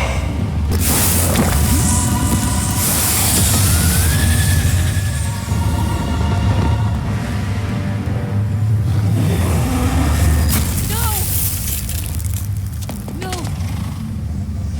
Cool. Not even Cinta's death could have been interesting. She died because of stupid. I have so much to say. I have so many questions. No. Please don't die. Thank you, Alfre. I am so lucky to have you. And I will always be with you. But hey, look on the bright side, Frey. Your dead mom gave you powers. Your protector has fallen. So, how do you fancy your chances on your own? And with their powers combined, Frey ascends to go even further beyond and begin the real fight. Who do you think you are? I'm Tanta Frey, daughter of Cinta, protector of Athia.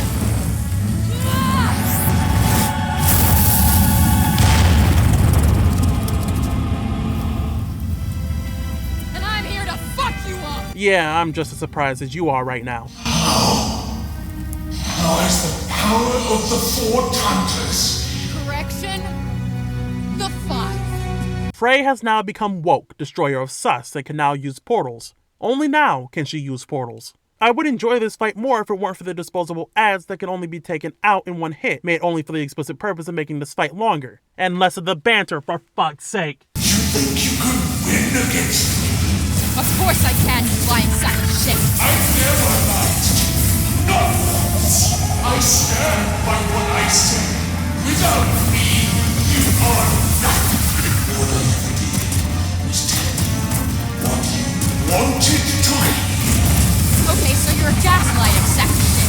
And don't act like you did me any favors. Without me, you'd still be collecting dust in a pawn shop. You needed me. After taking care of the murmurs, we come face to face with Sassano himself. You have not defeated me yet. God, can't we just... Vengeance will be mine. You will pay for this, Frey! I won't be the one who pays it. Sorry. I'm not letting you break Cipal. And take the fight to Svarvgana, solidifying the fact that Tantas can bring anyone and anything into Svarvgana. Oh man, it's a fine fight, nice backdrop, but the callbacks, the fucking callbacks. Yeah, I get that a lot. Not many people see my... No, my anger and resentment. But I see yours. You are pissed at the Tantas. You would do anything to settle old scores. You don't care. Innocent people have to die. So no. I don't care what happens to Athia. If it's saved or if it burns, I don't give a shit because this place is not my home. Olas's power. Olas is their problem, not mine. Got it? Half of them don't even make sense in a new context, but it's clearly there to call back to the beginning of the game, to come full circle with Frey's journey. You have so much potential. I can do so much more with my life. I'm a smart girl with a bright future. I was going to say you have so much anger and resentment in you, I'm not sure you'll ever amount to anything at all. Truth hurts. But it's so heavy-handed and it doesn't mesh well here. It's just here for the sake of being here. Sussimus Prime will change his moveset and his weakness based on the sigil behind his head, if you're able to see it. But it doesn't take too long before he's defeated. Puff, I don't get why you... You will never get me, Frey. How could you? You purposeless, meaningless wretch. You're right. I probably wouldn't. But one thing I do get is you're not alone. Even when you think you are. Frey, what the fuck are you talking about? Why are you calling back to this for the man-made weapon of mass destruction created solely to destroy all Athian life? You deserve to get shot for that. Spare me.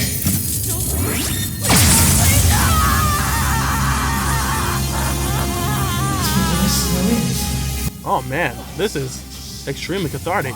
I'm okay with this. Sussabus may be all of Reddit, but Frey is all of the Tanta, and she calls all of the Force Ghosts to be with her and dispel the only character I was rooting for.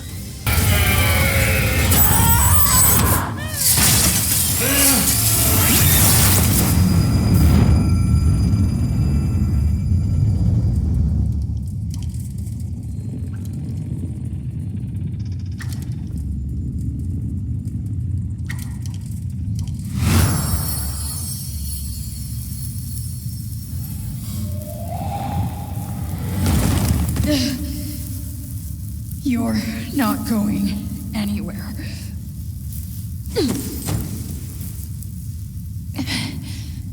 And neither am I.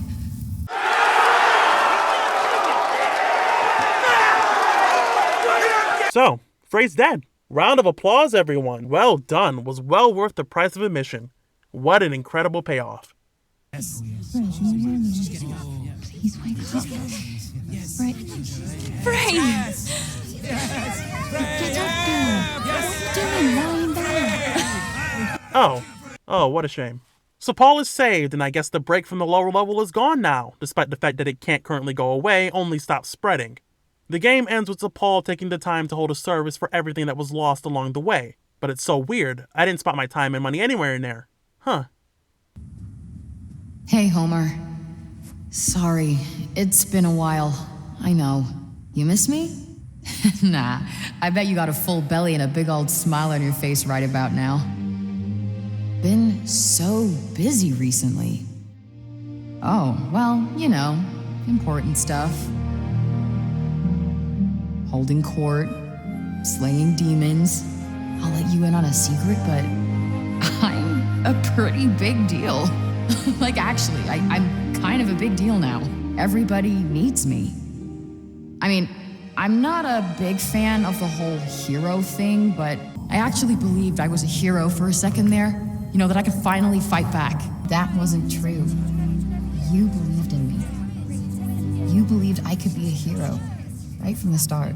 Look, just tell Judge Bird I took her advice, okay? I'm finally using my gifts to help others. Kinda wanted to be there to say it myself, but it's probably better coming from you, girl. Kind of wanted to be there? Frey, you know you can Tirana there, right?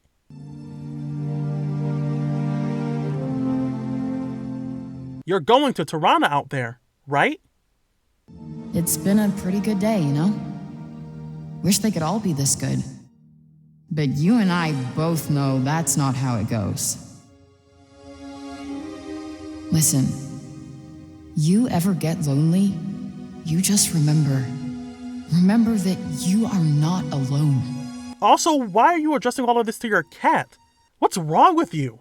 Even if you find yourself with nowhere to turn and no clue where to go or what to do next, you can't give up hope.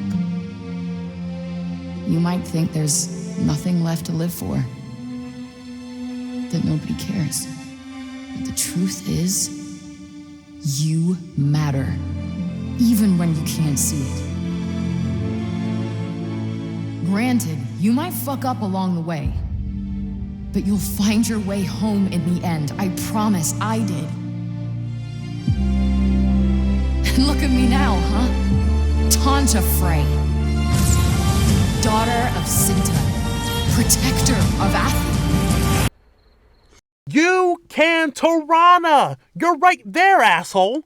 Is there any specific reason you're just not grabbing your cat? Your reason of going back in the first place?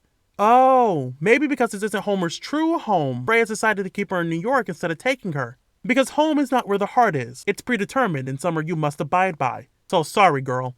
You should have been born here in Athia. I'll come back for you. I promise. Just look out for me, okay? See you on Athia. And that's it. Game over. That's the end of Forspoken. It's the main story. We still have post-game and a DLC to get past. We might as well see it through. Frey, Cipal is thriving now that you clear the break. But it's still out there, in all the realms. Cipal may be fine in the most loose of definitions, but the break is still present throughout Athia, and Frey is hoping to find a way to stop it. I'll continue to study my father's notes on reversing the break. Maybe between the two of us we'll find a way. You know, if there was someone who would have known, it was Bob. Your father's notes on the break? Am I going crazy? Weren't all of his break notes burnt up? He kept his notes on the break and read journals like this one. I need you to find them and bring them back. The foresight to move his work to Praenost just before the guild and Junoon fell to the break.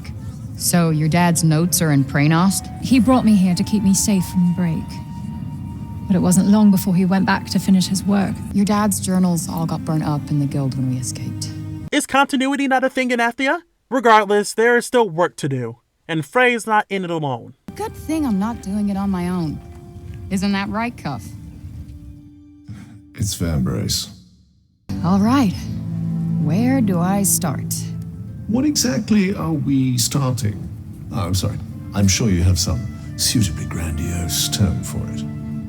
Break warden? Just to be clear, we aren't starting anything. I'm gonna use you to clean up the mess you made. You know this is just the beginning.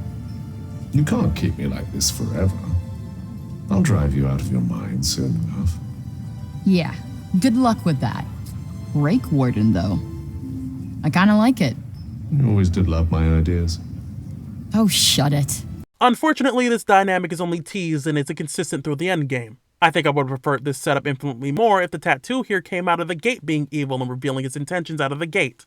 A more altruistic Frey would be compelled to free him as to not go insane and seeing the benefits of taking the Tantas down. Not just for herself, but Cipal as well. He could even tease giving her a way back home as an exchange for freeing him. After all, she was only brought out here once she picked him up. It would make sense. But this current dynamic with Genocide Sus being just a bit more villainous is short-lived. He just slips back into being how he was before, slightly more sardonic. Nothing ultimately changes between them. They're just slightly annoyed at each other, not that discernible of a difference from the first hours. Very disappointing. The game teases being good after the game ends and it sadly falls flat. Actually, how is Frey keeping Susma contained without going insane? Is it because she has the power of the 5 Tantas within her? Does a power correspond with the mental capacity needed to resist the Reddit mindset? But she couldn't even defeat him with the power of 5. She needed the phantom power of 4 more Tantas to even seal him away in the first place. Why is he even sealed to her? Would it have not been easier to just stamp out Tiny Sus instead of risking repeating history again?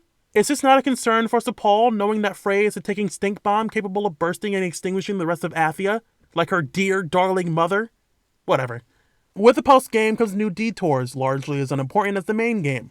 Pylo is making an effort to do more around the city and has tempered his enthusiasm, a large enough change from his first appearance. The real takeaway from this is that you unlock a higher difficulty in the dancing mini-game.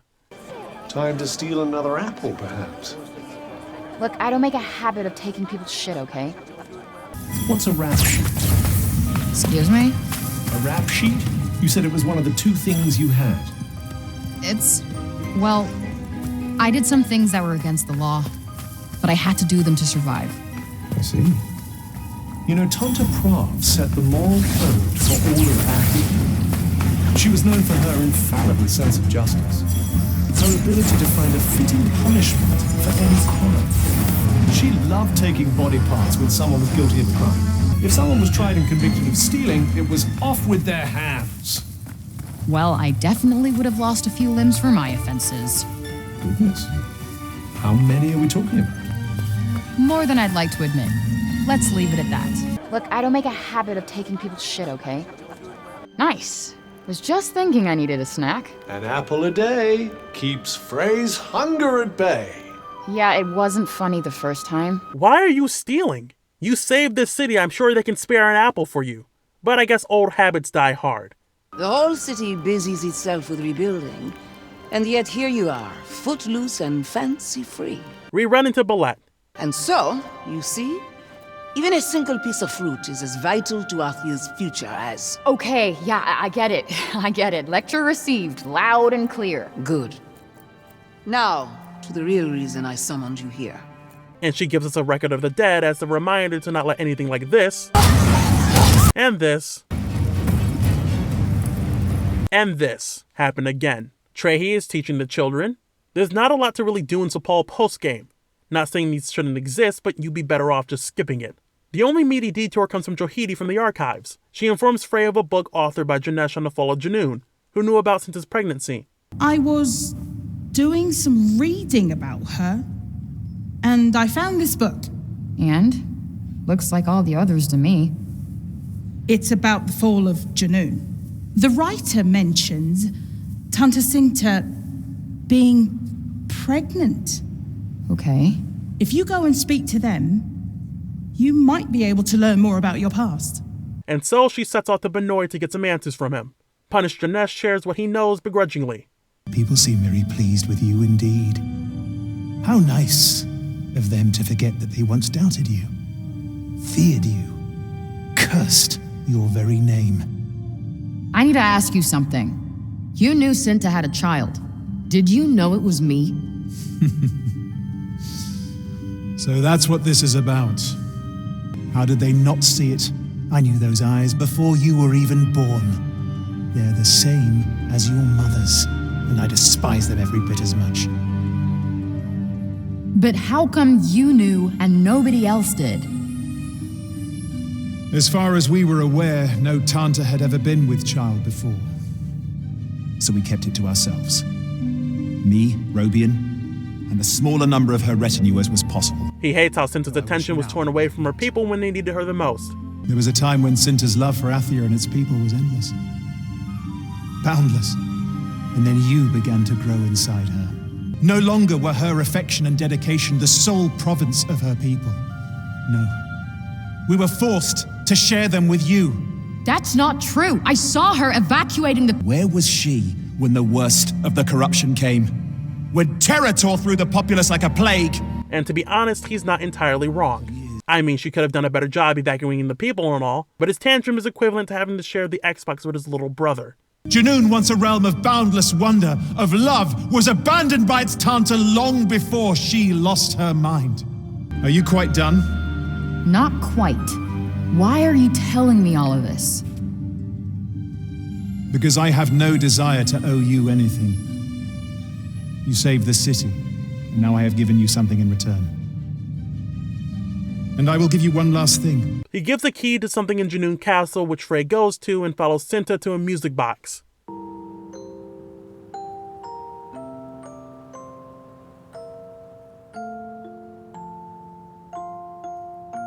All these years. But with that, Frey gains a new resolve to save Athia. There's a couple of places I want to go check out. Are there now? Why, if you don't mind me asking? Was thinking I might learn something if I put my skills to the test. By revisiting the past and going back over past encounters, she hopes to get another whiff of the break to find out how to fan it away once and for all. Bosses like Sila, Prav, and the Dragon are extremely easy to take down again. And after facing a sus from the past, nothing really changes. It's not like Frey learns anything new, just a repeat of resolve from when the detour started. Yeah. I'm still not good enough at this magic shit to get rid of the break. Figured maybe I could go over some old memories. Try to learn from them. I'm really not sure what that would achieve. And why would you test your little theory here, of all places?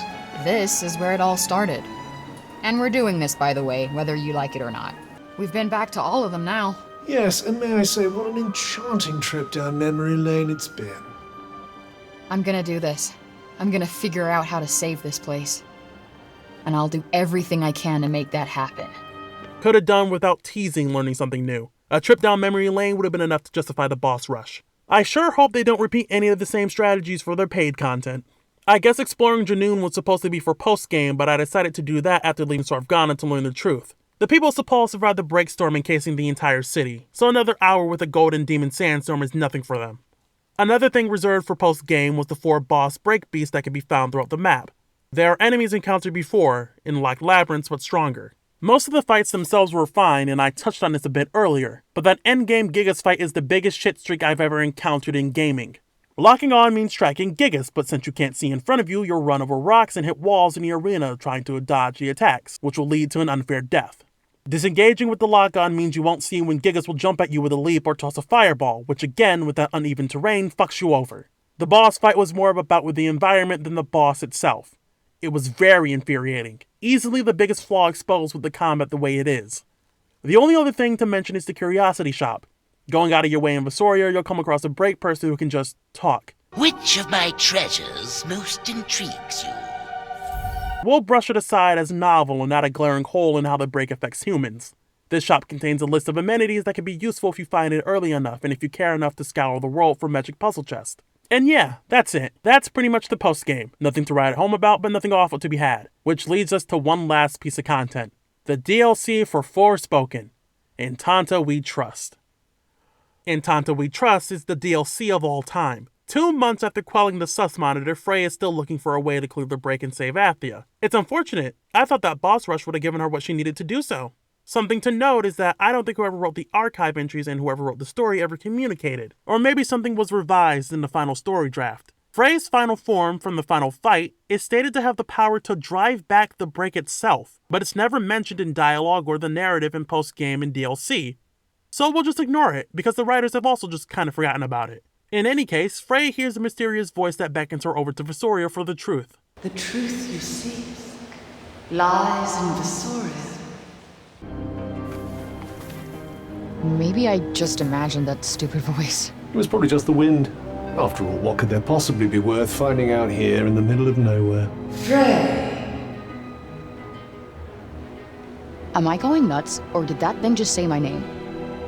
Well, as with all ominous glowing objects, I'd advise you to steer well clear. I don't know. My Tanta instinct's telling me I should check it out. When this goes wrong, do remember that I told you so. She finds a random monument that brings her to the Fount of Memory. The voice tells Frey that in order to save Athia, she will have to know its past. If you wish to save Athia, you must first know its past. What are you talking about? Frey awakens in another body, Thalia, who was ambushed and wounded in Visoria Castle. Where am I? Are they all dead? It would appear so. Here. Thalia! You have to run! Thalia? Who's Thalia? I think he was talking to you. He must have mistaken me for somebody else. I wouldn't be so sure. I rather suspect we might have been transported into someone else's body. What? What the hell? Yes, I'd quite like to know that too. Is this Visoria? Visoria before the break. Rather different, isn't it? Hang on, did we time travel? No way, that is not a thing.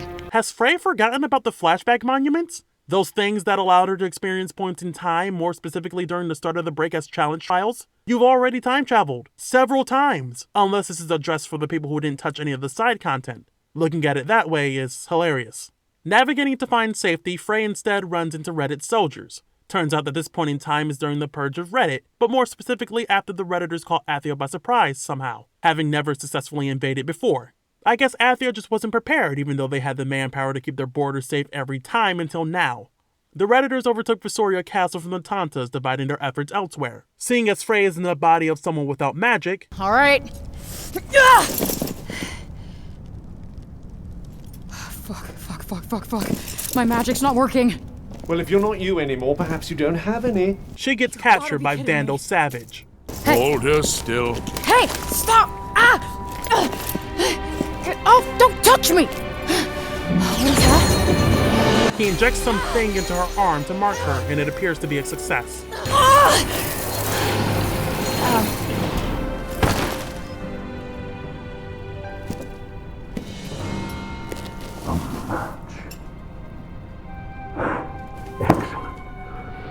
We have ourselves a vessel. This time, the gloaming shall not fail. Back in the Fount, the voice believes Frey can learn something here and informs her that what's done is done and can't be changed. Basically just a glorified history lesson. I'm the one who brought you here, that you might bear witness to the past. You seek answers, and here, you might begin to find them. What are you talking about? There is much for you to learn. For now, know this. You cannot change what has already come to pass. Well, at least they knocked away the potential of saving Athia by changing the past so that the break never happened at all. I'm surprised they had that kind of restraint in them. Frey awakes in a cell. Again. Oh, great. This day just keeps getting better. Indeed.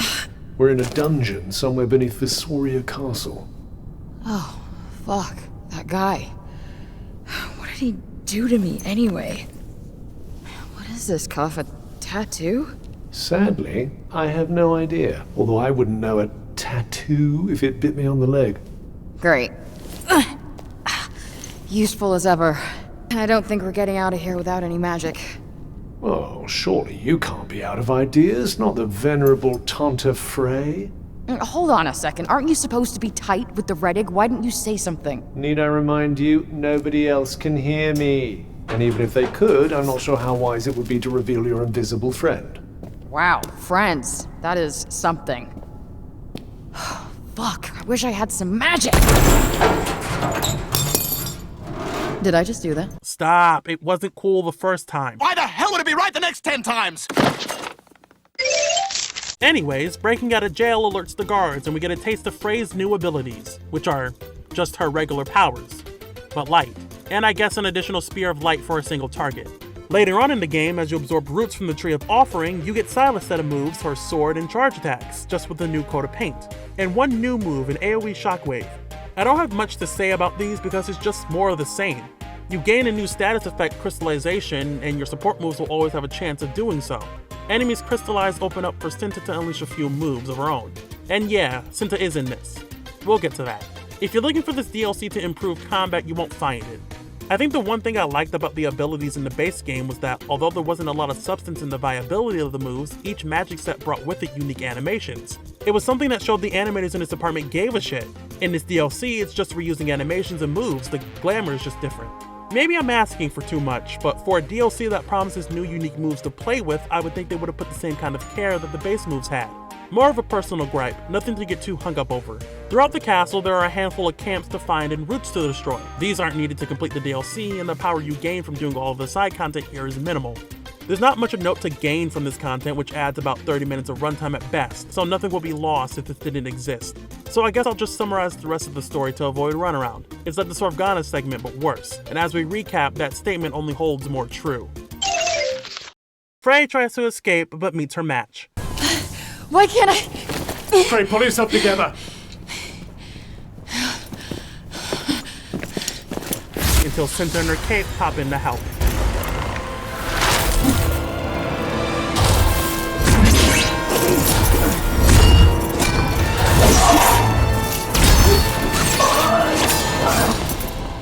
What's your name? Good question. So you are Thalia. Olas was right. What? No matter come, we must leave this place.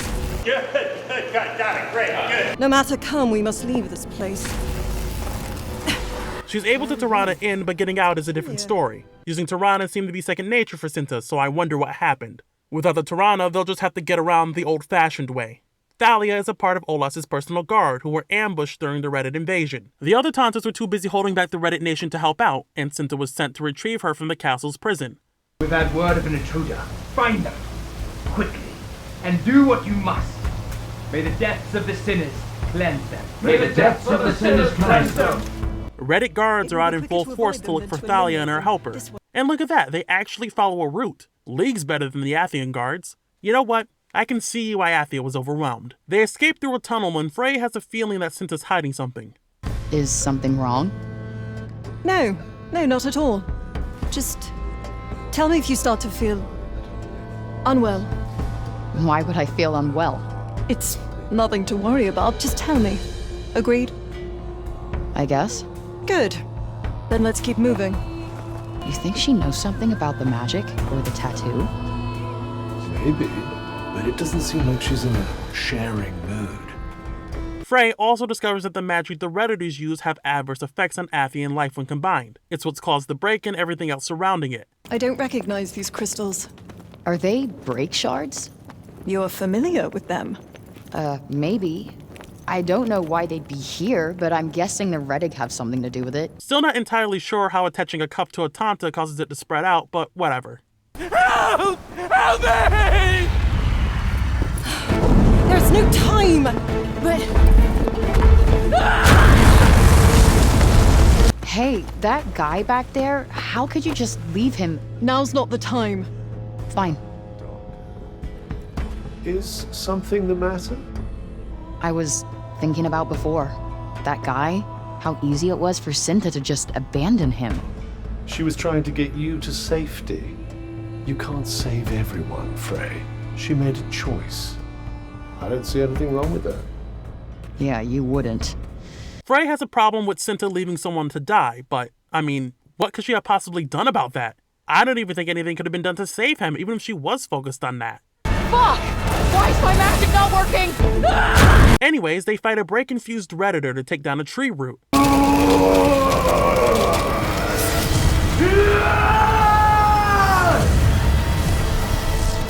he just break himself? Fascinating. Alright, let's see what happens when we destroy this thing. Oh! Ah! Thalia, what's wrong? No, it's too soon! Frey's mark reacts and absorbs the energy within it, growing stronger and enhancing the mark itself. Are you alright? Yeah, almost better than before. Oh, good. That's good, I'm glad to hear it. Excuse me, sorry, you said it's too soon? What's too soon? Oh, I was merely dismayed at the prospect of losing such a capable soldier. But you're fine. We must be going. Right. They make it up to the surface and discover a whole-ass tree in the middle of the castle, which is what's trapping Cinta and everyone else inside without an exit. The root we destroyed must have belonged to the tree. The vines have entirely enclosed the town. No one can get in or out. Whatever power it possesses also seems to be suppressing my own. Do you think there's something at the top? Maybe we should check it out. Let us find its remaining roots first. We might be able to weaken its power. They want to destroy the roots to bring the tree down. But if the tree is blocking Cinta's powers somehow, how did it not stop her on the way in?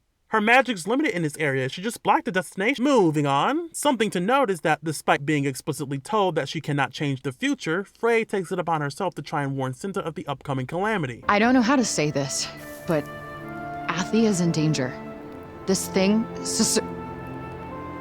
What? What is it? I said Sus...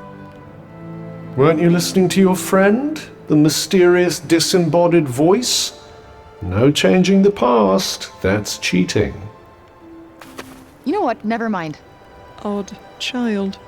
And has her words cut off from being uttered, which implies that every other action and sentence that Frey states is identical or similar to what Thalia would have said, which is just astounding. I guess it's lucky Frey turned over a new leaf, otherwise she would just spend her time in his memory stun-locked, attempting to shirk responsibility and being an overall dick. Anyways, Frey and Cinta run into the beast again, with Frey being upset at Cinta's dismissal of the cries of her townspeople. Shit, it's gonna kill them all. Help us! Please! Get yourself to safety. You'll be alright. Go. Yes, Tanta Cinta. Come, this way to the tree. Hold on. You're a Tanta. Isn't it your job to keep everyone safe? Help! Somebody help! Fine. I'll do it myself. Don't be a fool, you'll be killed! Just stay out of my way! Well, that was a flashy exit. Oh, shut up. Please tell me you're not actually going to do this. It's suicide. I thought I told you to shut up. Unlike Cinta, I haven't forgotten what it means to be a Tanta. I don't care what happens to Athia. If it's saved or if it burns, I don't give a shit because this place is not my home. Which of our beloved rulers will you kill next, I wonder? Olas? Cinta? It's nothing to do with me anymore. I'm leaving for good this time. Olas's power? Olas is their problem, not mine. Got it? Kids, you're both just awful.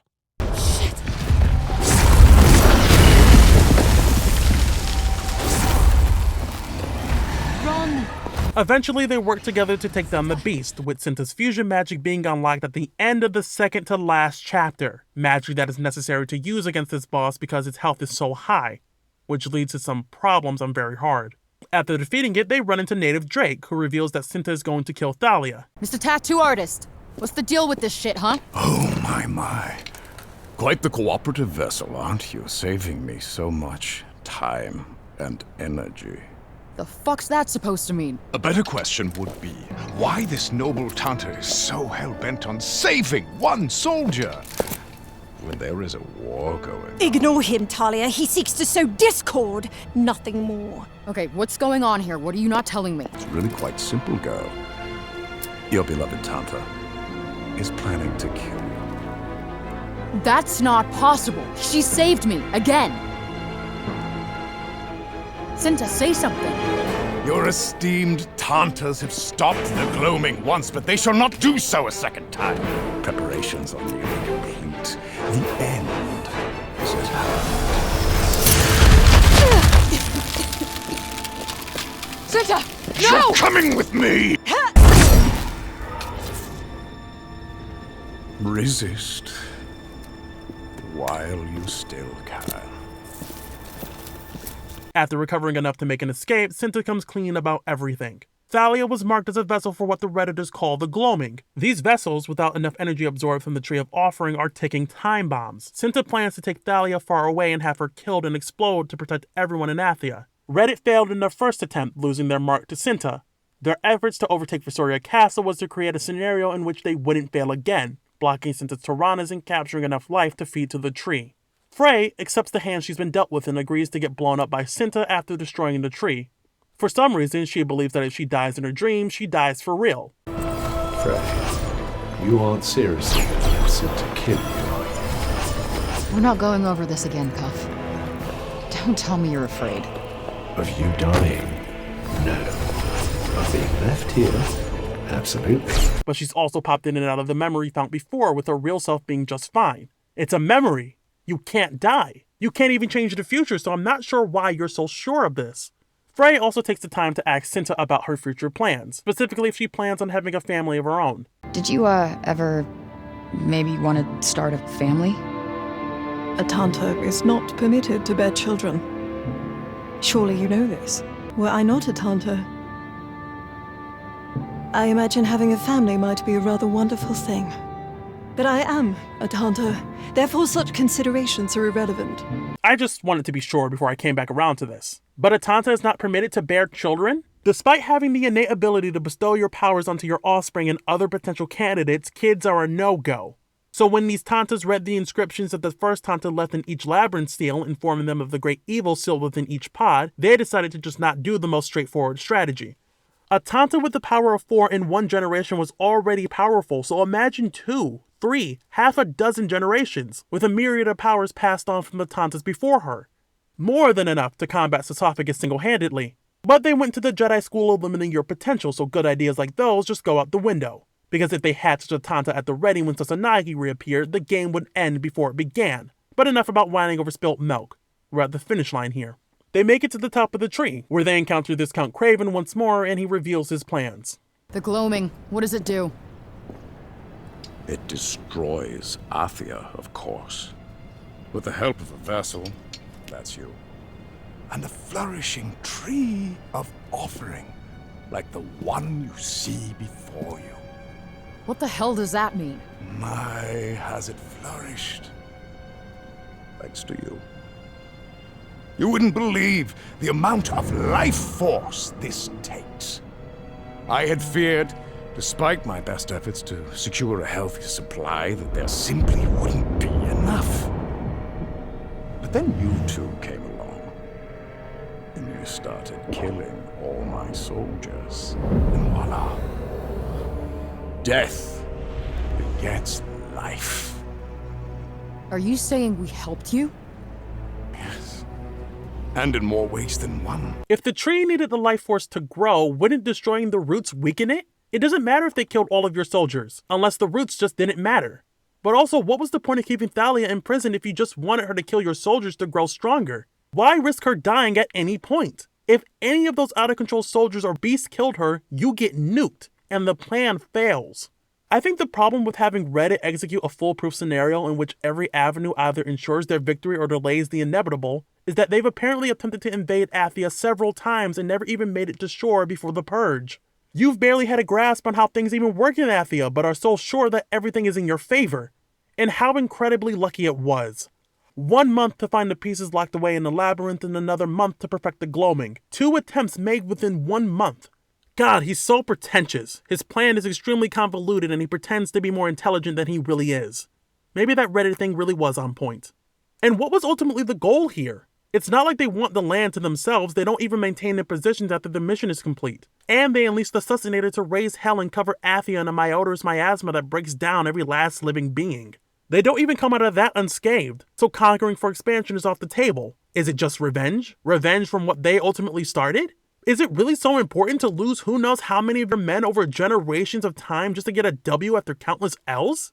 Thanks to the power you've absorbed, the gloaming will now leave Athia with deeper wounds than we ever dreamed of. I'm afraid we cannot allow that. Your wretched ceremony will fail as will you. After his Bond villain monologuing, Applecore turns himself into a beast and Frey and Cinta defeat his altered form.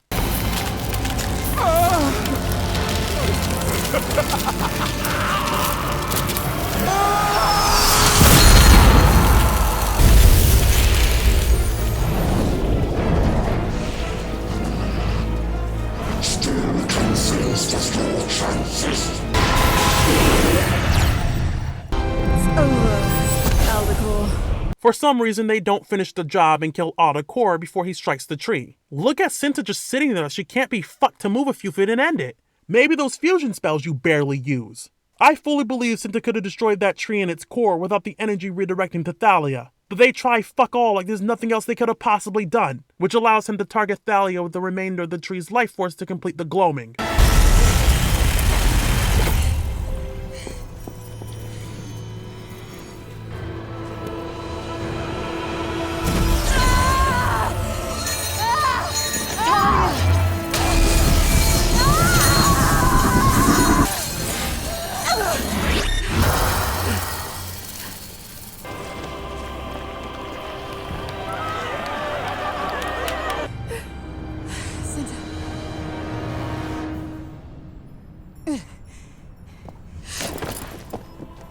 The energy unleashed paves the path for baby Sus to be reborn, and ultimately the death of Thalia.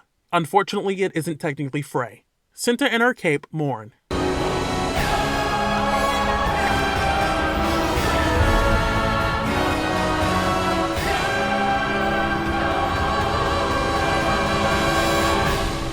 And with that, Frey gets brought back to reality.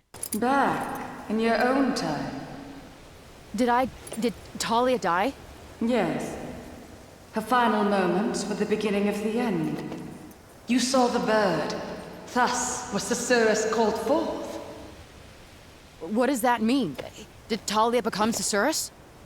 No. As Aldecor said, she was merely a vessel. But where did Susurrus even come from? Aldecor couldn't have made him. Indeed, no mortal could have created such an abomination. Susurrus owes his existence to a far more terrifying power. The voice reveals one last secret. Reddit has tantas, apparently. I don't even know who I'm talking to. Who are you? I am one of the tantas of Redda. Say what? How are you communicating with Frey from Reddit? Or using any monument from Athia? To find that out, Frey must journey out to Reddit to find the answers she needs. Yeah. About that. And that's it. That's the entire DLC. 2 hours of nothing substantial, adding context for an event we already had enough information on and leading to a teaser for a sequel that will not arrive. This was marketed as Frey going to the past to learn more about how to save Athia, and maybe even herself. But it was nothing but a time filler, to learn something that could have been told in 3 sentences. Sus Is Us was created by Reddit Magic. Combining Reddit Magic with Athian life or the Tantas created what you call the break. If you want to know more, travel to Reddit and save your home.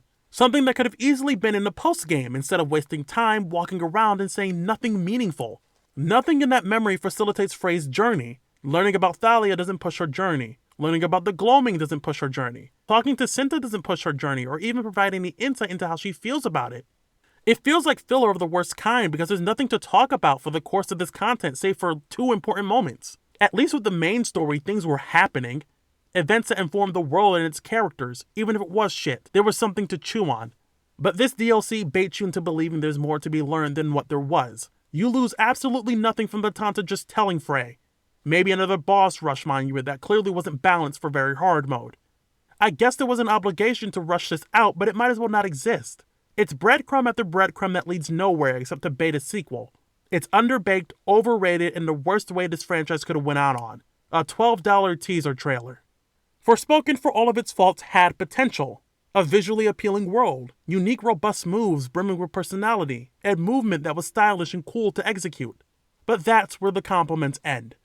Mechanics that are puddle deep, a protagonist that is infuriatingly insufferable, and a world that crumbles under the weight of its own heavy-handed tangled web of snot that is its narrative.